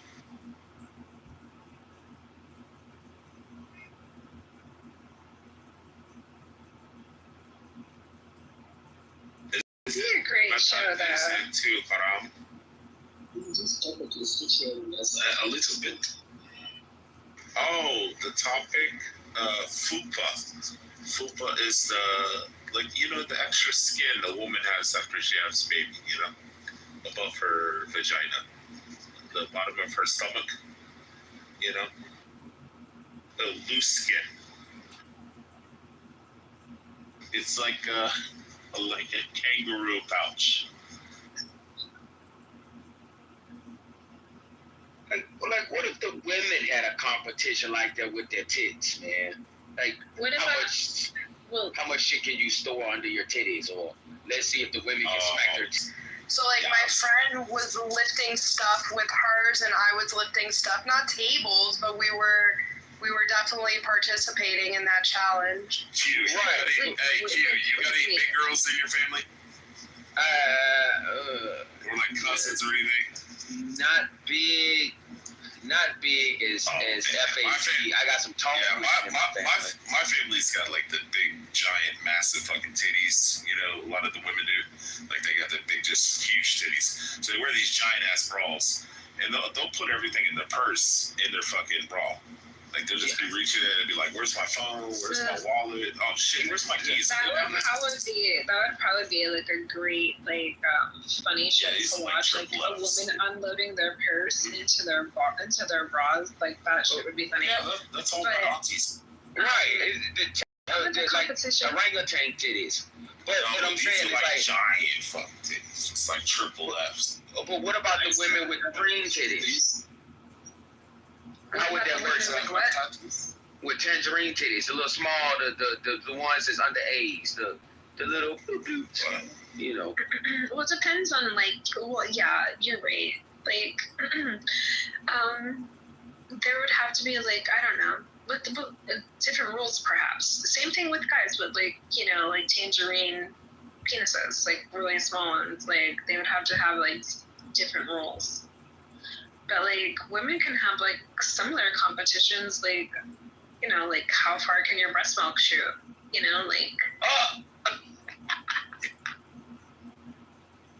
What were you saying about that? Can I have a question, please? It's not related to the topic of the room, but can I have this question? Nah. Yellow. Oh, nice article. Okay, I'm just asking about an economist. Is there any economist consultant here in the room? Roger. Get in touch. He wants to talk to you. I'm sorry, Mojo. The guy at the top, bald guy with the beard and the cigar. What's his name? Mojo. Mojo. Is he an economist consultant? Nah. Okay. Are you an economist? Okay, what do you do for a living? I think Danny is also, she's Yahudi, so she's really good with money and like finance and accounting. And she's autistic. I am from the Middle East. I am Egyptian, and I am working as a HR consultant. Oh yeah, you definitely need the help of a Jew. Danny, go ahead. Of a Yehudi. Go ahead. And I am a Muslim, and I am a TikTok podcaster, and I would like to make a new podcast interview with someone, economic consultant who is leaving USA. Hold on, I can help you. Let's imagine we were on a podcast and you were asked the question, how old was the Prophet Muhammad's wife when you fucked her? What's the question, please? The Prophet Muhammad, how old was he when he fucked Aisha, and how old was she?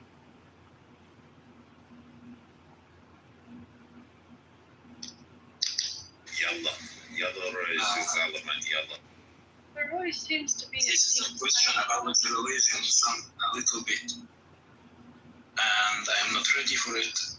That's it. I heard 9.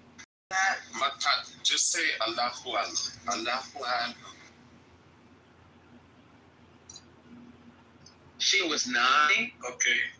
Yeah, he was 54 and she was 9. Was she 9? But did they get married when she was 7 or 6? She was 6. She was Okay. 6 when he married her, and then that sick fuck, the Prophet Muhammad, fucked her when she was 9. Did you guys hear about the YouTube show? Well, I don't know if it's a show or whatever, but anyways, you can find it on YouTube. It's called The Dancing Boys. The Afghan Dancing Boys. Bachabazi Boys. Yes. Dancing Boys, yeah. Yes. Afghanistan. Pakistan. Like, that shit was fucking wild. That is wild. Yeah, the guy was bragging about that he fucked like 3,000 young boys. Yeah. I was just like, are you fucking kidding me? Did you see like their pimp? Like he like literally like he like went for prayer, and then after he went for prayer or something like that, like he then went and like got this little boy out there. Yeah, they fuck little boys, little girls, they fuck donkeys, they fuck goats. It's just so disturbing. Okay, guys, nice to meet you. Shukran, Habibi. Assalamu alaikum in Jahannam. Later. Assalamu alaikum. Assalamu alaikum in Jahannam. Assalamu alaikum, just like Prophet Muhammad. Oh, Aisha. I still feel the pain caused by the food I ate in Kaibar when he died of poison. He died crying like a bitch. I know how competitive guys are. I can actually see this cockfighting competition thing like becoming like a global thing, you know, like there being like a whole like Olympics for it too. Well, I think the problem is too, like, you would have to be like the perfect size, because if it's way too long, then when you hit it, it's just gonna fold over it too. It's just not gonna work well. So it's gonna have to be like a right size and like thickness and all that shit. Well, that's what I'm sitting here thinking. I'm thinking to myself, it's like, now hold on a second. Now my question to the ladies is, so you're the contender up. You have 4 men about the cockfight for you, right? And all of these men have 9-inch penises, 10-inch penises. You got to take one of them, right? And you find yourself in a situation where now you're uncomfortable. What do you do that if you have 5 men and none of them meet your criteria of a healthy size for you to even be messing with? You just want to ask these ladies what's a perfect size for them? No. That's not none of my business. What I'm saying is, what happens when the ladies are faced with an extremely counts? I think there should be within the competition. There should be a how long can you stay hard, and I think that will like be what like takes the win. Don't let these women lie. There ain't no such thing as stupid. There definitely is. He's a liar. Push a damn baby out your pussy. You're like, that's stupid. It's not the same. Yes. Nope. Totally not the same. Stay harder, longer would be the winner.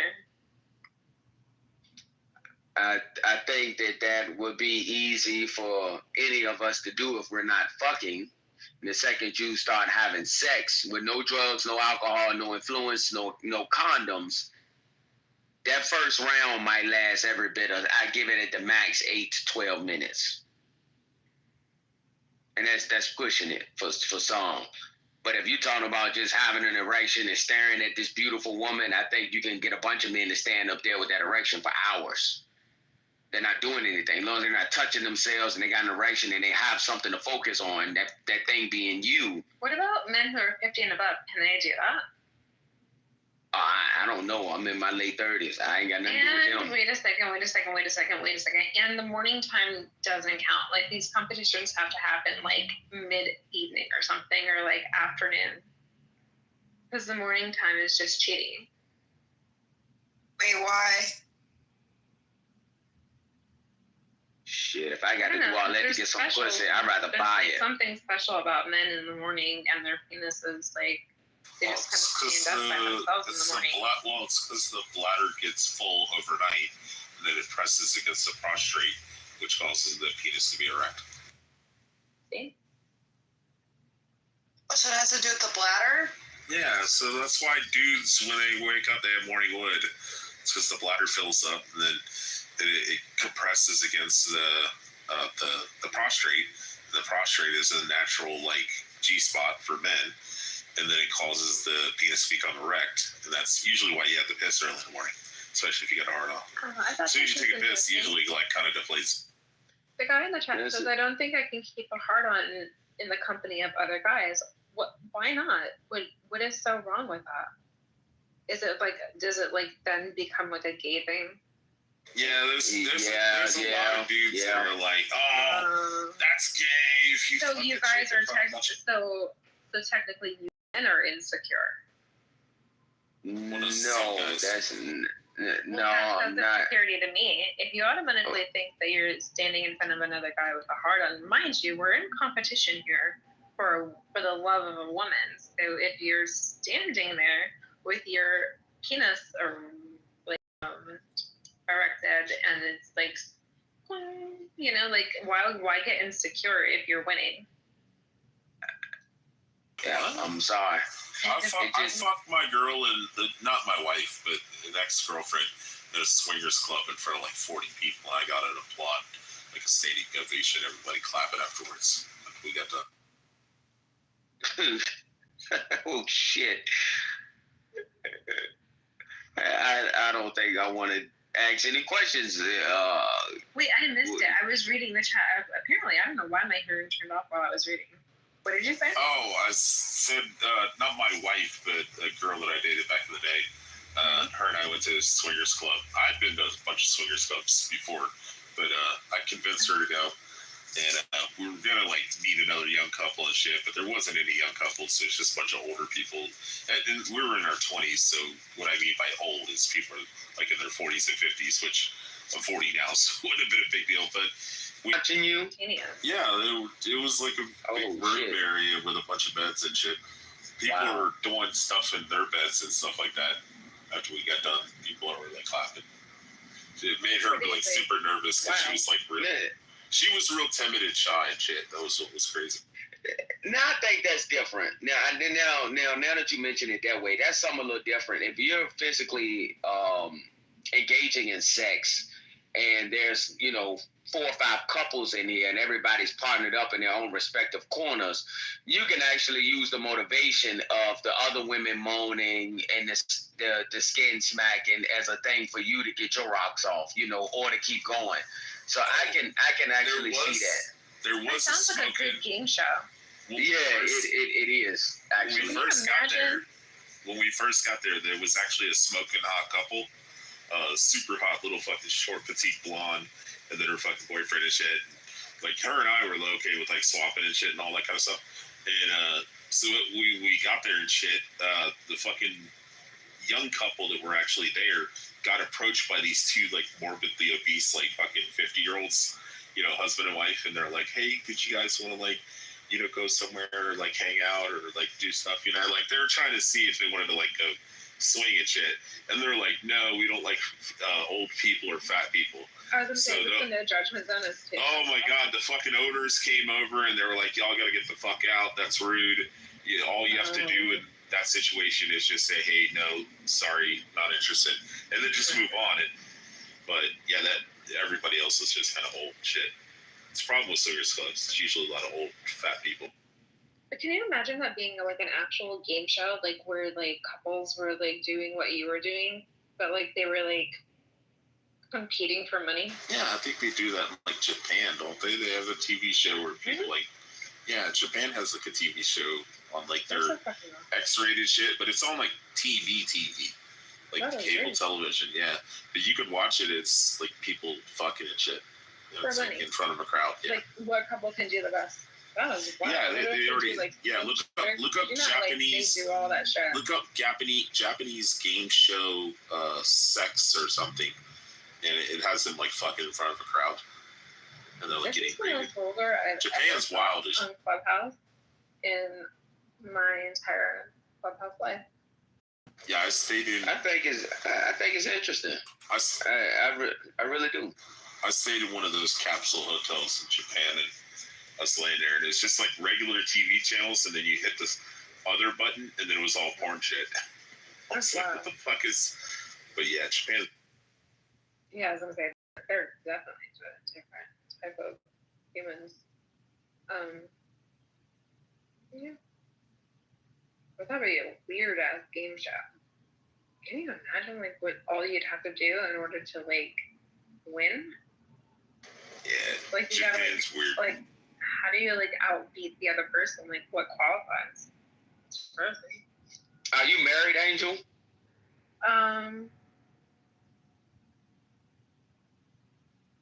Are you married? No, I'm not. I'm saying, are you married? No. Oh, I was gonna ask you would you go on a show with your husband and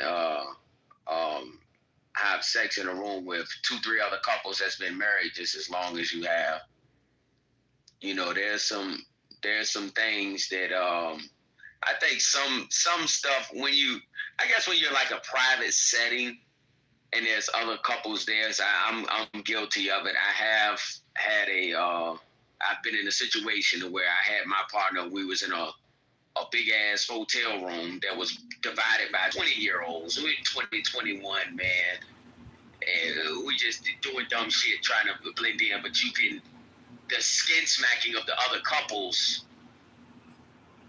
it did something to me, for me to like, yeah, you're not gonna out fuck me tonight. You know, my mental going to, I'm competing against my homeboy, so I get it. I do get that. Crazy. I thought this was gonna be like a topic, but I didn't really realize that some people actually have this lived experience. I might open up a room later. Yeah, I'm guilty. The people have had sex. No, I'm talking about like competition. But it wasn't a competition.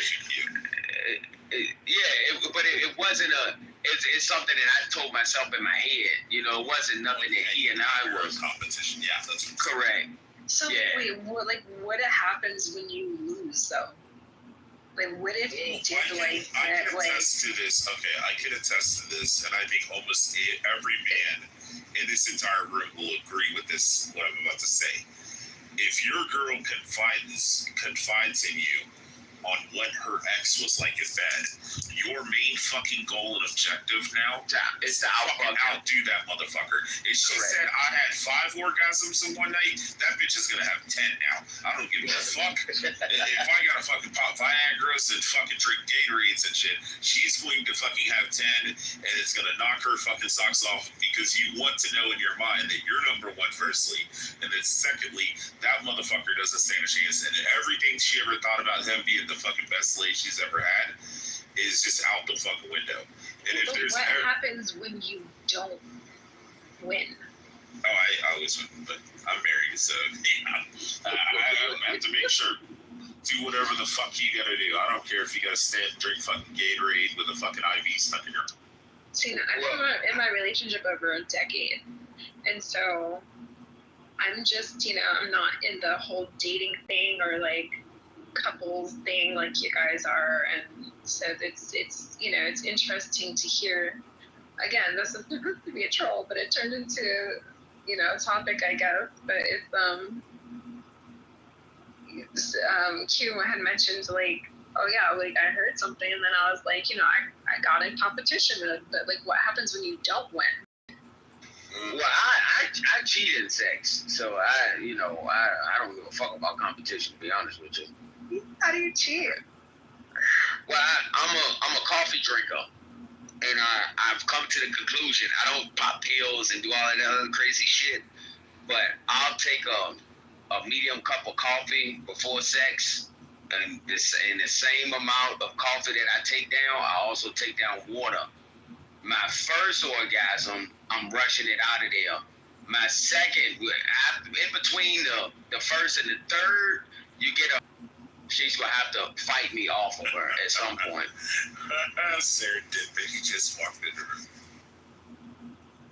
It works. I promise you, fellas. If you're a coffee drinker, drink you some.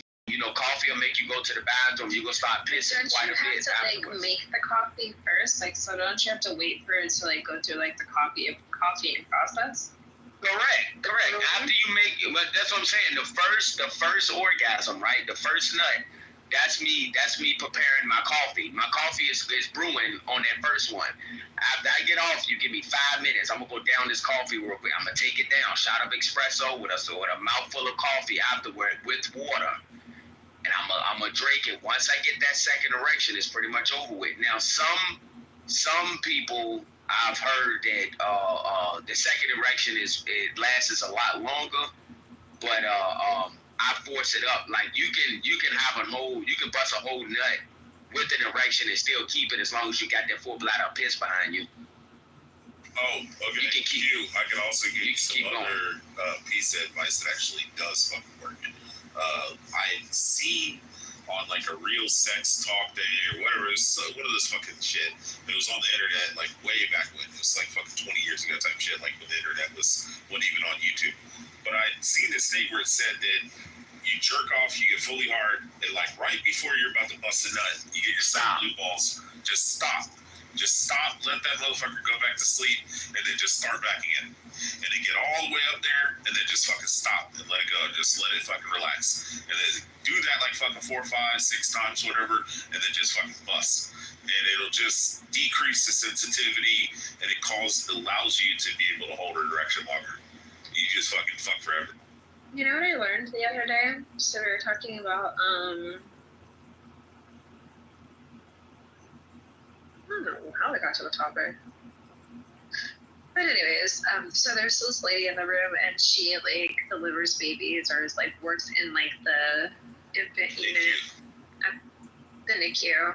And so she was over here and she was like, guys can like reduce their sperm count by like actually sitting in like a hot tub or hot water before they have sex.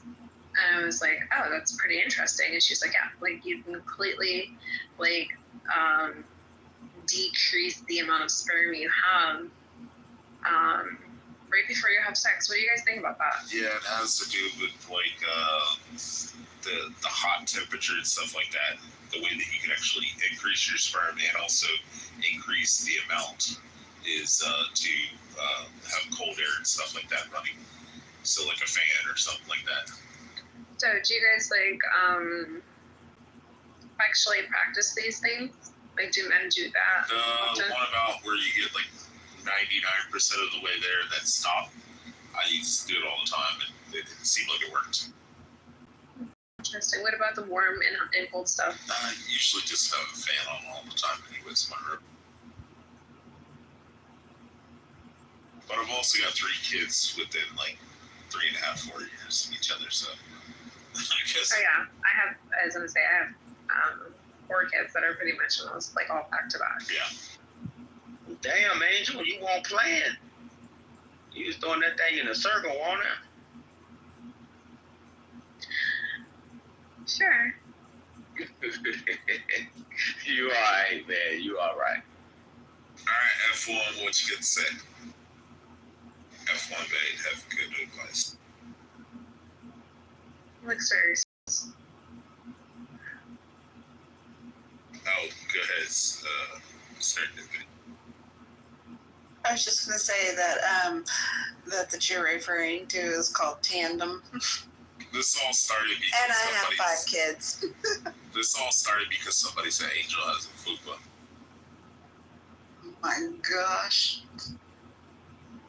Yeah, I was sharing my story about somebody who said I had a fupa. I made a big scene about it. Wow. People are so. But it was my first time learning the term, so I never knew the term before then, and that I don't ever really like the term. It just sounds disgusting on my tongue. Fupa. Yeah. What's the word when a girl has like a big ass like a bunch of fat in the front, like the pelvis area? What the fuck do they call that? There's a nickname for that. It's like a slang terminology for it. A bunch of fat where? Like right in the front pelvis area. Like right below the stomach. You know when like morbidly obese, like big fat chicks have like that big front fucking. Yeah, there's fupa, and then I think you're saying fumpa, but there's another word for fumpa. I can't remember what it's called.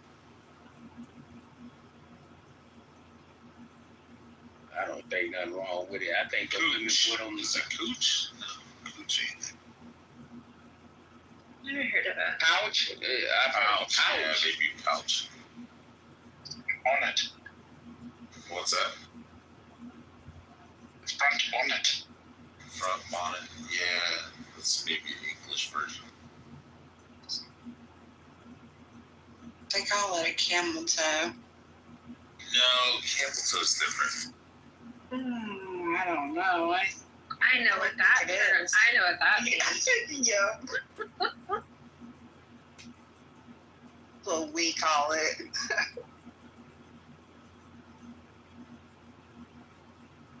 Anybody in here drive a Tesla? From time to time. You said from time to time? Yeah, I don't own one. Oh, the FSD mode, so that's the full self-driving mode, right? It has this ability to see, it's watching the driver. So even though it's driving itself, it's watching you. So if you pick up your phone, it can detect that you're not paying attention to the road. And I bring that up because if you are a male and you're receiving oral sex, well, it can detect that too, my guy. So, don't do it. Pooch or a mommy pouch. That's the other reason for pooch. So interesting that the phone actually picks up on cannibalism. That is so weird. That's interesting. Wait, I was gone for a second. What are you talking about? Cannibalism? Yeah, he said if you're getting head, like if somebody's like giving the driver oral sex or something, that the car can pick up on it. I personally think that people who put other people's body parts in their mouth are kind of cannibals a little bit. And if you swallow semen, you're definitely cannibals. Wait a minute, you swallow semen and then you're like, no, I'm not like, I don't eat kids. No, you just ate a whole. I gotta ask you something. Like the whole like thing. If you put flesh in your mouth, you are a fucking cannibal. Period. Wait a minute, Angel. So when people suck their thumbs, they're cannibalizing? It's not the same thing. It is. Angel. It's not the same thing. I want to ask you something, and you don't have to answer. You can say none of your business. You got 6 kids, right? None of your business. And, okay, all right. And so I'm just saying, yeah, you're a cannibal if you swallow children. What happens if you touch your lips or your tongue or your inside your mouth? It's not the same thing. We're talking about people who are doing this for like pleasure. You eat for pleasure, right? We all eat for pleasure. What if a girl sucks a guy's dick but she doesn't swallow the cum? Is it still cannibalism? Well, she's borderline, like just like flesh in your mouth like that. That's like also when a girl swallows the semen, it's not eating. That is absolutely. Baby. It's not a whole ass baby because there's no egg involved. Well, it's definitely eating a generation. Oh, okay, I got another question, and you don't have to answer this one either. You don't receive oral sex, Angel? Of course I do. Watch. Yeah. Well, I will. A jaw will be broken, and I will divorce immediately. Wait a minute. Whoa. What about you? Are you okay? Wait. So you saying you don't want your man to eat the cat? That is absolutely gross. Oh hell no! I want my follow back. God damn it. Angel. It's so. I I'm so grossed out by it.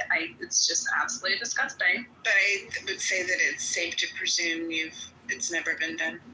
It's safe to presume. Of course it is. Watch. It has, but it could have been done right for her to say ew. No, it has not. She just said that. Yeah, but she lies. Why would she lie about this? She has to know that her Because if opinion she on this. said the truth, she would be a hypocrite, and she knows it. What? No. If she said, her opinion of course, yeah, I've had my pussy licked before, then she would be a hypocrite. So of course she lied. She just referred to it as Okay, she just referred to it as cannibalism. She developed that. Are you That's kidding a developed idea. I don't think she didn't wake up like, looking at slaughterhouse of cattle and was like, oh man, I'm gonna become a vegan now. No, I actually don't eat She beef developed or this cow. idea. She developed this idea, and she developed it after she's already had her pussy licked in her life, and that would make her a hypocrite if she conceived it to. It's kind of crazy though. It's like she sucked dick in her life too, so she's because also. I just don't think that anybody would lie about this. Wait, serendipity. You don't think people would lie on Clubhouse? How many Clubhouse millionaires have you met? How many Clubhouse millionaires have you met that are in their Rolls Royce like Can Adams? I get a word in? Rich, listen. I promise you, this is not the first time that she's had people react to her like this. I can assure you, she would not voluntarily lie about this. If anything, she'd just keep her mouth shut and not mention it. Because this is not the first time she's had people be like, "What the fuck?" No, I don't care. I don't care if she that's holds this position or idea and thinks that it is. That's totally fine. But don't be a hypocrite and say that you've never done A or B. And we all fucking know you have. You got 6 kids. You've sucked dick and you've had your pussy eaten before. Just at least one time. At least one time. Right. So she was a teenager. She hocked to it one time. This is just so wrong. It's just so not true. That's fucking crazy. I can't conform anywhere near oral sexual behaviors, especially when it is so close to cannibalism. Can you just imagine? You're not getting. We don't believe women serendipity. You're not getting. Just imagine. Listen, just think of yourselves for a moment, gentlemen. Just think of yourselves for a moment. Imagine if someone they put a penis in your mouth, right? And then all of a sudden, you feel this drip. That's a kid. That's a generation right there. You're gonna say that sucking dick or eating pussy is cannibalism. Yeah, your pussy bleeds every month and doesn't fucking die, and we still fuck it. Seriously, come on. You ever thought about oh wow, this thing that walks around and bleeds every fucking month, it doesn't fucking somehow die.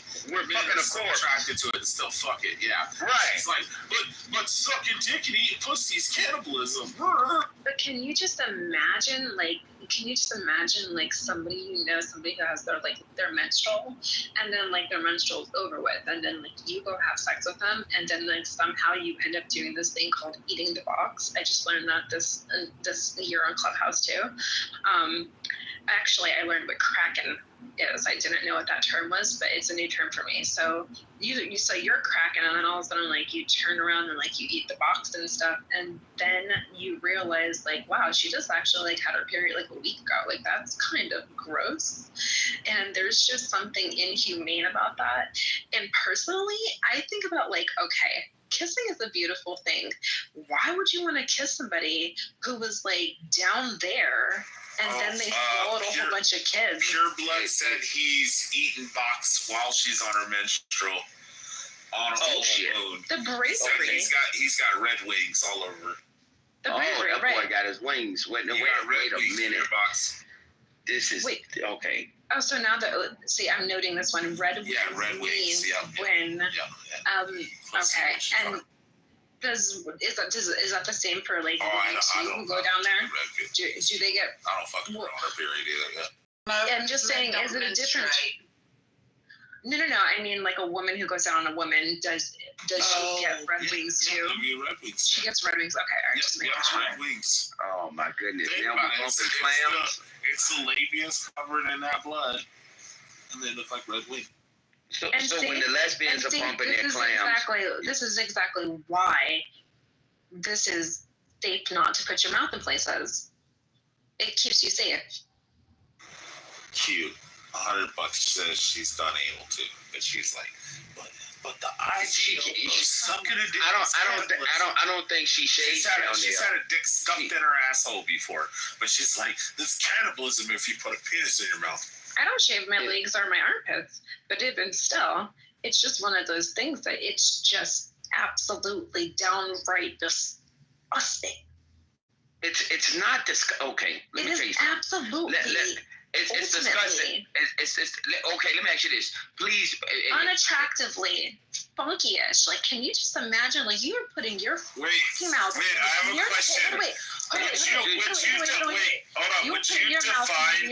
Would you define 69 as like a snake eating itself?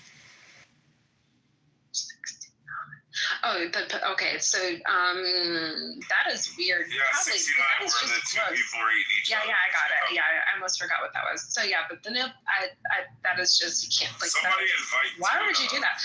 Like, why would you want to put your fucking mouth where you eat your food, like, you kiss your face? She like, said that oral sex is cannibalism. How do I, but listen, most importantly, like, you use your mouth to say prayers. Like, God can't hear you if you have semen on your mouth. Like, he can't hear you if you have semen down your throat. Girl, I have to refute you there, okay? I have to refute you there, all right? God hears my prayers just fine. All right, let's not Tuna crash out. Go ahead, Tim. Yeah, you know that God also can't hear you when you're talking straight. Also, Tuna, did you hear what she said? Oral sex. Yeah, no, I got the Ouroboros reference, but a snake eating itself. I mean, shit. If any man could actually reach that, we wouldn't date. Wait, didn't Marilyn Manson, didn't like that, what was whatever his name was, like the guy remove his ribs so you can do that? Yeah, it's been an urban legend. Before it was Marilyn Manson, it was Prince, and it was Michael Jackson, and then it was, all the reach words. Because I put my head down by it. Oh, so then your penis is 9 3/4 inches. I don't know how I feel right now, knowing that I have a partner that I would never get head from and that I can never give head to. So do you use toys? You got a rose? That's gonna just mess up your whole juju. Like, you want to be able to, like, come naturally. Like, if you utilize those weapons, which that's what they are, they're weapons. If you utilize those weapons, you're going to mess up your whole sexual aura. You don't want to do that to yourself. And you don't want to abuse yourself in any of those sort of facets with these weapons that they've created. Okay, well, she's telling the truth, guys. Because if she had said, oh, yeah, I have a dildo, I have a this. I don't know, man. That shit would piss me off. If I got with a chick and she did not want me to, if I want to express myself with everything and she stops me from doing that, and I can't get no head. We'll find it out. We'll find it out this way. Tuna, what do you think is the odds on a woman who has 6 kids back to back never having oral sex or giving oral sex or taking it?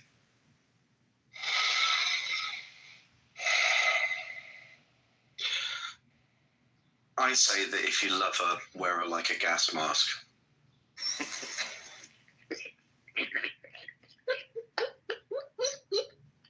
I like that answer. Okay. I believe her. Yeah, I'm not gonna lie. I love my wife to pieces, but I will eat that shit like I'm arms folded behind my back at a lasagna eating contest. I'm telling you, man, you ain't no fucking way in hell you not sitting on my goddamn face. 20 years, we've been married 20 years and I ain't never ate my wife. I'm just really fine. Now, does he ask often? Very often. Does it happen? Never. Is he blind? No, he's white. He's not. Okay, girl. I'm just saying, you look like a beautifully young, and I was married for 30. Okay, so this comes from a place of helpfulness, honey. As time goes by, you're going to have to change things up a bit. It's going to get stagnant, and the thing of it is, I feel you, girl. I feel you. I think you're being honest. I think it's just truly, genuinely how you feel. You're wrong about the cannibalism because those aren't bees, they're sperm. But I believe wholeheartedly that you feel right now. But I think you will change. Well, I'm coming up on 40, so this is my last year in my 30s. I'm coming up on 40, and my gray hairs are coming in, and I'm not getting any younger. So I have a bucket list. You come in on anything if you refuse to eat the cook. Let her finish talking. I have a bucket list, and this oral sexual stuff is not on the bucket list. However, I do have this really, because you're like, it's going to get boring and stuff, but I do have this really cool idea of where I would like to like be intimate. And so I was thinking like, gosh, can you just imagine like a hot air balloon? You can crazy you just imagine as hell. a hot air Angel, I'm a public girl.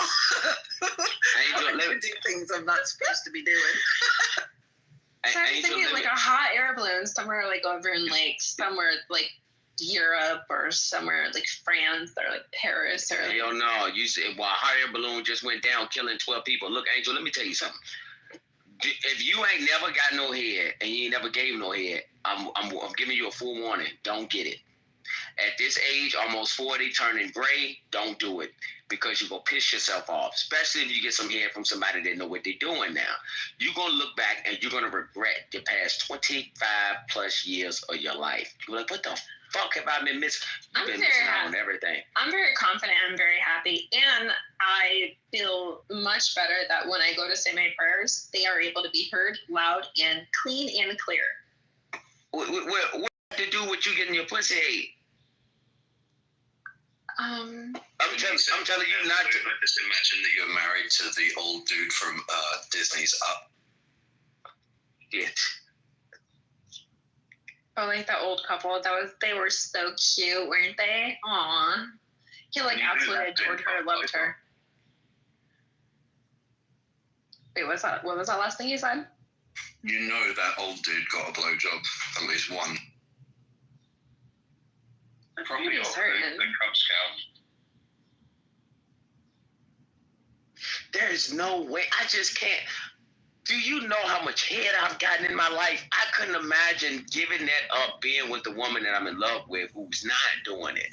Like the chances of me. Why would you want to do that when like are like a woman that you're with like has a perfectly working? That felt Do you understand what I'm saying? Yeah, suck a golf ball through a garden hose. Yes, indeed. I mean, I had this one girl, man. Tail hitch. Telling you, good Lord, make your left leg twitch.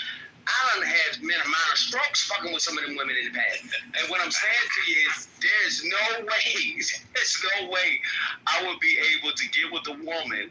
And she's like, yeah, no, I'm not doing that. Like, for real. Tuna, I can tell you how the old man from Up definitely got ahead from his wife because he was still thinking about her ass while she was dead. That's a fact. If that bitch wasn't sucking dick, he'd be like, fuck her. That bitch sucked. She was terrible. But he was dreaming about her. He was like, man, I'll miss her. Angel, my only comment, because I am a praying woman, I stay in constant prayer. My only comment to that is that Corinthians says that a husband should satisfy his wife's needs and a wife should satisfy her husband's needs. It does not say that there aren't multiple ways you can do that. Mm-hmm. But it also says cleanliness is next to godliness. Absolutely. That's Trust not me. what that puts. I'm not sucking on a dirty Angel? Jesus Christ. Like, I wouldn't want to, like, put my mouth on something that has just been so close to places that I wouldn't want my mouth to be for dinner. I would like my mouth to be on a fork and a spoon, and sometimes I like to lick my peanut butter off the knife, but that's about as far as I'm going. Peanut butter on one dick and you can lick that off. Also, I was gonna ask, where did you find that in the Bible? Cleanliness is next to godliness. Yeah, which verse? Let me go Google that really quick. 1 second, babe. Yeah. The Serenity Prayer isn't in the Bible either, just to save you a good search.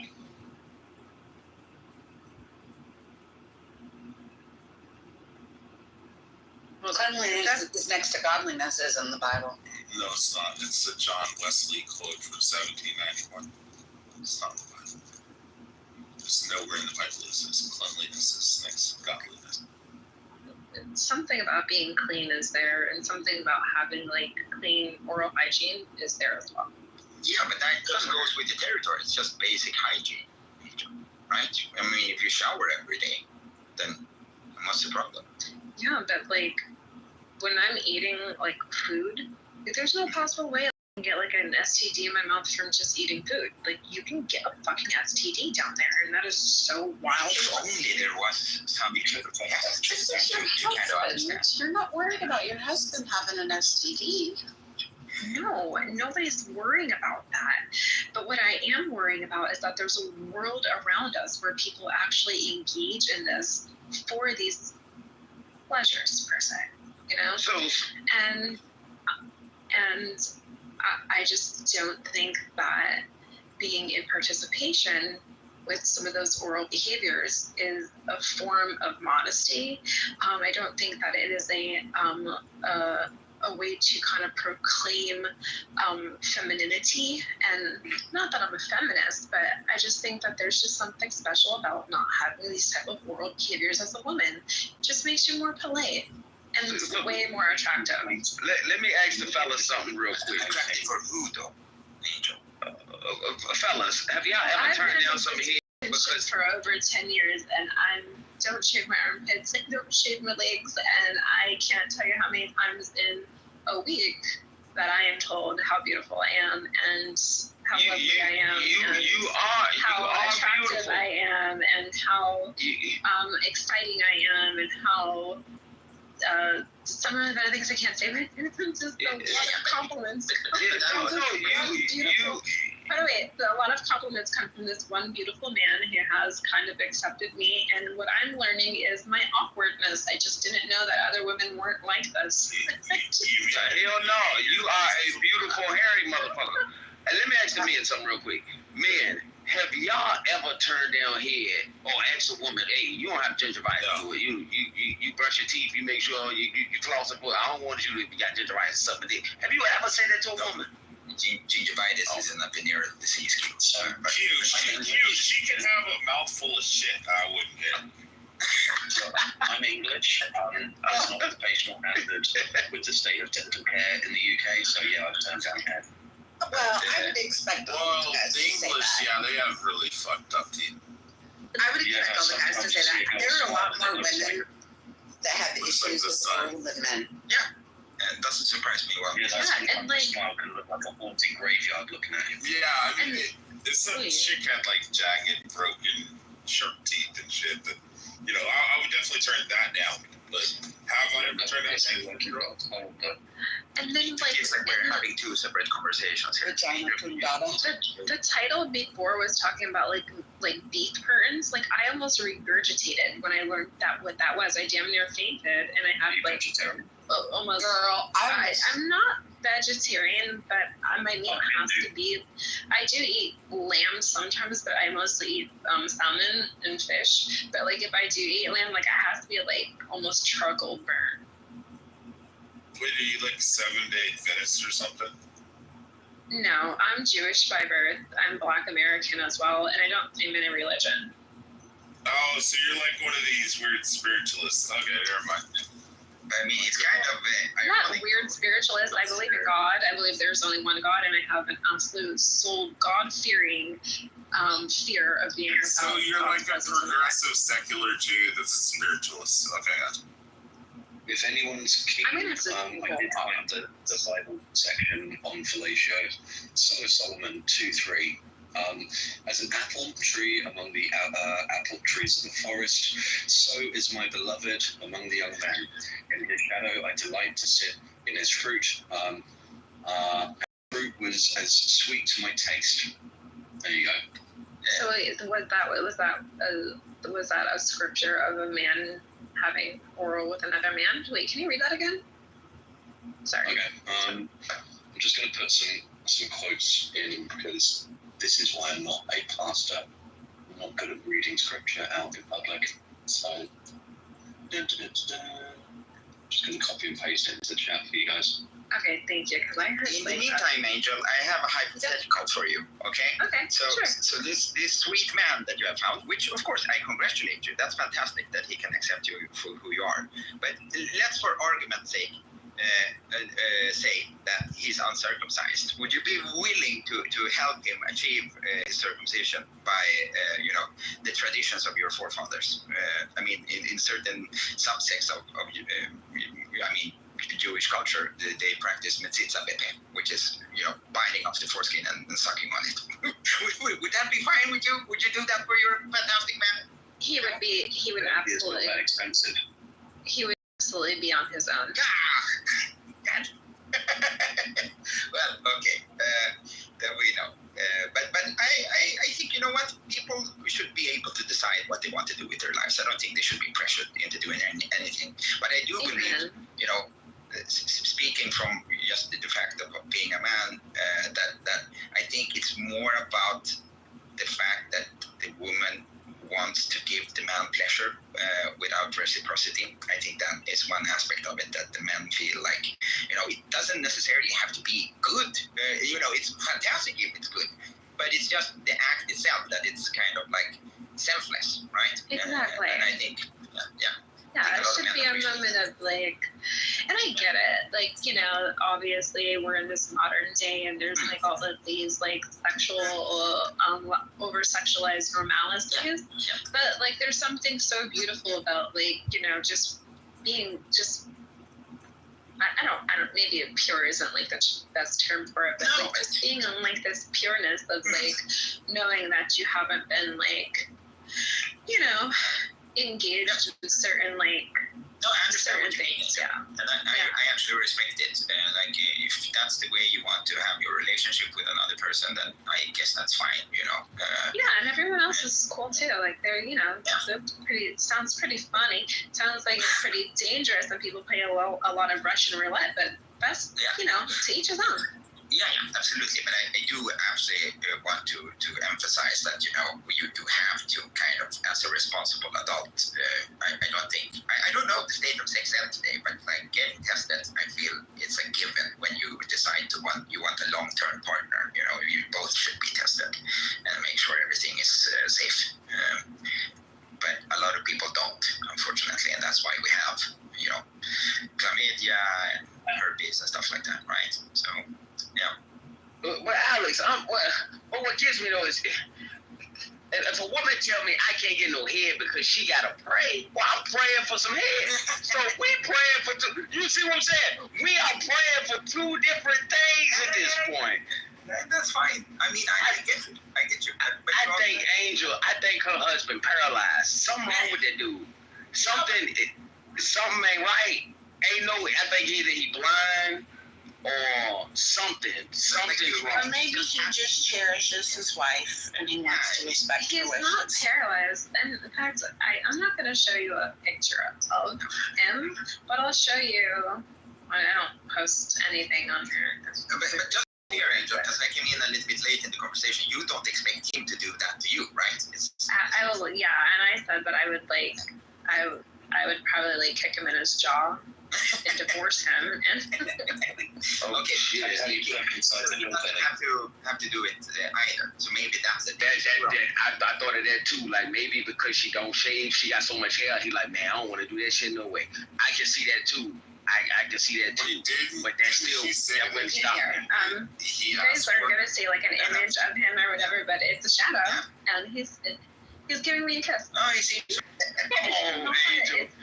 It's our shadows yesterday at the winery. Like it's just our shadows. I just think Q is a hater now. That's I am a hater. Like she was like, oh, look at our shadows. Let me take this picture. Don't move. And pull the phone out. It was cute because look, you could tell he's holding my chin and he's gonna kiss me, and it is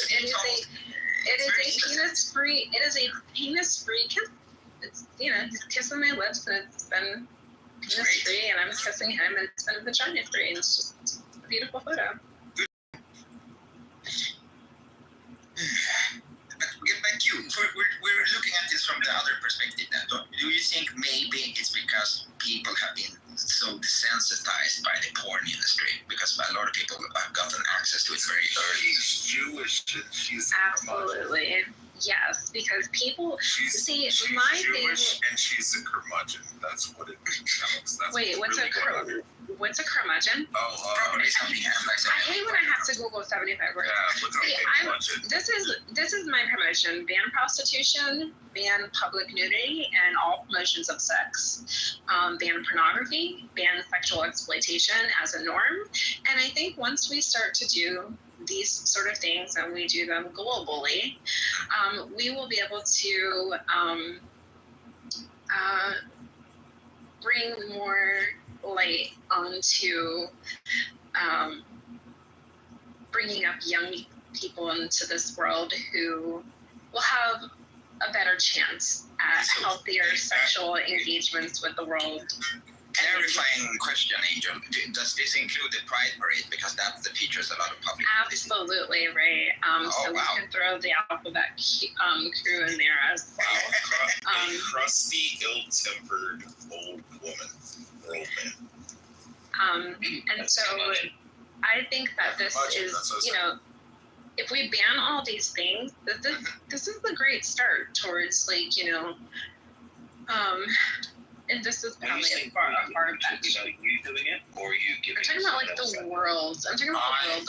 Imagine if we banned prostitution. Imagine if we banned public nudity and all promotions of sexual exploitation. And it's even in it's minor, facets. But I think once we kind of close all of those doors. I think we could start to help, avenues in regards to human trafficking and sex trafficking. No, these sort of things aren't going to. Angel, you're incredibly based. I have to say, she's growing on me more and more. Actually, I think you're a beacon of light in surrounded by darkness here. So I think. Alex, stop simping. She's not gonna give you any pussy. No, the fact is, bro, I'm married. Where are you? So I don't have to. I'm just saying that the fact is, Collapse, that she's actually. All three of them are sleeping. She's I'm in Europe, you fucking. I said all three of mine are sleeping. Okay, good for you, Collapse. What I'm saying is, if you what would be interesting, Angel, is that a lot of the things you are espousing are going a little bit. It's almost an act of rebellion, considering if we start looking at patterns here. The people of the diaspora that are in the forefront of these industries, right? So it's kind of interesting, because at face value we could assume that you're some kind of kind of very liberal, kind of hippie kind of person, right? But super progressive. But then when you start looking at it, it's actually very, very. She voted for Trump. And I just want to say one thing too. So, I get a lot of feedback from people. When I tell people that I have 6 children, there's a lot that kind of comes with that, right? And I have to kind of like prepare myself sometimes to like get ready to hear what people have to say. So normally it's like, oh, you have 6 kids. My gosh, that must be hard. Or, oh my gosh, I can't believe you look like that after having 6 children. Or, gosh, how many baby daddies do you have? And it's I like the one like, how many baby daddies do you have, right? Like that one is, that comes from a certain demographic of people, and I'm just like, wow, that's I wasn't gonna ask, but I thought it. I did take it. That's so funny. Was it black? So then was it's it like, black people? yeah. So then the other one is like, oh, were all of your pregnancies normal? And then I have to like reply back, and I'm like, yeah, I have had 6 normal vaginal pregnancies, and I nursed all of my children. For years, I've nursed my children. That was my next thought. I had multiple children back to back. Like I was nursing one and nursing the other.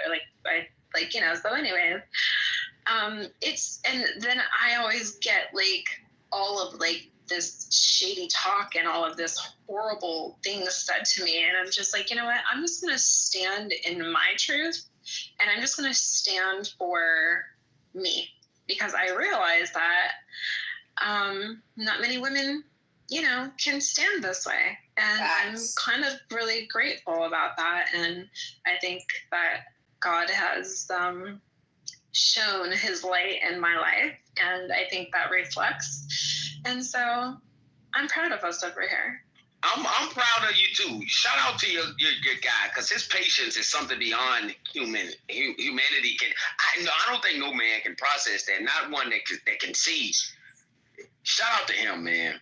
That shit crazy. 6 children, you no would have triplets. gone and bought a pack of menthols ages ago, right? Man. Because I know what good head feels like. You cannot. You see what I'm saying? It's like, yeah, man. It's like, man, hell no. I'll be like, come on, you're not gonna beg. I'm not gonna be begging to eat no pussy, man. I can't do. I'm gonna have to pack a bag, man. I have to pop the balloon on that one, though. You had me at first, Angel. You had me. The 6 kids I can take. The no bedroom play. Fuck. No. So the question in the chat was, is breastfeeding cannibalism too? No, it's not. Like breasts were actually like my milk. That's like 100% I can tell. cannibalism. What's the difference? Produced by the body, and another person is ingesting it. Correct. Well, let me just say this. Yeah, when your balls drop and you go through puberty, you start producing semen, sperm. And you go through all of it happens, like this little sprinkler device. You ejaculate out the head of your penis. What do you think? What do you think happens with the penis every 24 hours in our testicles? Yeah, but it's ready. Doesn't matter. Listen, I just want to say something. This is the difference with a baby. Right? When you take a brand new baby and you put the baby like right by the mouth or something, or right by the breast, the baby automatically starts to do like this thing, right? Like when you put the average woman next to a man's penis, they same damn thing. I was just about to say that. When you 99% of women, you put a dick in her face and go, I don't want to, but okay. But the thing of the matter is that after like the nursing session, right, the baby will then like, be full or whatever. This up for jokes. The baby will be full and everything, So and then what happens is that like your milk will then like repump itself or come back in. And then it fills back up, and so then boom, like the baby is ready again. So the difference is that once you fill back up, the woman is like gone. She's like off with the next penis in her mouth. She'll keep sucking dick. Right, but once yours is full, she'll be somewhere else doing like sucking the next guy. She enjoys doing it. But wait. Wouldn't it be cannibalism? Because she said even if it doesn't include eating up the sperm, ingesting the sperm, if you're just sucking it, just putting the dick in your mouth and sucking on it, even if you busting out all over the carpet, whatever, she still considers that cannibalism, the same way it is eating pussy. So would you then say a man sucking or licking on your titty, on your nipple, would be cannibalism? Yeah. So your husband doesn't suck on your titties?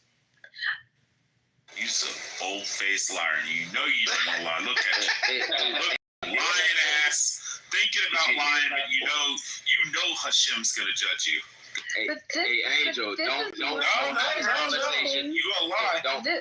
This is more of a natural and safer thing because my breasts don't actually insert any vaginas or anything like that. Your nipple when he sucks on it is no different than you sucking on his penis. Or him sucking on your clit, because they're about the same size. There's a big difference because males they have the ability to be able to stick their penis in a couple different places anal, vagina. My breast can't do that, so they are far more. You can be titty fucked. You can definitely be titty fucked. Enough in the Pornhub rabbit hole to make this statement. Actually, this is fucking crazy.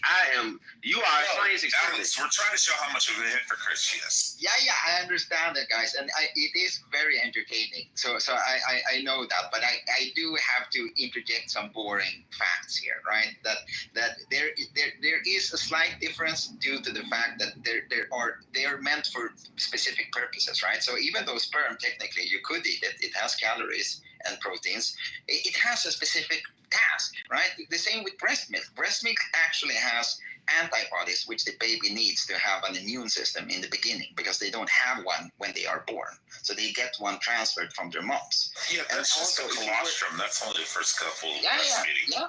Yeah, sure. But then if the mom consumes alcohol, it gets transferred to the babies. I mean, there is some level of... I mean, if I smoke a cigarette, I'm guessing my cum will probably taste a little smoky too. Yeah, probably.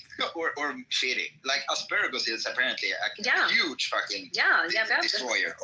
Yeah, absolutely. So, I just wanted to nuance it, but still, go on, Kings. You're making your case here. I find it very, very compelling and entertaining. They say that pineapple makes sperm taste better, but I believe that that's more to do with swingers trying to keep pineapple. I was really waiting for Tuna to say it definitely doesn't, and he knows from experience. No, I mean, I can't say that I'm a jizz connoisseur myself. Oh, you don't partake in crème de pénis, Tuna boy? That's disgusting. Tuna always comes on here in Large City Street, married with kids. As you to make you forget that you were ever gay. And then someone said, no, I was never gay, and it's like, look, so it's working. Yeah. One thing, and I'm going to say this, one thing about breastfeeding is that I can do this out in public and it be accepted as a natural normalcy, a normal loving affection thing. If you were to be if you were to be out in public and a woman was giving you head, everybody is going to look at you in shame. They're going to look at you and be like, yo, that is absolutely disgusting. I was born in England. You crazy as hell. There's a lot of women that's gonna be like, go girl. I would just like to point out that in Papua New Guinea, I don't think anybody would care. And they would all probably huddle around and just grunt like animals. I'm from England. I'm from a town where it's normal on a Saturday night for a girl to take a shit in a drain. Are you in Essex, Tuna? No, but I've just been watching the place that I used to live in, Essex, throw the police out of their town. Wait, is it the Muslims? It's the Muslims. I know it's the Muslims watching. Actually, it was a Somali guy who he had already attacked 2 children, and he was no, he's not Muslim. So he'd already attacked 2 children. Wait, he was out on bail.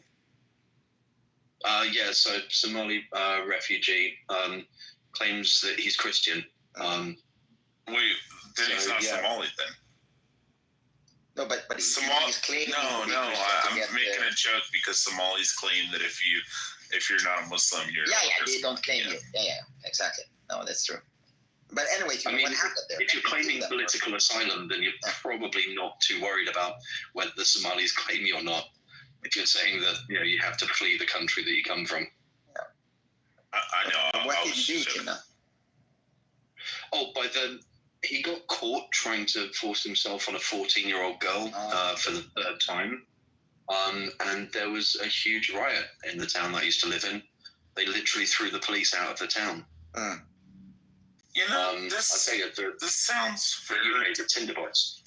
This just doesn't sound like Somalis. You know, like I can't picture like Muslims or not even if he's not a Muslim. I mean, just Somalis alone. I can't picture them being like that type of behaviors. What? Sorry, I was trying to get a good laugh, you know. Well, that's actually really funny today. It's very, very, very, very on point. Yeah, it's very unlike them. Anyways, guys, it's been real. I get the impression that the international problem that we're seeing with local populations being pitted against immigrant populations is just a way to get people outraged, so that the police can remove from society anyone that might be a leader or physically a threat to totalitarianism taking over. So, Alex, I know it's like the afternoon. It's going to be getting dark soon for you over there. So, yeah, sure. Because it's morning for us, but I know it's going to be coming up on nighttime. So I'll go ahead and sing you a lullaby for later, for when you go to sleep. And I'll get started right here. Muhammad is a pedophile. Muhammad is a piece of shit. Muhammad is burning in hell. There you go.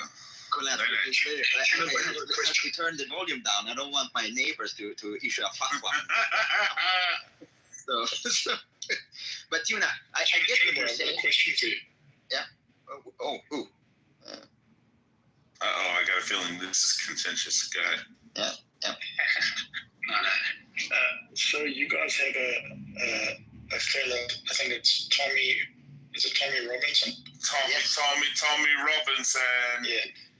What's the status with that guy? Is he out of prison now, walking free in the UK? Wait, F1, do you like Tommy Robinson? Yes, I do. Oh, cool. Okay. So, Steve Yaxley, Stephen Yaxley Lennon is his actual name.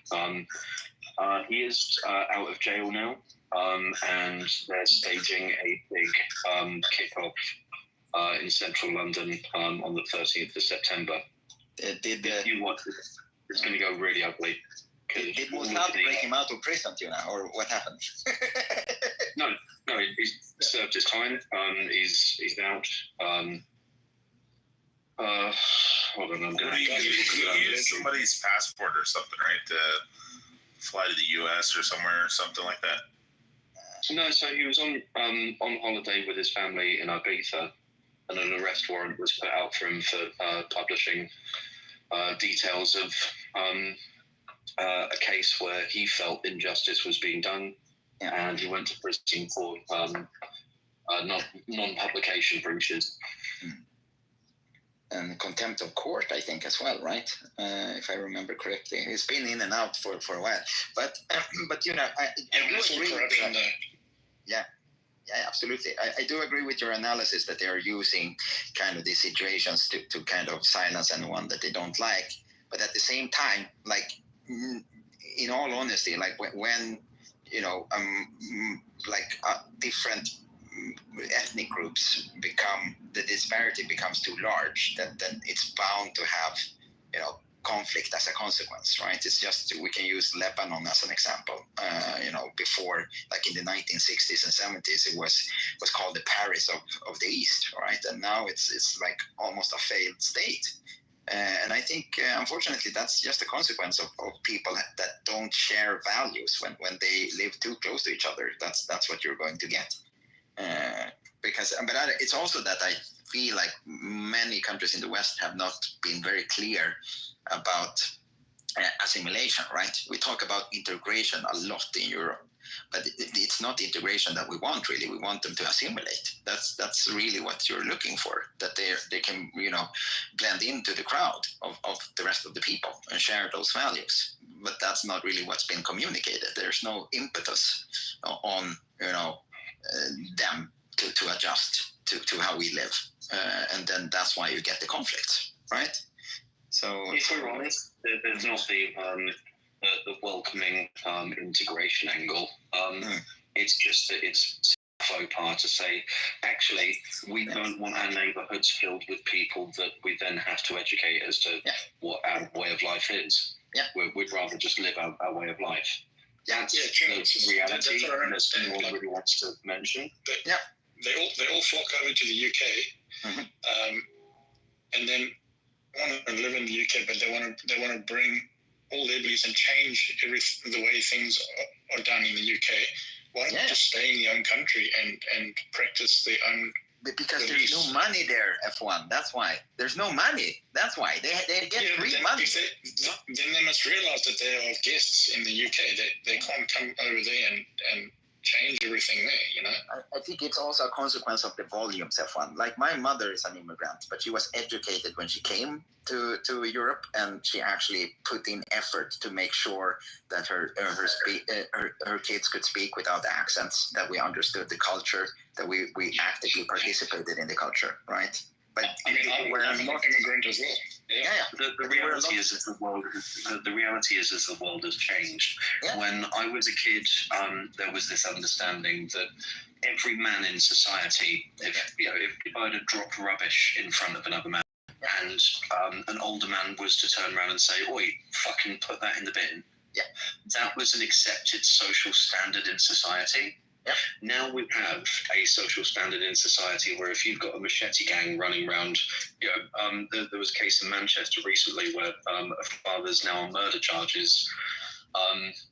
His son was attacked outside his house. Young refugee boy at 15 attacked his son with a machete. Oh shit! Whereabouts in New Zealand, F1? I live in Christchurch. I live in Leiston. You do? Yeah. Howdy. Kia ora. Kia ora. Yeah, all right. That's pretty cool. I'm in Wellington at the moment, just for work. Oh, I'm sorry about that. Yeah. Fucking shithole place it is.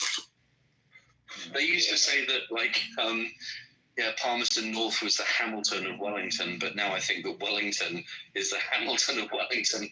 No, Palmy is shit, bro. Yeah. There's not much happening. Well, I mean, that's kind of what happened after Jacinda. They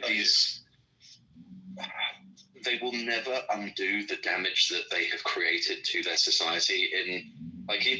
Coming from SA to here, there are people in New Zealand that will never understand the way of life and the accepted risks and the genuine dangers that there are living in SA.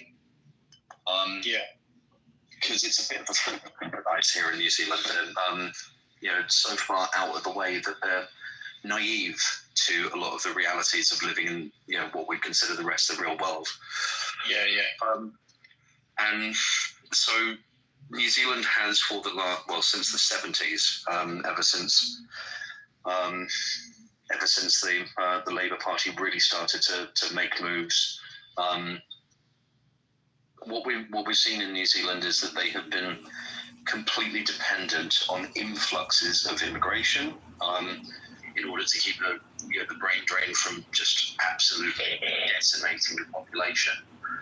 And influxes of foreign money coming into the country either through student visas or through tourism or through people buying overpriced holiday property. Now that they've screwed all of that up through COVID, and we have, we've lost 70% of the tourist industry. Our primary industries have all but failed. And the problem is that the leftists think that the solution to the medicine not working is to up the dosages. You look at NBIE this week, they put 1.6. My question is, for a girl boss company that is entirely publicly funded, to end up with a tax bill of $250,000 as soon as the public funding dries up. It's like, why couldn't you have put that $1.6 million into the schools where they have science departments? Yes. The ideologues they are a tool to be able to destabilize society as they were 100 years ago, when we had the suffragettes and the communists trying to overthrow society by gnawing at the roots, whilst at the same time enjoying the benefits of living in the fairest system that we've come up with, which is everybody works. There are some laws to make sure that some of your freedoms are curtailed, but those are equally accepted as the most fair that we can make these things. Sick and dangerous because they do not care for the consequences and the accountability of what they are actually pushing. When it goes up, they will just look to adopt more and more power. And we saw this in the UK with one of the most senior justices in the country as the courts and do away with juries. When we start having conversations like that in the West, we're looking at failed states that are drowning in debt. The capital flight that is running away from these countries is significant. The UK alone was supposed to, they've already lost 21,000 millionaires this year. And with the capital flight, that's going to create a situation where there's no one to tax. And there's just angry mobs roaming the streets. I mean, the rate we're losing Kiwis to Australia is quite alarming as well. Every time that they report it for the last 3 years, it's always been a record-breaking number. Yeah. I mean, I don't know much about the government. I mean, I came over literally 2 months before COVID broke out. So when I came over, it was all Jacinda praises. And now that Labour's in, it's only the second party that I've witnessed since I've been here. So, but yeah, Jacinda was she wasn't good. She got all the praises and stuff, but I don't feel what she did was any good for New Zealand. The danger of Jacinda was that she created this cult of personality, and rather than having her second term be a wartime effort, because it's New Zealand, like what the fuck are we going to send to war? We're a country that our Air Force doesn't have any warplanes. In fact, it's even got a flightless bird as its logo. So Kiwi. Her wartime presidency was just co-opting power from using the fact that everyone else was doing these lockdowns in order to bring in some Stalinistic, control over the public. The problem is that created a power feeding frenzy amongst the Labourites. What you're saying is you guys are fucked when the Chinese come to take over. I don't think if the Chinese do ever move on the West, I think they're coming to take over. I think they're coming to wipe us out. Yep. Which, I mean, there is literally only about 5 million people in New Zealand, so it wouldn't be too difficult. Jesus, even our own dependencies, like the Cook Islands, the Cook Islands are reassessing whether they want to be a protectorate of New Zealand or China. If that goes the wrong way, if that goes the wrong way, and China do like a Belt and Road initiative in the Cook Islands and just buy out the population there, New Zealand's over. We're fucked, yeah. Anyway, that's New Zealand, everyone. Hey, KP. Alex, I wanted to ask you, how much do you charge as a body double impersonator for gigs where I want to say that you're Ben Shapiro? You won't have to say anything. I don't have a big enough small hat on my head for that, but sorry, I've got a teacup and saucer. We'll just use the saucer. Yeah. No, but there are some similarities actually. Not only in appearance, but I actually was forced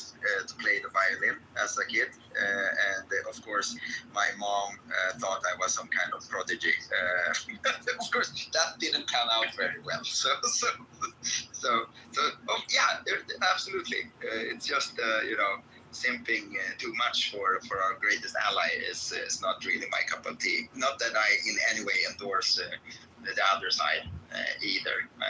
To me, it's like if you are not an enjoyer of bacon, you are not my concern. That's essentially my position in this entire thing, right? You say that your wife actually moving with the bike. Yeah. So yeah. But other than that, I am a little bit. I try to stay positive. I have a positive outlook, but usually, it has to get darker before the dawn. So we'll see where we end up. But at the moment, it's not looking very well. I also have the great misfortune, you could say, to live in a part of the world which is very, very progressive, on par with New Zealand and certain parts of Europe as well. So I live in Scandinavia, right? The worst part of Scandinavia, unfortunately, used to be the best part, but now so it has made me a little bit jaded, I think, unfortunately. But what you're saying, you don't like Muslim rape gangs? Well, not a huge fan. Really nice group of young boys. Yeah. We have some of them. Of course, that seems to be more of like the unique selling point of the UK. Pakistanis, Yeah, but we do have, child soldiers blowing up. We have the most explosions per capita here. So yeah. These kids, they blow up so young these days. Yeah, exactly. I really want to go and visit Europe. You're like inspiring me. Yeah. Could be a lot worse, Can always get worse. So these are all the things your travel agent wouldn't tell people. Would always ask me, because I lived in Hong Kong, Singapore, the Philippines for 3.5 years, and they're like, "Well, why didn't you go to Europe?" And I'm like, "Do you want to start this conversation?" like explain why I went to fucking Asia instead of Europe. I mean, it's fucking terrible.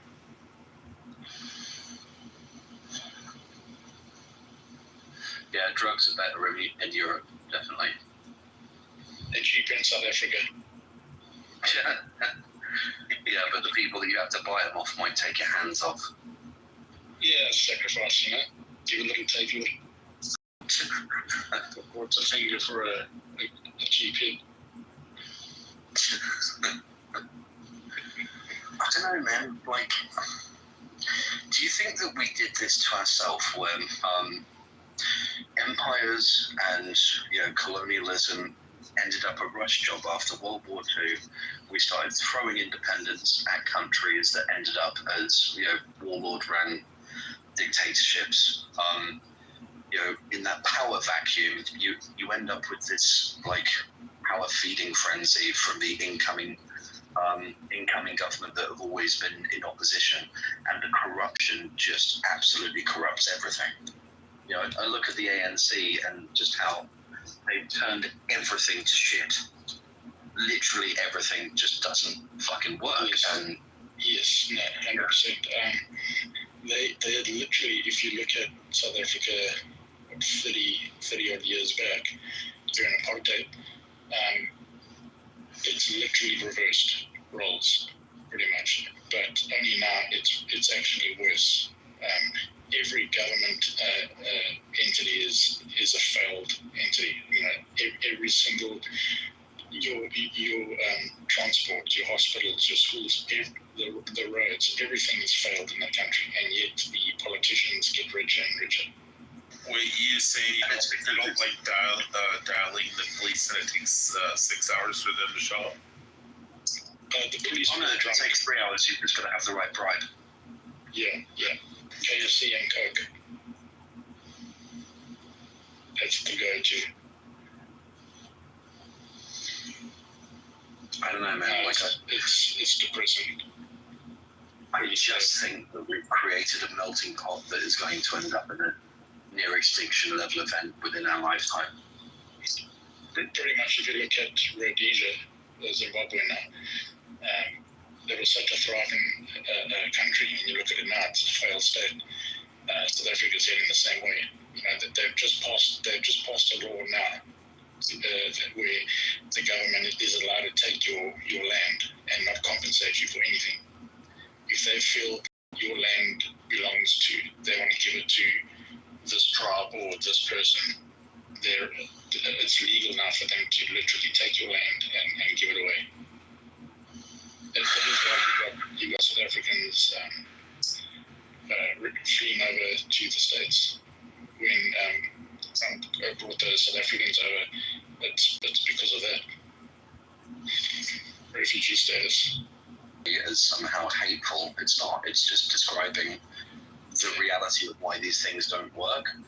Yeah. But the gag of saying, oh no, hold on, there's an ism or there's an ist that I'm going to say that you can't say that. And it's like, well, then you need to own the failure that you're creating by these Orwellian silence traps and the tone policing that means that we can't actually speak about anything that's real.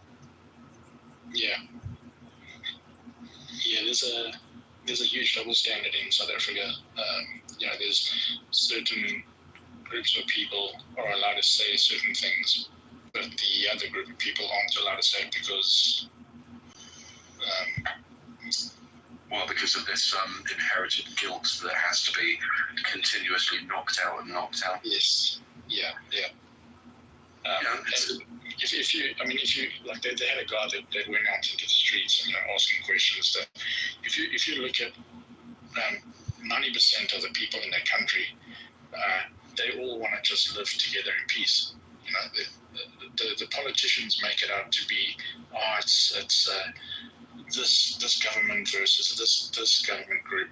They hate each other, or they're saying white people hate the black people hate the white people. But I've got so many different racial friends in South Africa, and everybody gets along so well. And then you get these guys that go out and do these polls and stuff, and everyone says the same thing. They all want to live in peace and harmony. But you've got politicians. There's the third biggest political group in South Africa called the EFF, and they literally on national TV they sing songs like "Kill the farmers, kill the poor."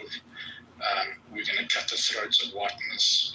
All this stuff on TV. They actually played it in Donald Trump in the White House. Donald Trump played the videos for the South African president.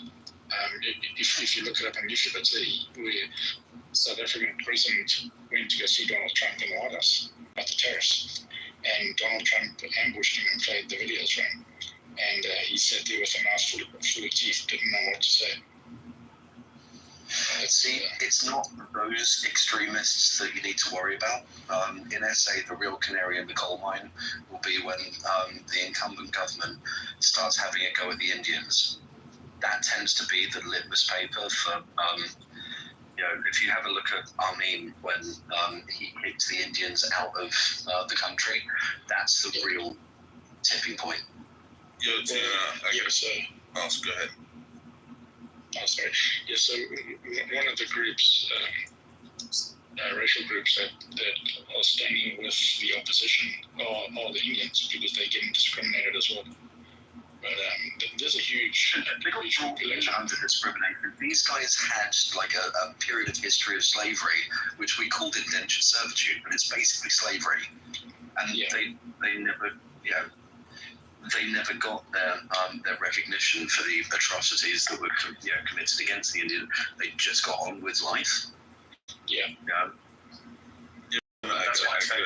I got a question for you.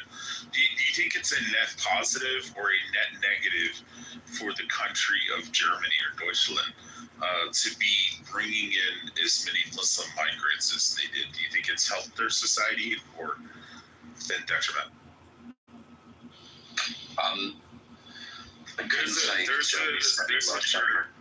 The reason I'm asking, there's a German lady, Elke, she's down in the audience, and she was up here yesterday telling us about how nice the Muslims are and stuff, and how the bad ones are the bad ones, and we should fight against them. But there's a lot of good Muslims, and that was her argument. I mean, if you go to somewhere in the south of Germany, life is pretty comfortable that close to Switzerland. Is there a lot of towns like So Ravensburg, yeah. You have mosque in Ravensburg.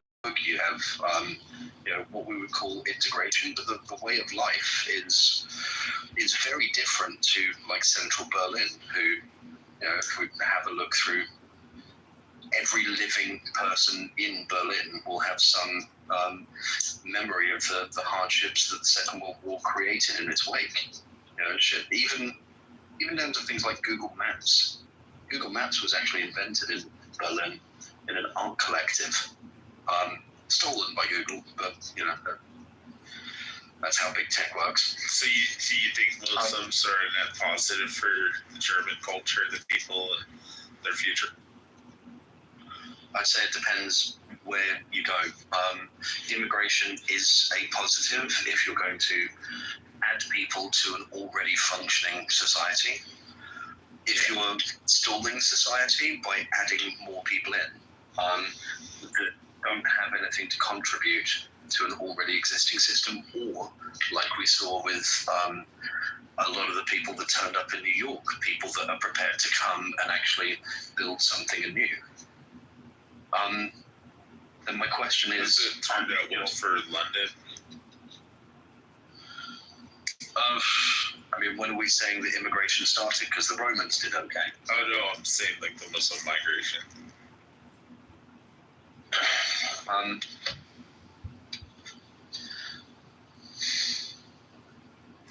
Did you go into an area like Tower Hamlets? No, I'm answering. If you go into an area like Tower Hamlets, you have real problems. Kids that are growing up there with a chip on their shoulder because they don't feel like they really identify as the place that their parents came from, and they don't feel like they're accepted in the city that they find themselves in, and so they form not ghettos but cliques. That creates displaced and disaffected youth who,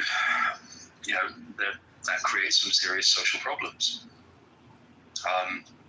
especially when you start throwing fundamentalism into the mix, and a fundamentalism that hijacks that sense of displacement. It was funny, we had this guy named Roy Field up here yesterday. He was talking about how in the past, he claimed that in the past 10 years in the UK, they've only had about 10 honor killings by Muslims. So I just simple Google searched it, and it shows between 120 and 150 per year. That we know of. Yeah, because they've gone through the court. Yeah. Muslims are amazing people. I think we should bring them all in. The reality is that we've totally lost control of any semblance of society. There's no money in any of these systems to put the sort of radical policy in place that is required to restore balance and order. Wait, I forgot to ask, you're moving to Dubai, right? Are you guys going to convert or no? Well, I'm Quaker. My wife's Hindu. I don't think that we're about to give up bacon.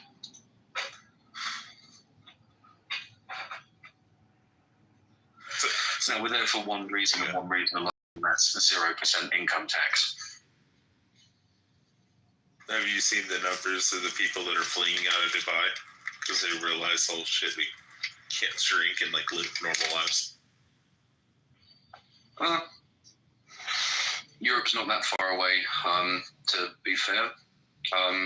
I'm more interested in raising our kids right, away from the ideologues, than I am about going out and getting on the piss.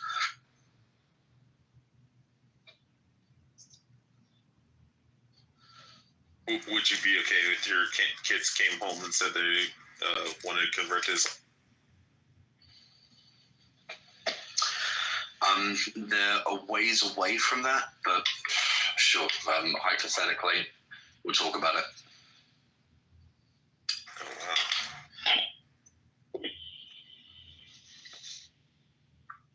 Thing is with kids, if you give them something to kick against, that's going to validate their reason to kick against it.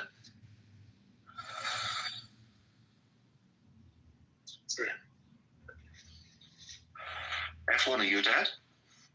Yes, 2 kids. Bless you.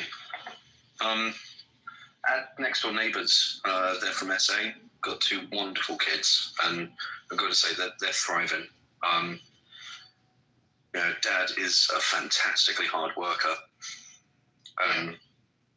Never had better neighbours. Genuinely nice human beings. Like would happily. In fact, when our newborn first came to the world, they were some of the first people, aside from family, who came around and wet the baby's head. Okay. Yeah, generally, like, I know a few people here, and just speaking on my own experience, like, I know how hard it is in SA to find a decent job, let alone try and survive. But so when you have someone in SA working, like my employer I worked there for over 15 years for the same place, so you tend not to jump around. And then when we come over here, we used to that kind of mentality to work hard, don't jump around, don't mess around, do your work and go home. And I feel that's what a lot of them bring. There are some bad apples, but most of us really tend to, and I think that's why, because it's so difficult, keeping a job or finding a job. My experience, so that's why I think most of us, like, when we have a job, we don't muck around. Do you tend to find that there's a little bit of xenophobia in New Zealand, though, where towards South Africans, or no, just generally towards people from overseas? I tend to feel it when you see like businesses that want to announce that they're Kiwi owned and operated in a country where you can't buy property if you're not a resident or not a citizen. Yeah, so that's an issue we had. We actually only this year we got our permanent residence approved. Congrats. Yeah, thanks. So we now just doing the time to get our citizenship. But that was a huge issue for us. Like we couldn't even look at looking at property or anything until we had residency. Let alone KiwiSaver. We couldn't even get KiwiSaver until we had residency. So it's not easy. Look, immigrating is so hard, especially when you leave half your family behind. But we did it for our kids' future, and it was the best decision we ever did. They're doing so well. So what do you make of the schools out here with all of the different indigenous healths and Matariki and all the sort of bundled in stuff that's not what we would normally call education? Yeah, it's I mean, the schooling here compared to South Africa is quite vastly different. When we first came over to Gisborne, that's where I got my first visa when we immigrated, was Gisborne, and then took another job in Auckland, and then to Christchurch, Timaru, and then to Christchurch. And we went to visit the school my daughter was going to go to, and it was so different. Like they would go and do a lot of play time and outdoor activities more than they would be in the classroom. And we were like, myself and the wife were just this is how they do it here, and we have to accept it. But now that like our kids are doing so well in school, top of their class almost, and teachers love them. Very popular in school, good in sports, and so yeah, couldn't be prouder. Good on you, man. Really good on you. I'm glad that we met. Yeah, no, that's pretty cool. I might drop you a DM, some contact details when I have to hook up maybe sometime in Christchurch. Grab a coffee or something. That'd be cool.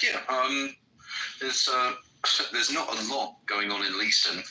No. I'd say wait for this storm to blow over first. That's gonna that's gonna kick us in the pants.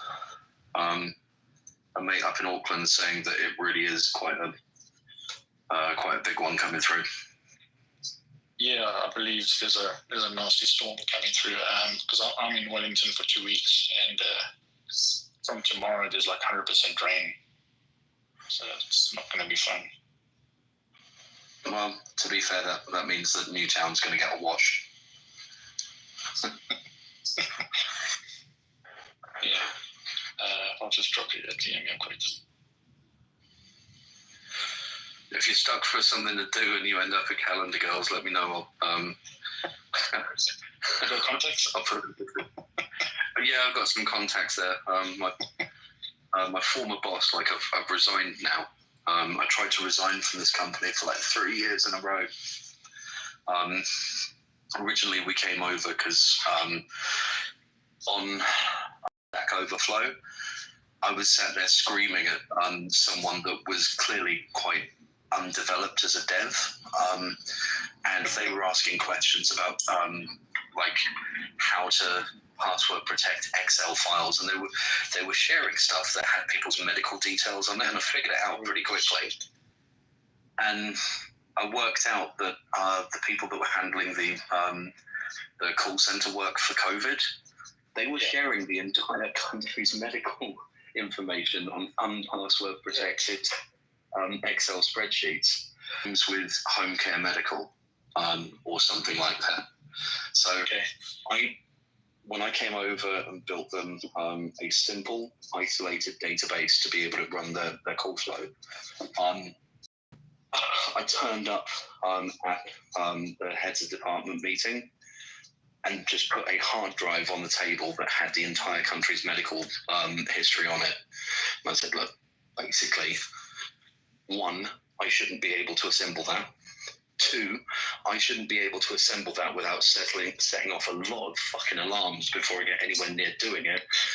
And 3, I shouldn't be able to do that and walk it in here and have to explain what I've done to you, because if I hadn't have brought this up, you would have been none the wiser.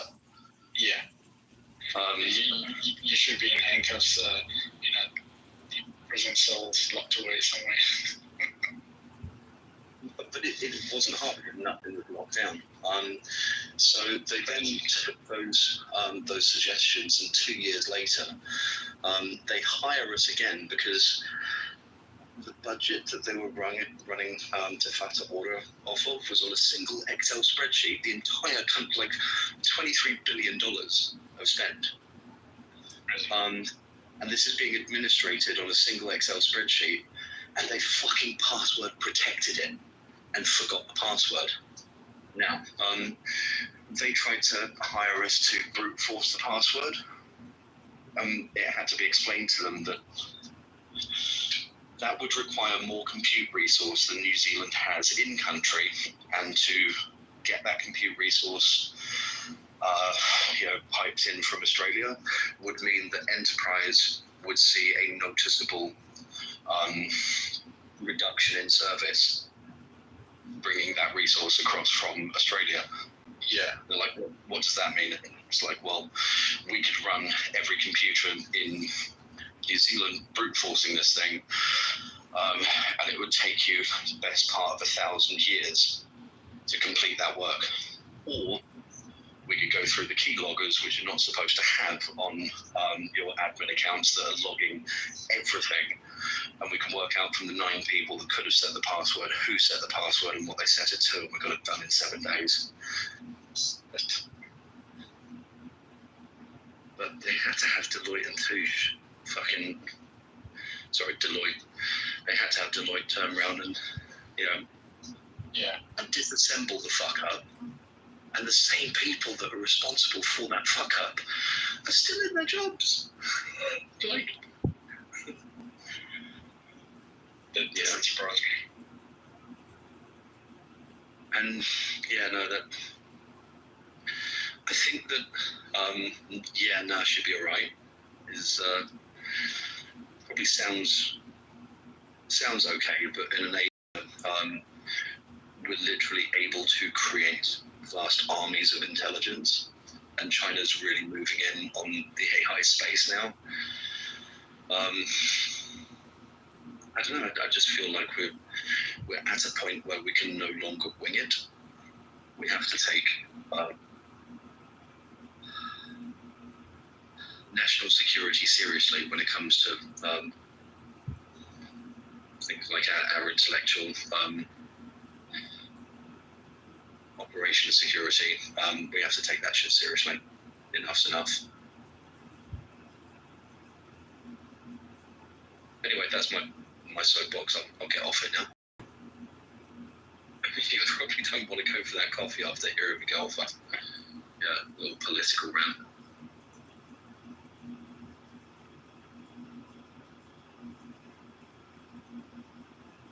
So people who forgot the password, they of the Maori tribes.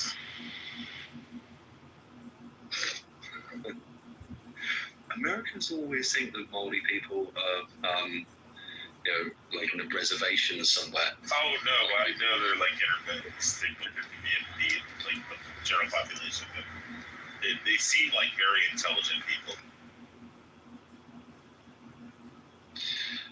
I wouldn't say majoritively. I would say that the people who are the worst offenders of just utter incompetence are usually the people that have got their job as a result of some sort of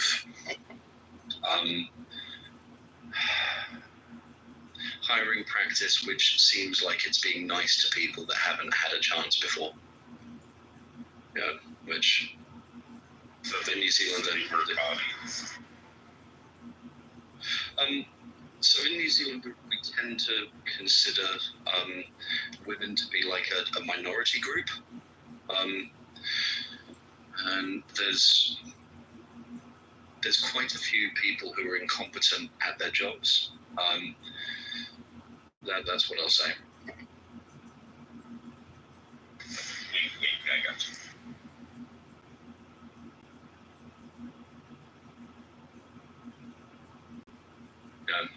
Anything to do with MBIE or Ministry of Social Development. Just if you're expecting something to get done on budget, on time, forget it. What you're more likely to find is that they were going to do everything that they were contracted to do, but instead what they ended up doing was they went on a workshop for something that was completely irrelevant, but it pandered to a sort of Jacinda Ardern style. But they're a small group. We have to recognise this group, and so free lunches all round.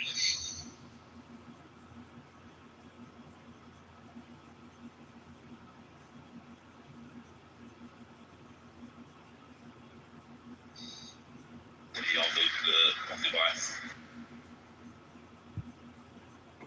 One reason only. We move all of our companies into a owner-operated. No, I'm saying when. When do you y'all leaving soon or no? Oh yeah, no, we'll be moved in before Christmas. Oh, okay.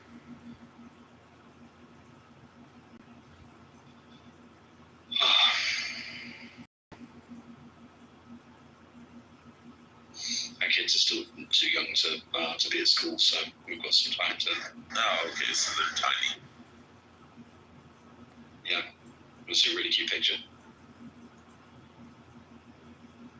Yeah.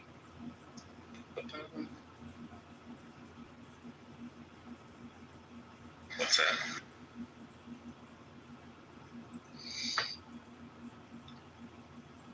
What up, Lasanda? What are you going to talk about?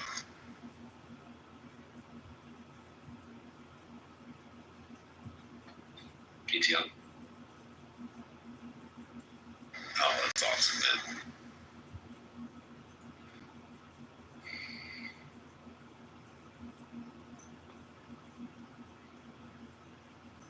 Yeah, I a 5 and a 3-year-old. They're pretty amazing. Oh, God bless.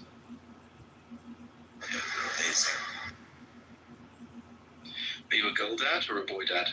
I mean, I'd say the person I'm closest with is my daughter. She's also the oldest, though. So, all of the trouble gears are just about to hit you, brother. You're going to be sat there thinking, how can I hit a boyfriend with a spade and make it look like an accident? Oh no, I have guns and we live in Texas, so he gets away with any. If he starts any kind of fuck shit, then I'll just shoot him and call the police, and the police will show up and shake my hand and take his deceased body away and say I can't blame him. Oh, you know what? Screw Dubai, we're coming to Texas. Dude, Texas is the fucking best. Oh my god. I moved here in 2017. I love it. So there's no limits. So were you California before? No, Florida. Oh wow. I mean, Florida's a I very. knew that there was a big. Yeah, Florida's a very conservative state as well, for the most part. But I mean, nothing compared to fucking Texas. I mean, there's no limitation on blades. So if you want to walk around with a katana, or you want to walk around with a fucking broadsword or a longsword, you can just walk around, and the police can't say anything to you. I mean, obviously, if you're trying to stab somebody or something, but if you're just walking around with it hung on your back or something, or or a freaking machete or something, you can just walk around. Same thing when it comes to firearms. For handguns and rifles, like AR-15s and AKs, you can conceal and or open carry constitutionally, meaning that you don't have to have any type of permit, which they just changed a couple years ago because the Biden administration was threatening to restrict federal background checks. And you have to go through a federal background check just to get a carry and concealed weapon permit, even though it's for the state of Texas. So Greg Abbott, the governor, was like, well, fuck that. We'll just make it constitutional carry as long as you're not mentally adjudicated, as long as you're not a felon, as long as you're over 21 for handguns and 18 for long rifles. You can just buy one and fucking carry it anywhere you want. So, I mean, there's certain restrictions like federal courthouses or, within a courtroom or something like that. But certain places like that, you can't go in with a firearm. But if you want to walk into the fucking, grocery store or something like that with a pistol on your side, I mean, they can trespass you for the property. Hey, we don't want you to do that. But I go into grocery stores all the time. People just walk around open carrying, and 90% of the time, the grocery stores don't say shit.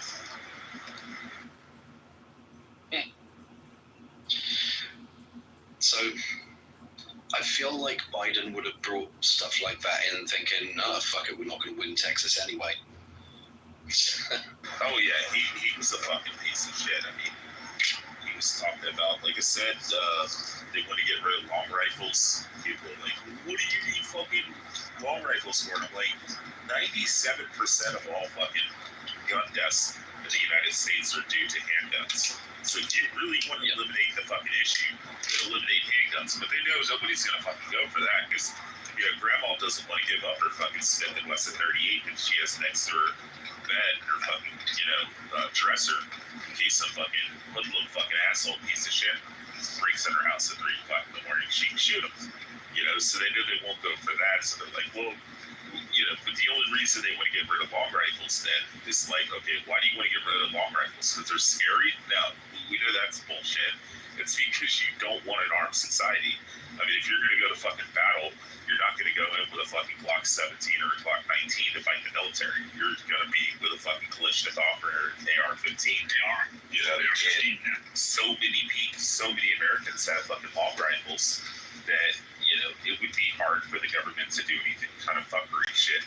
I mean, I know you guys, like, in New Zealand and Australia, even Japan and all these places, like, they were running fucking rampant in fucking Australia during COVID lockdowns. I mean, it was like, you could leave, like, if you were permitted, you could go go like 5 kilometers or some stupid shit like that from your house.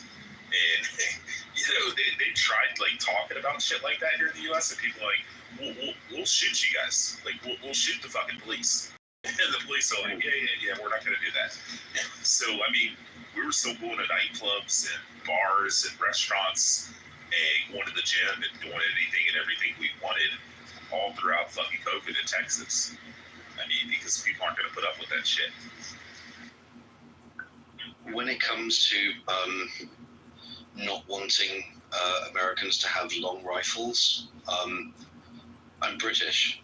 I remember we tried that too. It didn't work out so well for us. Yeah, I mean, a bunch of fucking farmers with fucking long rifles ran through the fucking forest, and the fucking Brits were all lined up in formation, walking along, and we're just sitting in the fucking woods, just fucking picking them off like fucking deer. The British are like, what's going on? The trees are shooting rocks at us. They hate the cans. There's a tuna in South Africa that they actually made most of the people turn in their firearms, blew them up, and of course a lot of them got into the hands of criminals, after being given to the police.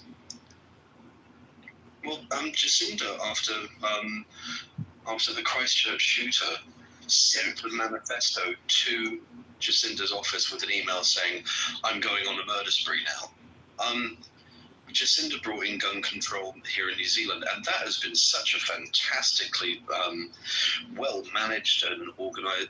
At one point, the police in Auckland accidentally leaked the entire database of all of the home gun owners, which then led to a spate of burglaries. And that's why there'll never be a registry in the United States. That's exactly why. If you want to hear something hysterical about Texas, so Biden had been floating the ideal of taking away long rifles from American citizens. And Governor Greg Abbott came out and said, listen, the first fucking police department that gets fucking state funding, the first one that goes and arrests a person for possession of a long rifle, he said, I will cut all the funding from the fucking state that I can to your department, and it will stay that way until you release the person. So pretty much every police department in the entire state was like, they all like shook hands and looked at each other and head nodded. They're like, yep, we're not touching anybody. It doesn't matter. Yeah. Biden came out tomorrow and said, hey, we're taking all the long rifles away. Y'all need to start enacting this. Even the fucking constitutional amendment, whatever. Abbott was like, no. He's like, I don't give a fuck what they say. We're not taking their fucking guns away, and I will punish the fuck out of you. And I love it.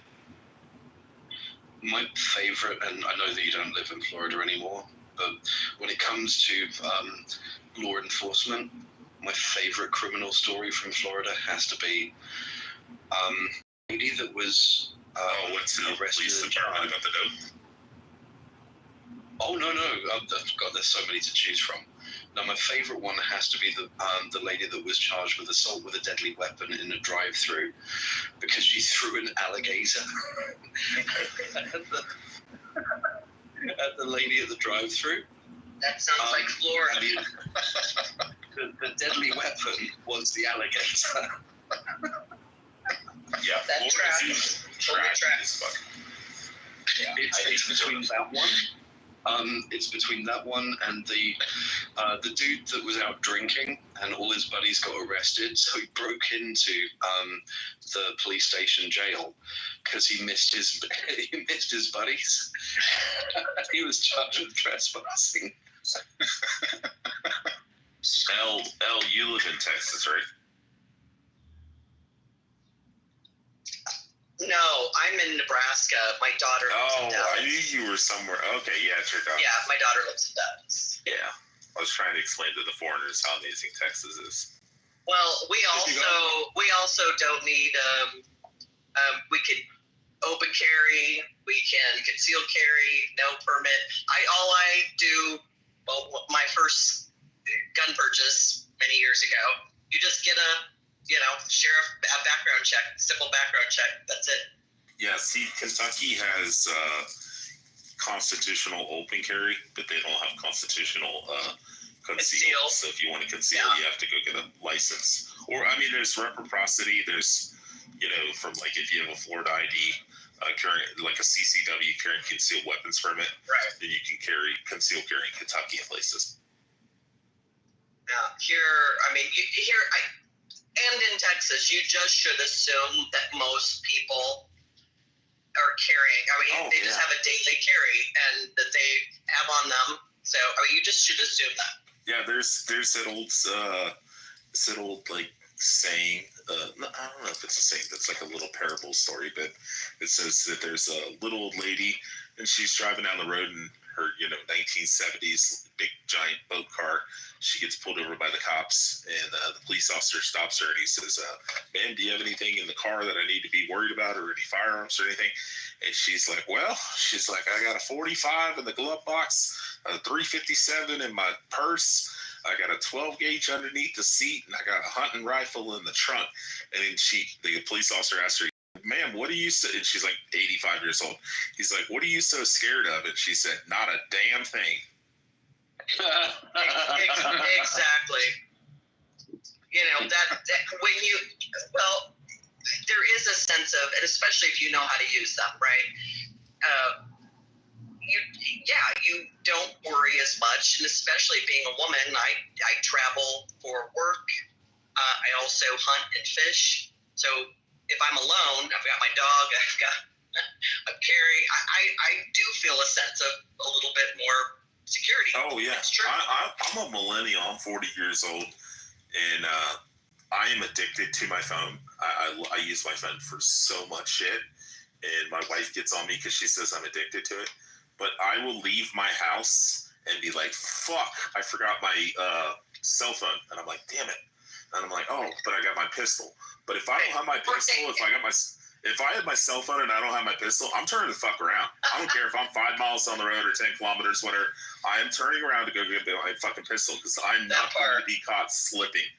I'm not going to go into the grocery store and then some fucking dickhead decides to go fucking postal because he got fired last week and going with a machete or something, you know, and just fucking start killing people. Speaking of machetes, I only used machete because I didn't want to justify, you know, the other people saying, "Oh, if there wasn't any guns, he couldn't have came in with a gun." Yeah. Well, I got to tell you, lately on my local news, it is not shootings I'm hearing about. It's fucking cuttings. Yep.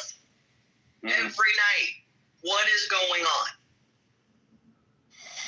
I'm of a certain age. I'm just going to be honest. We didn't have cuttings. Well, Ed, did you see that news story? Yeah, I think it was Michigan. Wild, yeah. And the guy went into like Walmart and he fucking started stabbing like 5 people or something. It's in northern Michigan. Outside. Yeah, and he gets outside, and they said in the news report that 2 citizens helped apprehend the criminal. Yeah, one before was the armed. police arrived. Yeah, and they forgot to mention that it was a black dude with a fucking pistol pointing at his fucking face saying, "Get on the fucking ground." Exactly. And the other one's a Marine. Yeah. But they forgot, they just, you know, fucking selectively forgot to mention that the one guy had a fucking carrying concealed weapon and fucking pulled his pistol and was threatening. Like, you should have mentioned that. Like, oh yeah, armed man with a firearm stops, you know, assailant. You know, it was sort of an important addition to the story. Yes. Yeah, go ahead, Tina.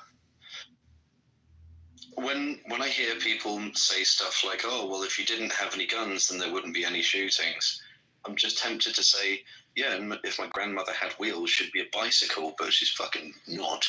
Oh, yeah. But you got to be careful because some libtard will come up on the stage and be like, "But if you went into the grocery store and the bad guy didn't have a gun, then you wouldn't need a gun either." It's like, well, what if he comes in with a fucking machete, like they're doing in Europe, and they're doing this guy that the guy in question that we're talking about didn't have a gun. He cut 11 people. Yeah. 11 One people. died. And one died. He didn't have a gun. Yep. And you know what? My question is, watching the video, if the man would have shot him, would he have gone to jail immediately? depends on the state. Shooting him. In Texas, fuck no. Oh no, They would not have showed up. here either. They would have shook his fucking hand, slapped that black guy on the back, and said, "Thank you, sir. You want a job at the police department? We'll get you a job at the sheriff's deputy." Well, it's too bad he didn't finish them all. Yeah, I know. Yeah. Because now he's just taxpayers' money and a waste of fucking money. Yeah, see, I'm of the mind that, and I've always been raised this way, and I had some fucking dumb bitch that I was talking to last week.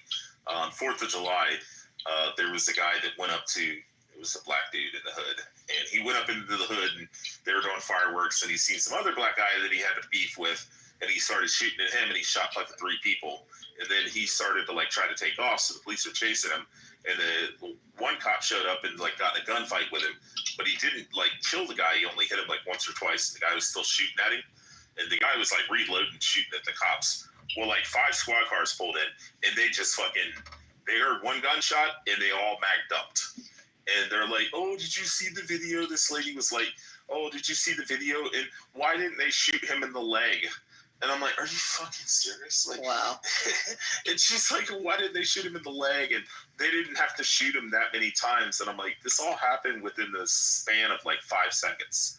It was like one gunshot. One gunshot happened. The first officer started mag dumping. The second officer heard gunshots, so he assumes that it's the bad guy, or there's a reason the first officer's shooting, and then he starts mag dumping. Next thing you know, you got 5 officers all magged up and simultaneously, and then the sixth one usually yells out, "Cease fire! Cease fire! Cease fire! Stop firing!" You know, they have to like stop everybody because they're all fucking amped up, and it's just bullshit. I told the lady, I said, "Listen," I said, any time that I have to pull my firearm, I'm not pulling the firearm to present it. I'm not doing like that guy did in fucking Northern Michigan, like pull the pistol out, the guy's been stabbing people and shit. You don't pull the pistol out and be like, "Get on the fucking ground." No, you pull the fucking shit out and you shoot that motherfucker. You shoot to kill, because like she's talking about shit in the leg. I'm like, no, you go center mass. You go from the groin area to the fucking neck, which is, you know, the abdomen area. And you hit the abdomen, you're trying to hit vital organs, and you keep shooting until the fucking threat is neutralized. You don't fucking try to shoot him one time and be like, "Oh, he's down." Well, there's been so many instances where police officers or people have shot people, and they're like, "Oh, he's down, he's laying on the ground, he's obviously dead." And then the guy gets up and fucking starts shooting or fucking stabbing him. It's like, these dudes have never watched action films where the bad guy comes back for like one last shot. Yeah. Yeah, there's been situations like that where the guy's been laying on the ground and he rolls over and he starts shooting the cops. And he's not aiming for their legs. No, he's trying to fucking kill him.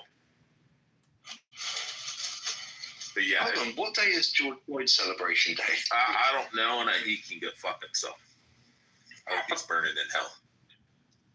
That motherfucker was crying for his mom before they even fucking touched him. He was sitting in the car. He's like, Mama, I'm dying." They're like, he was crying for his mama. I'm like, yeah, he's crying for his mama when he knew he's about to go to fucking prison, passing fucking counterfeit money and fucking high as shit and driving. So did he die from drug overdose or? Oh no, they said that he had marijuana, methamphetamine, fentanyl, and a bunch of other fucking shit that he had in his system all the time, same time. And then he had an enlarged heart because he's like 6'7", and he had hypertension and all this kind of shit. And then on top of that, they placed their fucking knee on his back, and it caused him to fucking, you know, compress his chest and have a heart attack. And they're like, "Oh, they asphyxiated and choked him to death." It's like, no, he had his knee on his fucking shoulder blades. Like, he was trying to pin a 6'7" fucking giant down. Sorry. Is it too soon to start marketing George Floyd and Halo? Yeah, I mean, there was a similar situation that happened with this morbidly obese guy that was fighting the police, and the police were wrestling him on the ground, and he just fucking had a heart attack and died. It's like, dude, if you got fucking heart problems, don't fight the fucking cops. You know, if you're 20 years old, you got a fucking perfect physical shit, and if you want to wrestle around with the cops, that's fine, but if you know you're amped up on fucking 17 different drugs and you got heart problems, you probably shouldn't be fighting the cop. So, do you think the media incentivizes people to fight cops even though they have guns? What do you think that is? Does the media incentivize it? Yeah, like, it sounds stupid to me to fight cops when they have guns. You don't have guns. Well, I mean, even if they don't have I would think the person deserves to die, I'm going to be honest. If you fight somebody I'm just saying, like, even if they don't have a gun, yeah. I mean, you're taking the chance. I would even say the same thing about those Palestinian babies in Palestine. They deserve that death. Why aren't they moving out of that shit? That's a hot take I haven't heard of. I agree with you on that. Any person that puts himself in a position where he knows the other side is more mighty than him, he deserves to die. Might is right. I got arrested by an officer who I have a history with. Jumped up charge, found not guilty. But this particular officer has somewhat of a vendetta because we made saying that I said something that I hadn't. Was actually said on a recorded phone call. She changed her story on the stand, saying, "Oh no, I remember it differently now that you've proved me wrong." To then have my defense lawyer grab the bridge of his nose and say, "Are you sure of what you're saying this time?" Yeah, no, I definitely remember it. I just misspoke in my sworn statement. So like, okay, because the conversation that you're saying, yeah, this person made these statements in, that was recorded too, and that was played to them afterwards, so they've got somewhat of a bee in their bonnet about me. So I did a bit of research and I found that her brother actually died in a boating accident when he was too drunk and he crashed into the side of a former Navy frigate. And all I said during the arrest, while they were deliberately trying to use the handcuffs in order to exert pain on my wrist, I said, "Jesus, you're a worse cop than your brother was a boat captain." And I had the shit kicked out of me in the cells, like properly turned upside down, rolled into a pretzel.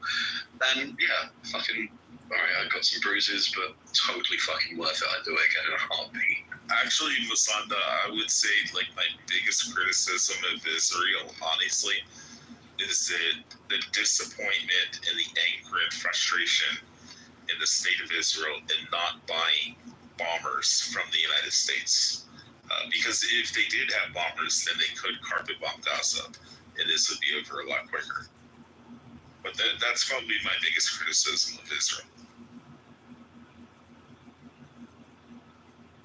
Yeah, I don't know. I think, the worst country donated to them. I think if that worked, we would have done it. No, it's the idea that they don't want bombers because they don't want to run the bomb. And like, I wish they had bombers, because if they had bombers. I think we got banned from using cluster bombers. Also, I had something like that was not true. Yeah, I disagree. Because it shouldn't take this long to like take down. Yeah.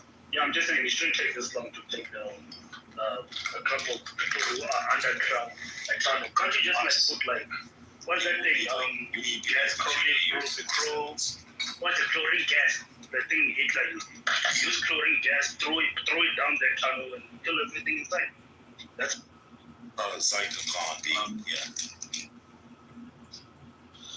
Is there any chance that we could go to UN for a binding resolution to change the Palestinian flag to one that uses neon colours, like with the vests that you see on construction sites?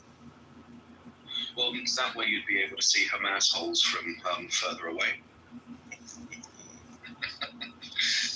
Ominous. I don't know. I think Israel and the US is being slow. I mean, they're very harsh when they go towards the Iran. I don't know. There's a lot of hesitation. I know people cry or whatever, but I feel like the US and the Israel can way good. I mean, the fact that they still have some buildings still standing, it's shocking. I say, with all the bombs America has, it's crazy. Realistically, America has the military might to turn around and say, right, you guys are going to solve this in the next 5 days, or we're going to bomb the Kaaba, and go and bomb the Kaaba. flattered it and just turned around and said, right, who wants to argue? They'd get away with that. But you're gonna add your butt. No. That was just a statement. There was no punchline in that one.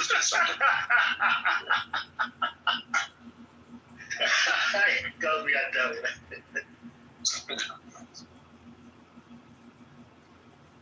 Yeah, and I think that with increasing partisanship and political and social unrest in the world, we're going to start seeing politicians pull out options like that.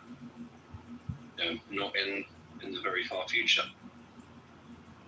I think maybe it's economics. Maybe that's getting out of Babu and whatnot.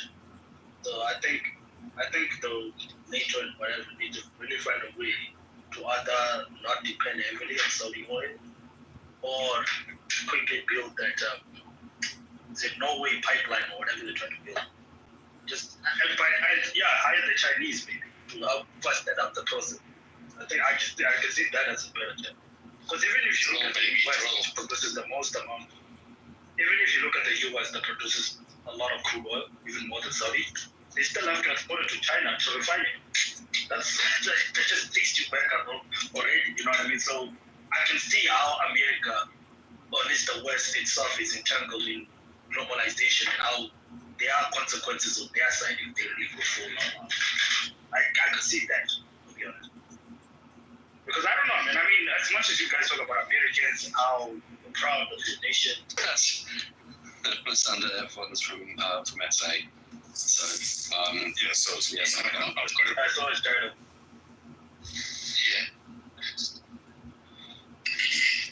Yeah, it's a joke, to say the least. Yeah, my son loves the United States so much. No, it's not that. I love mine. I really don't care. I don't know. I'm like, Sunday, where do you live now? Come else. Kitover. Victoria? Fuck, I feel sorry for you. Yeah, it's a shithole. Haven't they got the Blue Mountains in Pretoria? I mean, that looks nice. Just don't stop at any traffic lights. Just daytime, nighttime, just drive through them, whether it's red or green. That's joy. Yeah, you're right, but that's joy. Nah, Pretoria is busy. I get what you're saying. Yeah. In fact, Zimbabwe, I saw that guy from Muscle Forum saying he feels safer the moment he passes bridge and enters Zimbabwe compared to Zimbabwe. And that's a fair truth. Most people they don't want. That's Masanda. That's true because I've been to Zimbabwe. I've been there before on holiday going doing some tiger fishing, and I tell you what, the locals are so warm and welcoming. I went right into the township with them, shopping, walk around the shops and stuff. You feel like the one came to me and said, "You don't need to worry about a single thing. No one here will touch you. You can go anywhere you want, do anything you want. No one will touch you." But South Africa, it's a different story, bro. In South Africa, if you kill somebody, shoot to kill, like our American brothers here, you can go to jail. Well, this is what I was. Another thing people don't know. That's one of the things I wanted to say when we were talking about, like in Texas. In South Africa, the people are too scared to use their firearms because even though you can prove your life's in danger, you still have a 90% chance of going to jail. Oh yeah, we have states like that in the U.S. So we have what they call castle doctrine or stand your ground.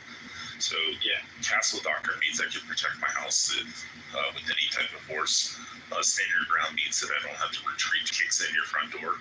You're sitting on the couch with your girl, and even if you got your pistol sitting there on the fucking table, you have to physically get up and try to really pick up my pistol and shoot right in the door. I can even go farther than that. So in the state of Texas, I can also protect my own property and stuff, and that extends even to vehicles. So if I'm sitting there at 3 o'clock in the morning, I hear my car alarm go off in the driveway, I can run out with an AR-15 and just fucking light this motherfucker up. That it's 100% legal. Even while he's running away. As long as he's on my fucking property, I'll shoot him right in the fucking back. You're just too shit scared, to go to jail. You don't want to sit in jail, and so therefore I'll give you an example. The Charlie Hebdo attacks in France. So immediately afterwards, Garland, Texas, did a draw Muhammad competition. And then they almost fucking armed up. You have the tax stamps and stuff like that for full auto weapons. You can sit out with a fucking M249, like a military style rifle that you push the 2 fucking buttons and it fucking shoots off fucking bullets the size of your fucking palm of your hand. And load that bitch in the back of your fucking car like you're fucking running across the central sub-Saharan Africa in a fucking Toyota Hilux with a big mounted fucking gun. You could legally have that, possess it, and you could also use it as self-defense against a person. So like if you pay the $200 for that rifle, now the rifles are expensive. So if you want to buy like a full auto AK or something, or select fire AK, you pay the $200 tax stamp. The rifle's probably going to cost you a couple grand, $3,000 to $5,000, $10,000 even, depending on the rifle you buy. In comparison with a $600 rifle that you can just buy from the fucking gun store without a tax stamp, but it's semi-automatic. But you can use that in self-defense. So they set up the Draw Muhammad competition, and 3 Muslim guys started one side of the thing and got out and started shooting, and everybody just fucking magged up on them. And I don't even think anybody was fucking harmed. They just killed the 3 guys immediately. And they were like, we were set up waiting for you fucking idiots. This is why we did this, in anticipation that you dumbasses would show up. And nobody was... But, let's be honest here. It's mostly the women who are, like, kind of interrupting and talking about another way. But it's not men. Because men, I think we live in the real world. We understand our enemy will do whatever it takes to take us down. I think it's the women when... I know people are attacking this, but when women are given too many rights, they're allowed to talk and stuff. You have a system like that, where you have a entire country or city or whatever. Listen, we got one country with the biggest GDP in the world. The rest of y'all just ought to take notes. Okay, I don't know what to tell you. Maybe have a reformation. Get with the program, but nobody can figure out why they're living in third world shitholes. And you talk.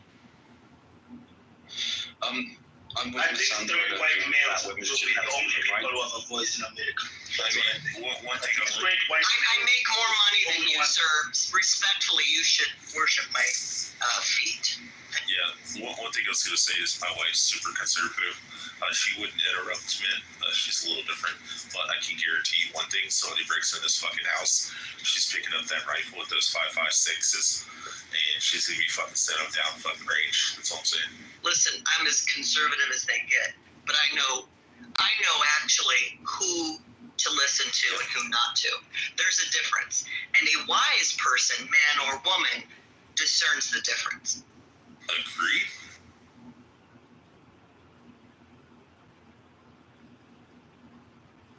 So agree, just fact. Not to say I'm triggered, but why do people use GDP as a measure? It means that we do a little better here, sir. We do a little better. We maybe have a formula.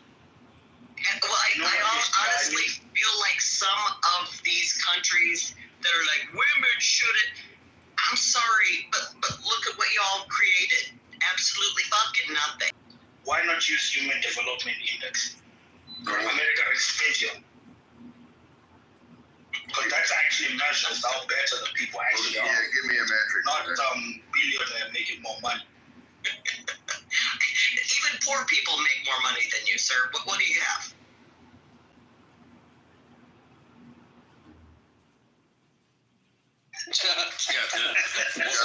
One of the things I was going to mention. You're funny, man. One of the things I was going to mention. Because it's true.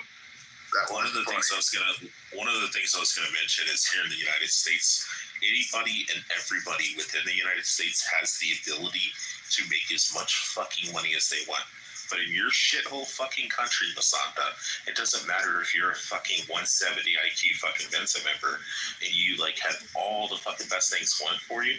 You could still live in those fucking squalor fucking mud huts and those fucking ghettos with all the fucking trash piled up and fucking sewage water running through your entire middle of your fucking city. And there's absolutely zero chance that that person will ever make anything of themselves. There's zero upward mobility in your fucking rat hole country. Sandra, I thought you were in SA. It sounds like you live in Atlanta. Yeah. No, man, I live in SA. No, I mean, these are just words at the end of the day. Look, let's pick a different measurement that doesn't matter. So Al, let me millions of people do we have in the United States that come from absolutely fucking nothing and grew up in the worst of fucking conditions and now are fucking multimillionaires. And those people are the very people who will tell you, God bless America. Yeah. It is Americans who do not understand what we have. It is always the people who come here who are like, my God, yes, I made all kinds of money. My life is better. I have freedom to actually speak like I'm speaking right now, and nobody will be knocking on the door. Yeah, so many of those fucking Indians from fucking Andhra Pradesh and fucking Hyderabad that lived in fucking shithole squalors are now making fucking, $300,000-$400,000 a year in fucking tech. Yeah, the Indians crack me up so the most. Just playing devil's advocate here for a moment on Elle's point, and I respect Elle. The point that's being made. Okay, because I was going to shoot that one down because the largest GDP per capita goes Singapore, Luxembourg, Qatar, Ireland, Brunei. Those are not places that you want to live. Those countries are the side of Rhode Island, respectfully. Ireland? That's okay. They might get Pennsylvania. No. Fucking, I looked at a thing. Fucking, what's the size of fucking the entire UK? UK's like the size of fucking, it's like the size of PA. It's actually landmass. It's closer to Colorado. Okay, Colorado's fucking small. Money makes Ireland. Exactly.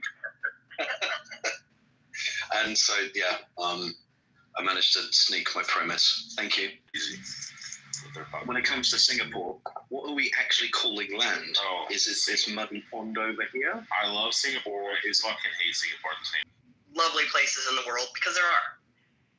The issue is the whole women should speak, the whole, and I'm speaking to a larger issue, and that is the lack of freedoms in the world. And I actually think that leads to poverty. It leads to uprisings, and the people will eventually either just fucking give up, like a lot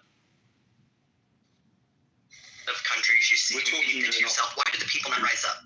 They've been so whipped. They have been so downtrodden by their governments. They don't even give a shit anymore. On the flip side of that same issue, though, Al, do we have to go so far to the opposite end of the extreme that we end up with Amber Heard? Amber could have been from anywhere, let's be honest. But, yeah.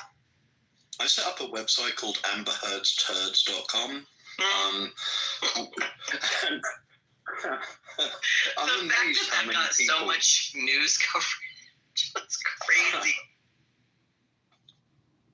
Oh, but it was of the era, isn't it? Like we have this 7-year itch, and we have to kill our newsworthy entertainment darlings. That's true. 7 years before that, we had Harvey Weinstein and all of these monsters that had to be revealed as the predators that they were.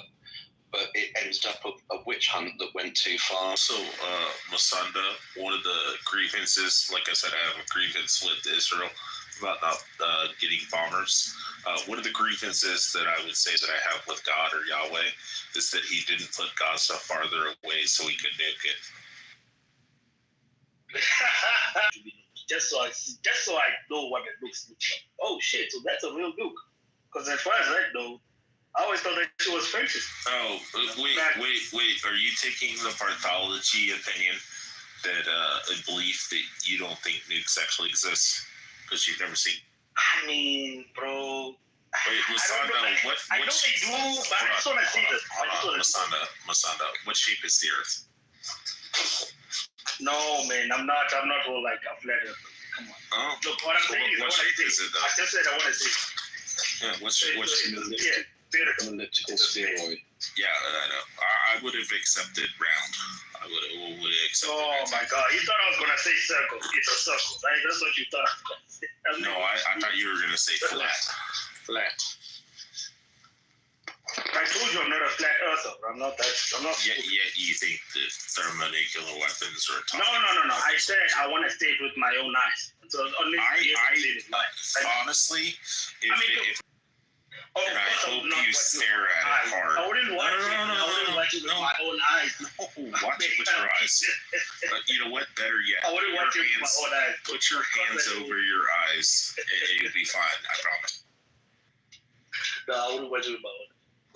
I just said I would just like to say, so that's what it looks like when they were born. Yo, Tuna, did you ever hear about the English sailors that they were watching one of the... About the Irishman that had his hands over his nuts and told them how bright it was while being unable to find them in the room. That's what I want to happen in Masanda with his essay fucking education. Did you see those? Masanda's good people. Did you see that video of those Japanese when they were turned to ashes? I would just like to see what really happened after that shit. Like they were all like pasted into the floor. Like what's that Marvel guy on Marvel? His name like Mr. Manhattan. Sentry. No. Sentry. He has this power to turn people into like dust. Yeah, so does Mr. Manhattan. So I don't know. I just always want to see that. Yeah, Mr. Manhattan too. Yeah. The nuclear weapons dropped on Nagasaki and Hiroshima was so bright. The Asians are still squinting. I knew that was coming as soon as you started to say it.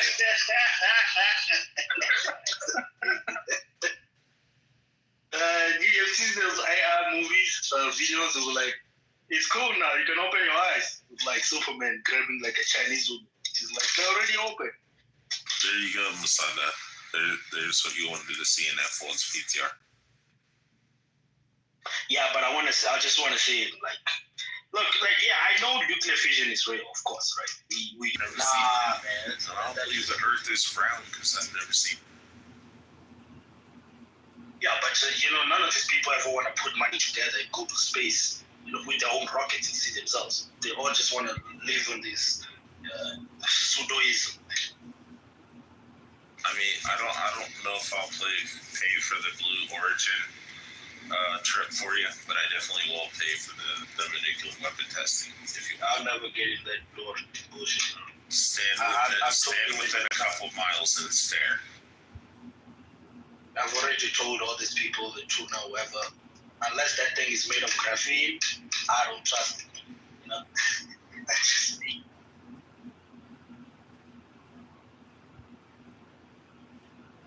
I think if you're trying to build anything, it shouldn't be super hard. You have to get the smartest people. It should be something, not the average Joe, but the average graduate would be able to build.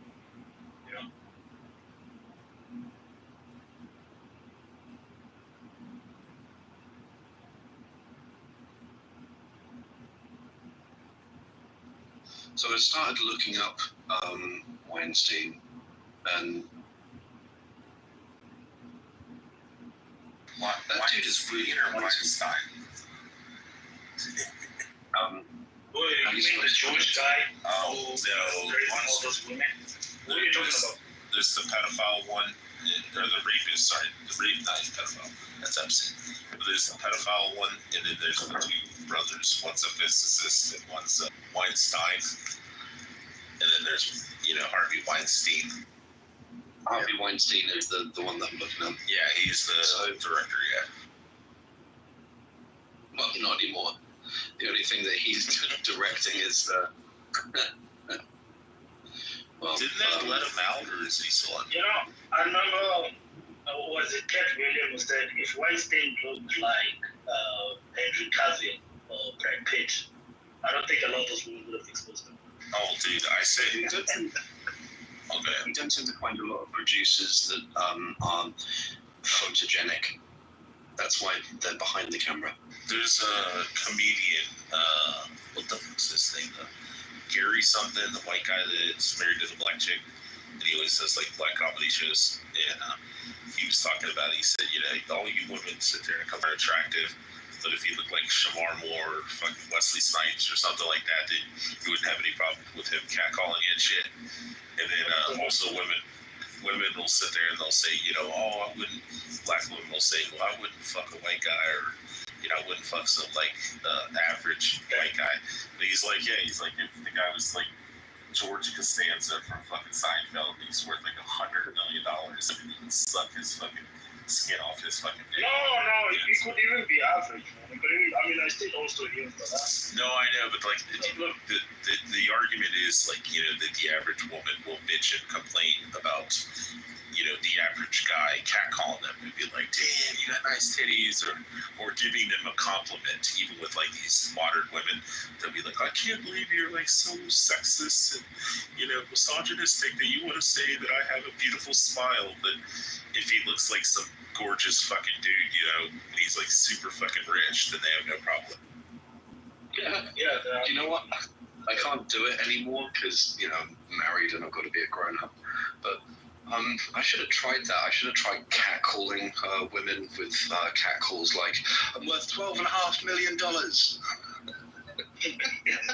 Yeah, women don't give a shit. They would have given it to you like a great. But I always wondered, why not just go to Russia? Harvey Weinstein. Why not just fuck the prostitutes in Russia where it's legal? Why do all that shit in America? Because between him and the airport, there's a prison. Well, no, he's saying prior to. He's saying back to the day when why do you go to Russia or the Philippines or Thailand or something just to fuck hookers?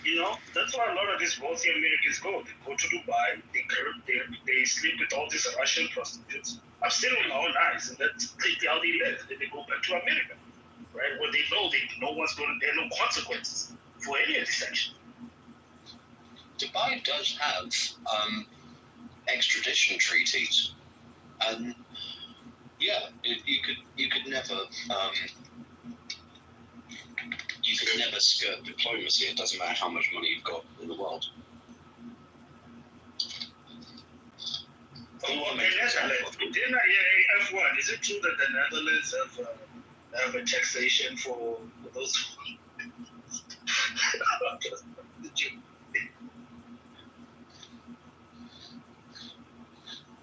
So I was just thinking, how can you tax the prostitutes? It's crazy. But I'm just saying, there's a taxation. A lot of these countries, outside of the U.S., we could do a lot of those stuff. So why do it in the U.S.? I think it was stupid on his side. Or maybe he thought it was untouchable. I don't know. Prostitution is legal here in one way or the other, you're getting fucked. Yeah, but you came out of also came back. How can you write it? I want to meet the dude who has seriously put into his tax return. Won't you write it down as a legitimate business expense? Entertainment. What? So you're going to take your clients round to a whore? Look at this poll. My former boss, he's a fantastic functioning alcoholic. Australian bloke who I've had to talk back into 3 different lifetime bans from 3 Wellington strip clubs because he punched a little person in a wheelchair in the face. That's a really hard thing to hear, that you're being tasked with the negotiations to talk him back into a club that has said, generally speaking, we don't want clientele that are likely to punch a little person in a wheelchair in the face. That's not something that we're really up for negotiating. And the only way that I managed it was to point out that there were stairs. And given the elements of the story that I'd managed to cobble together, the guy was in one of those motorized, some heavy, deep lead batteries in the bottom of it. Like when they look like a strip Dalek and they've just got a little joystick to drive around with. And I had to ask the club, how did the dude manage to get up the stairs? F1, I got a question. Are you white South African or no? Yeah, white. Oh, let me ask you a question. I know you're going to probably understand what I'm talking about, but we have this similar thing within like a lot of German communities in the Midwest in the United States. Why the fuck is it everybody? I don't know if it's just a genetic thing or something that's passed down, but why is it every fucking white South African has like what they call the widow peaks or the receding hairline? Do you ever notice that? Well, if you look at my profile picture, I kind of got it as well. I don't know why it is. Yeah, it's real popular in like northern Kentucky and Ohio, and especially like the white German farmers and stuff. I can maybe put one thing towards like maybe my experience is when you marry an Afrikaans woman, your hair falls out. Yeah, I was looking at it before I made the comment, and I was like, I think I'm right on this because every time I see a white South African, they always have if they don't have a receding hairline, they always have the widow's peaks. You know, it goes up on the two sides and it like recedes back. And then I started looking at Google Images and I was like, white South African. And I was like, yeah, I was right here, mine. Yeah, it's really popular in a lot of my German family members, like in Kentucky and a lot. Yeah, life's not easy being a South African. My son knows. It's like the same. Knows what I'm talking about. It's like the same exact fucking people got on the boat. Some of them were like, I'm going to the U.S. and the others are like, no, we're going to South Africa. It was like all the same family. But you must understand, to say white South African is very big. What's that? Should be specific. No, I'm talking about hair. I'm talking about hair. Yeah, but I mean, you know, there's types of white South African.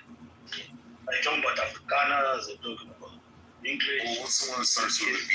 Orgs or borders, whatever you pronounce it. Board, yeah. Borders. I don't know, F1, are you a board or are you English? English. Boer maak 'n plan. Ja, boer maak 'n plan. Nee, ek is Engels hoor. Ek kan nie Afrikaans praat nie of ek kan net 'n bietjie. Ek kan nie Afrikaans praat nie. Ek kan nie Afrikaans praat nie.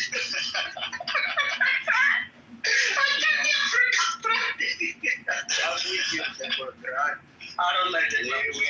I'm fine with English, man. I don't like that language, to be honest. Yeah, I'm not that bad, but not far away. Yeah.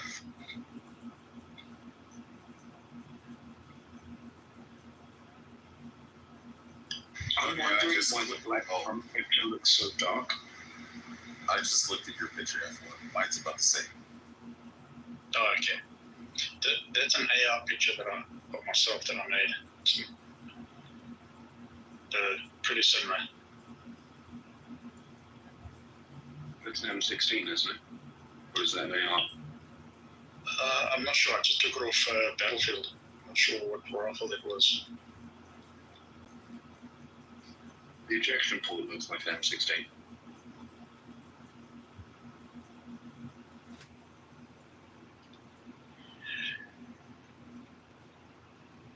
Oh, you mean the middle forehead? I don't know. I've never noticed that. Yeah. Is that what you meant? No, I was just saying that's my picture.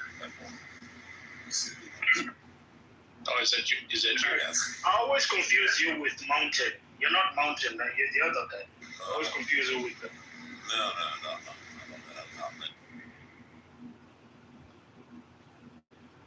I know you all have the same look. You, Mountain, Marshall, and Manfield. Marshall, Manfield. No. Manfield. What's your problem with Manfield? Another guy called Manfield. Comes in and out. I didn't think this, but I don't think I look like either. Marshall.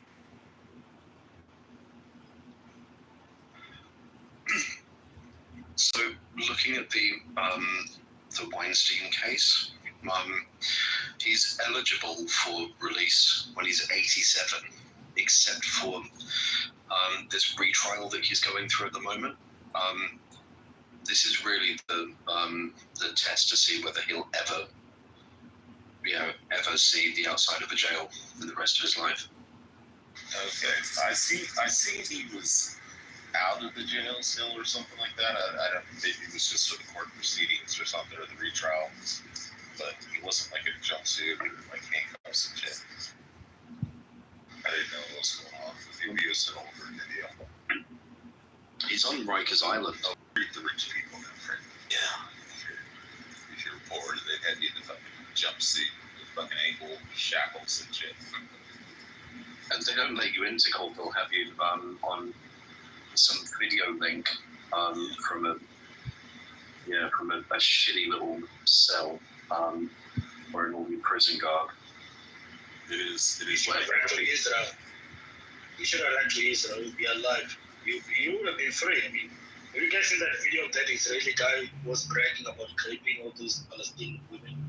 It's like, I swear to God, there's a guy who was bragging about it. It's like, yeah, I get one of them, the little one. I look for the 12-year-old. She's my pick of the day. Say that aloud.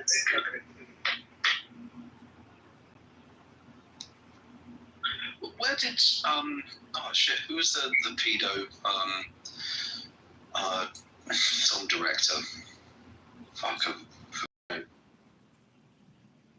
Really famous director that was up there with like the likes of Kubrick.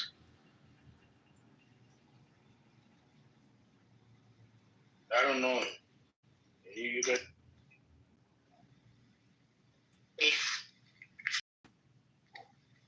Roman Polanski. Thank you. Yeah, where did Roman Polanski went to? He's in France, I believe.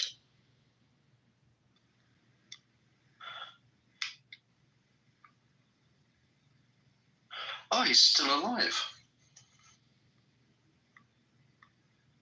He's 91 years old, and he's in Paris. But what? I'm not.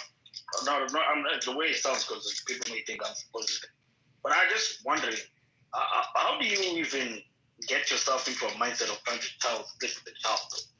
Like, personal, I do find it a little bit cringy. Or at least, I'm saying for me, a child is really unattractive.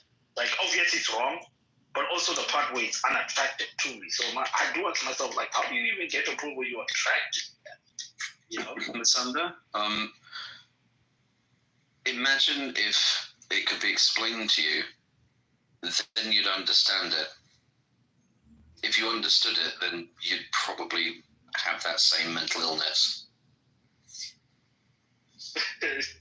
Maybe, I don't know, maybe.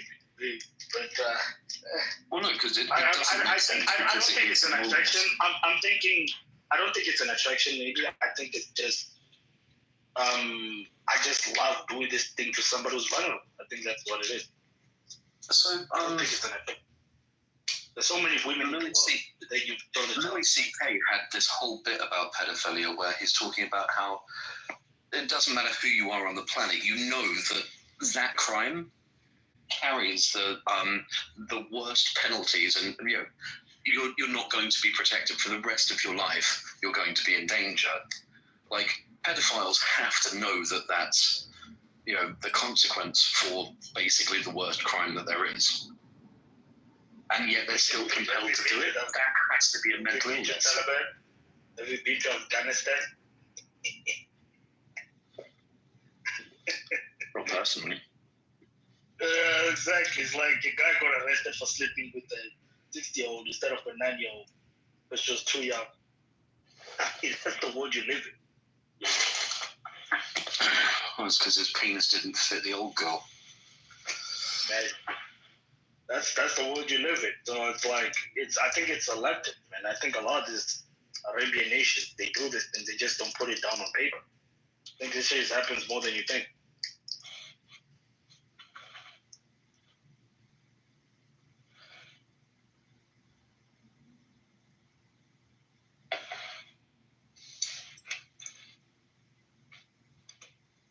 Like passport bros, right? The passport bros. Do you think a lot of those passport bros are just sleeping with overage girls? Like, you know what I mean? Like, sometimes you have to really think about this. It's like, a lot of these crimes are bad, you're right, Tuna, but that's undeveloped country.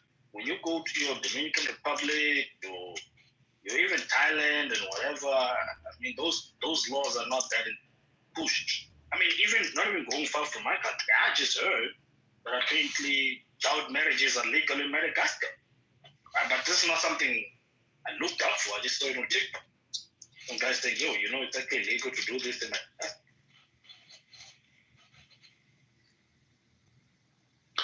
Yeah, you got to be some kind of fucked up to be in the market for that.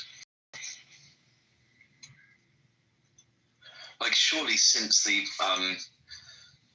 advent of the internet, do you think that sort of backwards Stone Age sort of thinking will still exist? No, I'm saying definitely in the sense of as long as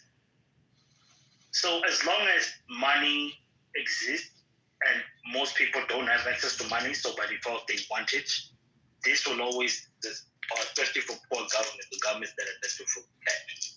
That's what I think. People really underestimate how a lot of the world has sold itself to the world fiat system.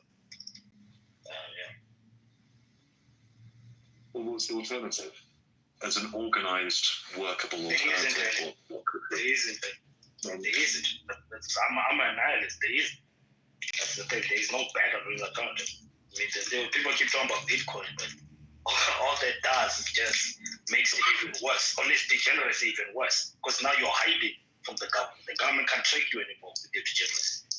So people just make it worse. To be fair, Bitcoin is a huge step towards government control of all funds, because the ledger is there. It's everybody's transactions are there, and I mean you could try to anonymize yourself by using different wallets, but at the end of the day, the transactions that you do, unless you're using a highly sophisticated syndicate of players that are going to be trustworthy in order to be able to watch Bitcoin, the ledger's there. Every transaction that's ever happened on Bitcoin exists and is publicly accessible. Being traceable has never been the problem with Bitcoins or even cash. The question is, who are you? But this one, let's say client A works with clients B, C, D, and they all maybe make a transaction in one country, like it. So, it's really hard to track. Even the same with cash, if we're going to be honest, but Bitcoin just takes it to a whole nother level. Well, I am pushing a repo to GitHub that has taken me from about 7 o'clock yesterday evening. Fuck this.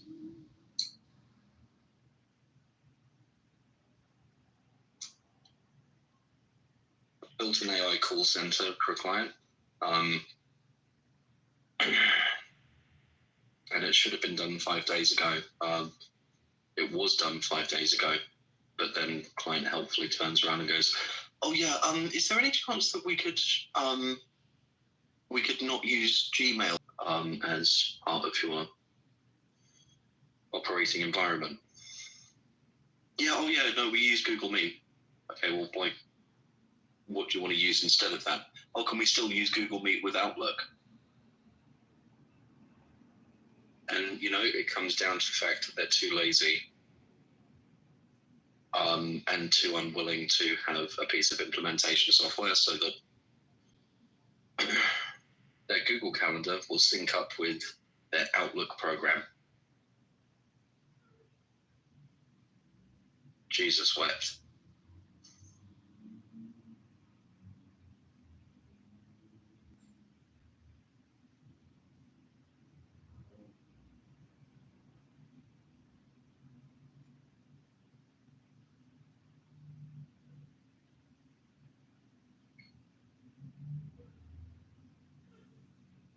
So F1, did you do the partnership visa with your wife, or did you guys apply as a couple?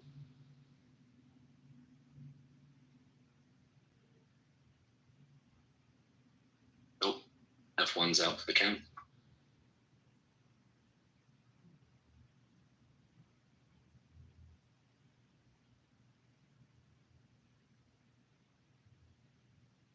F1, are you there?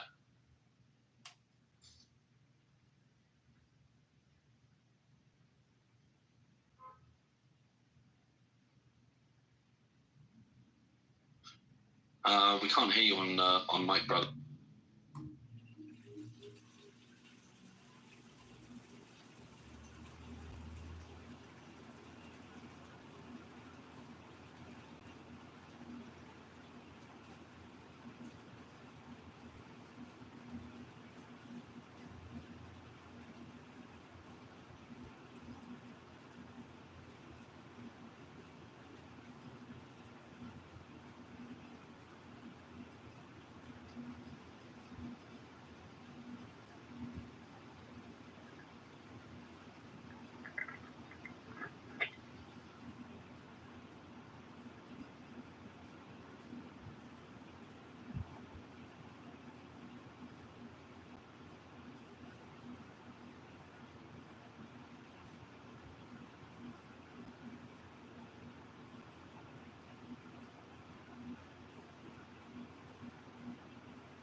the hell's happening here? Is anybody awake?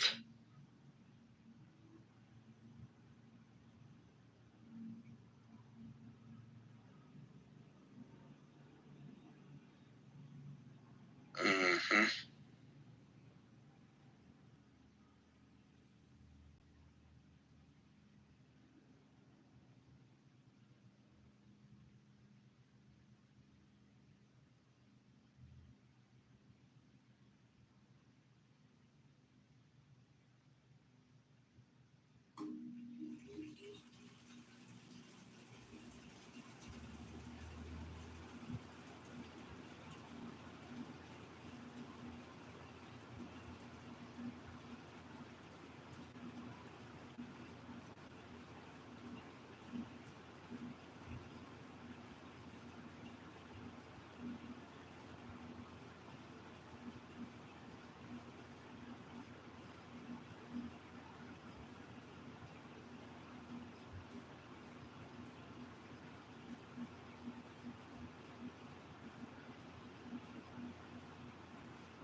Charlotte, like Mike, the people that actually ran the government, including the quarterback, those files were burned for 4 years by those people. And then I get somebody who nobody even know anything about. She was a horrible vice president.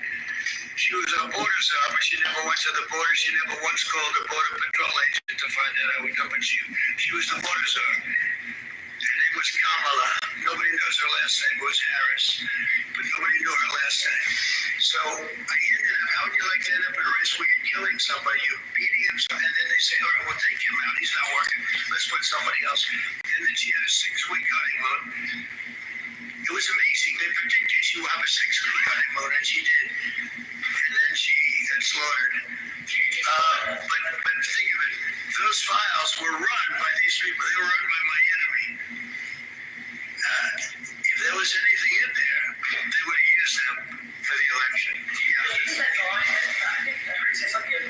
Drawing of the section of the Wall Street Journal report. I don't do drawings.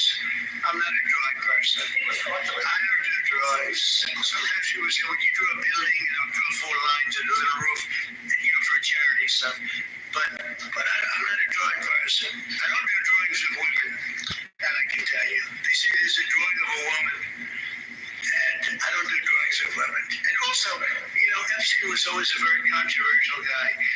I was in a very high position, pretty much all my life. In all fairness, I've been doing this for a long time. I had the top show on television. I had the #1 bestsellers. I had everything, right? And I was a very successful business guy. He was very controversial. Who would do a controversial drawing? With that being said, they say the money letters done by many people, and many big people, big successful people. I just don't. When you talk about files, I just keep going back, and other people too. Even the enemy says this thing is not correct, because if we had it, we would have used it on the guy. It's a bad issue. They say it's a good issue for Trump. Do you know that my poll numbers are up 4.5 points since this ridiculous Epstein stuff? My poll numbers have gone up 4.5 points because people don't buy it. Okay, people don't buy it. And he's gone, and we want to focus on trade deals. I want to focus on the deal. Any comments? Sounds like I'm listening to a 15-year-old bullshit his way through a presentation. My numbers are up.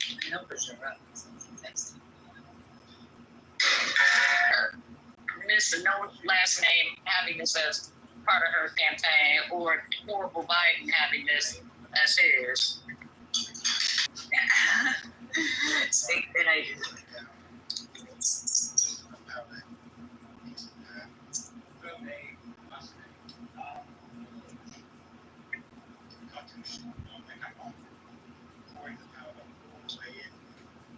Any other comments?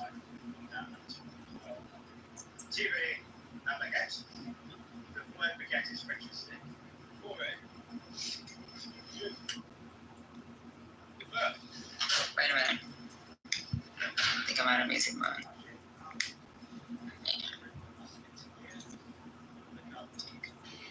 European Union, which is the biggest trade deal in history. It's the biggest deal, I think, in history. Not just what caused the breach. That's such old history. Very easy to explain, but I don't want to waste your time by explaining it. But for years, I wouldn't talk to Jeffrey Epstein. I wouldn't talk because he did something that was inappropriate. He hired help. And I said, don't ever do that again. He stole people that worked for me. I said, don't ever do that again. He did it again. And I threw him out of the place, persona non grata. I threw him out, and that was it. I'm glad I did, if you want to know the truth. And by the way, I never went to the island. And Bill Clinton went there supposedly 28 times. I never went to the island, but Larry Summers, I hear, went there. He was the head of it. Turned it down, but a lot of people in Palm Beach were invited to his island. In one of my very good moments, I turned it down. I didn't want to go to his island. Say it one louder. Well, I'm going to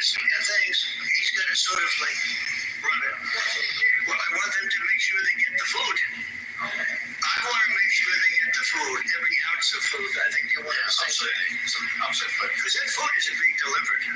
Mr. President, or at least all of it. You said you were going to set essentially a tariff for the world. For the world. What percent will that tariff be? I would say it'll be somewhere in the 15 to 20% range.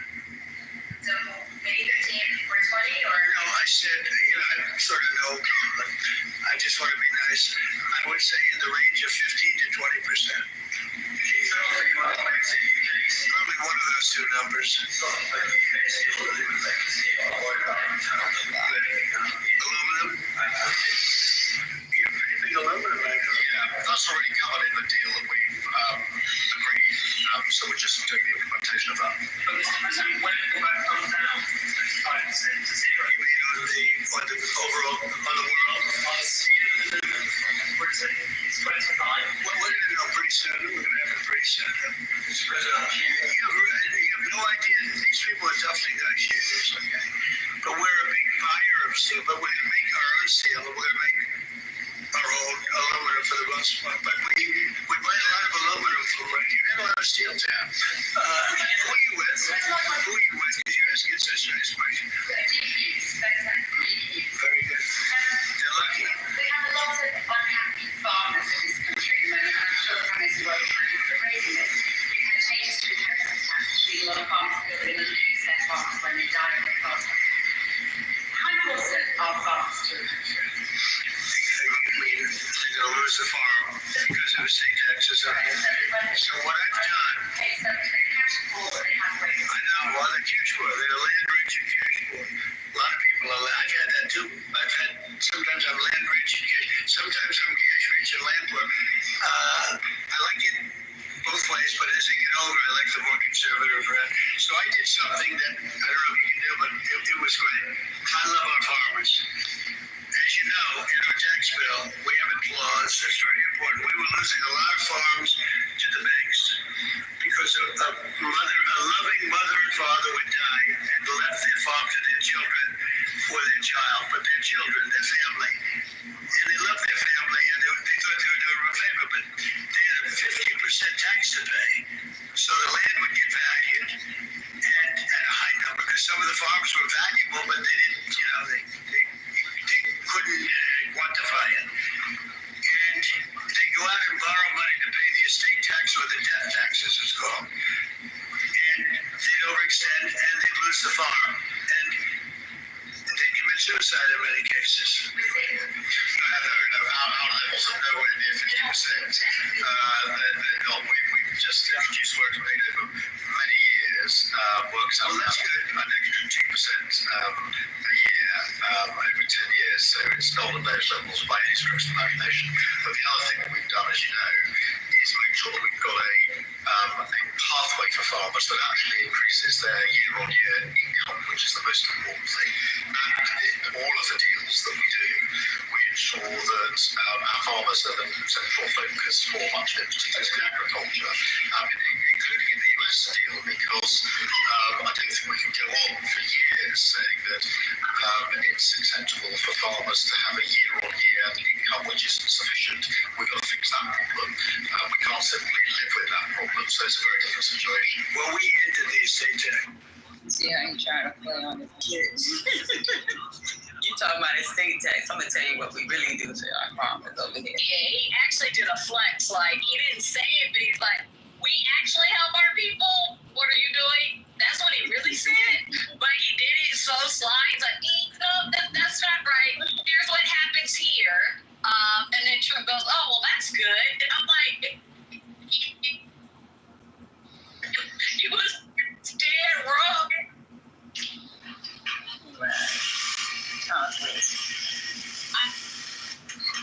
I'm there, Patty, because I was back here like, yep. I mean, to be fair, like, hey, are you in the Army?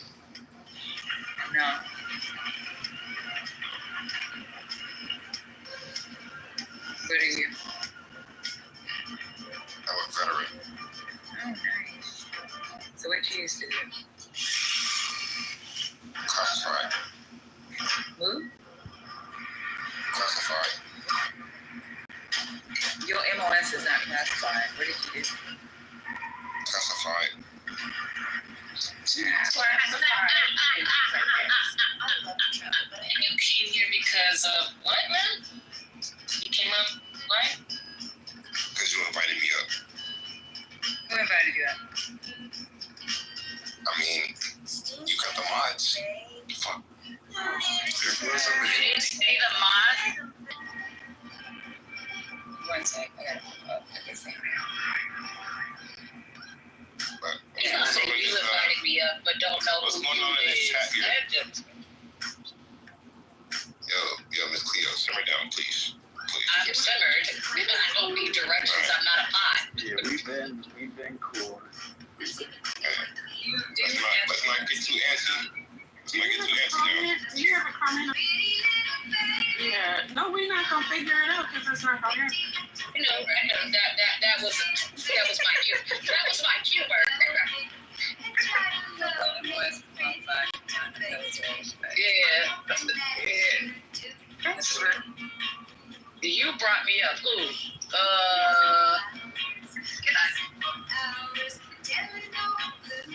Yes, water. I am spicy.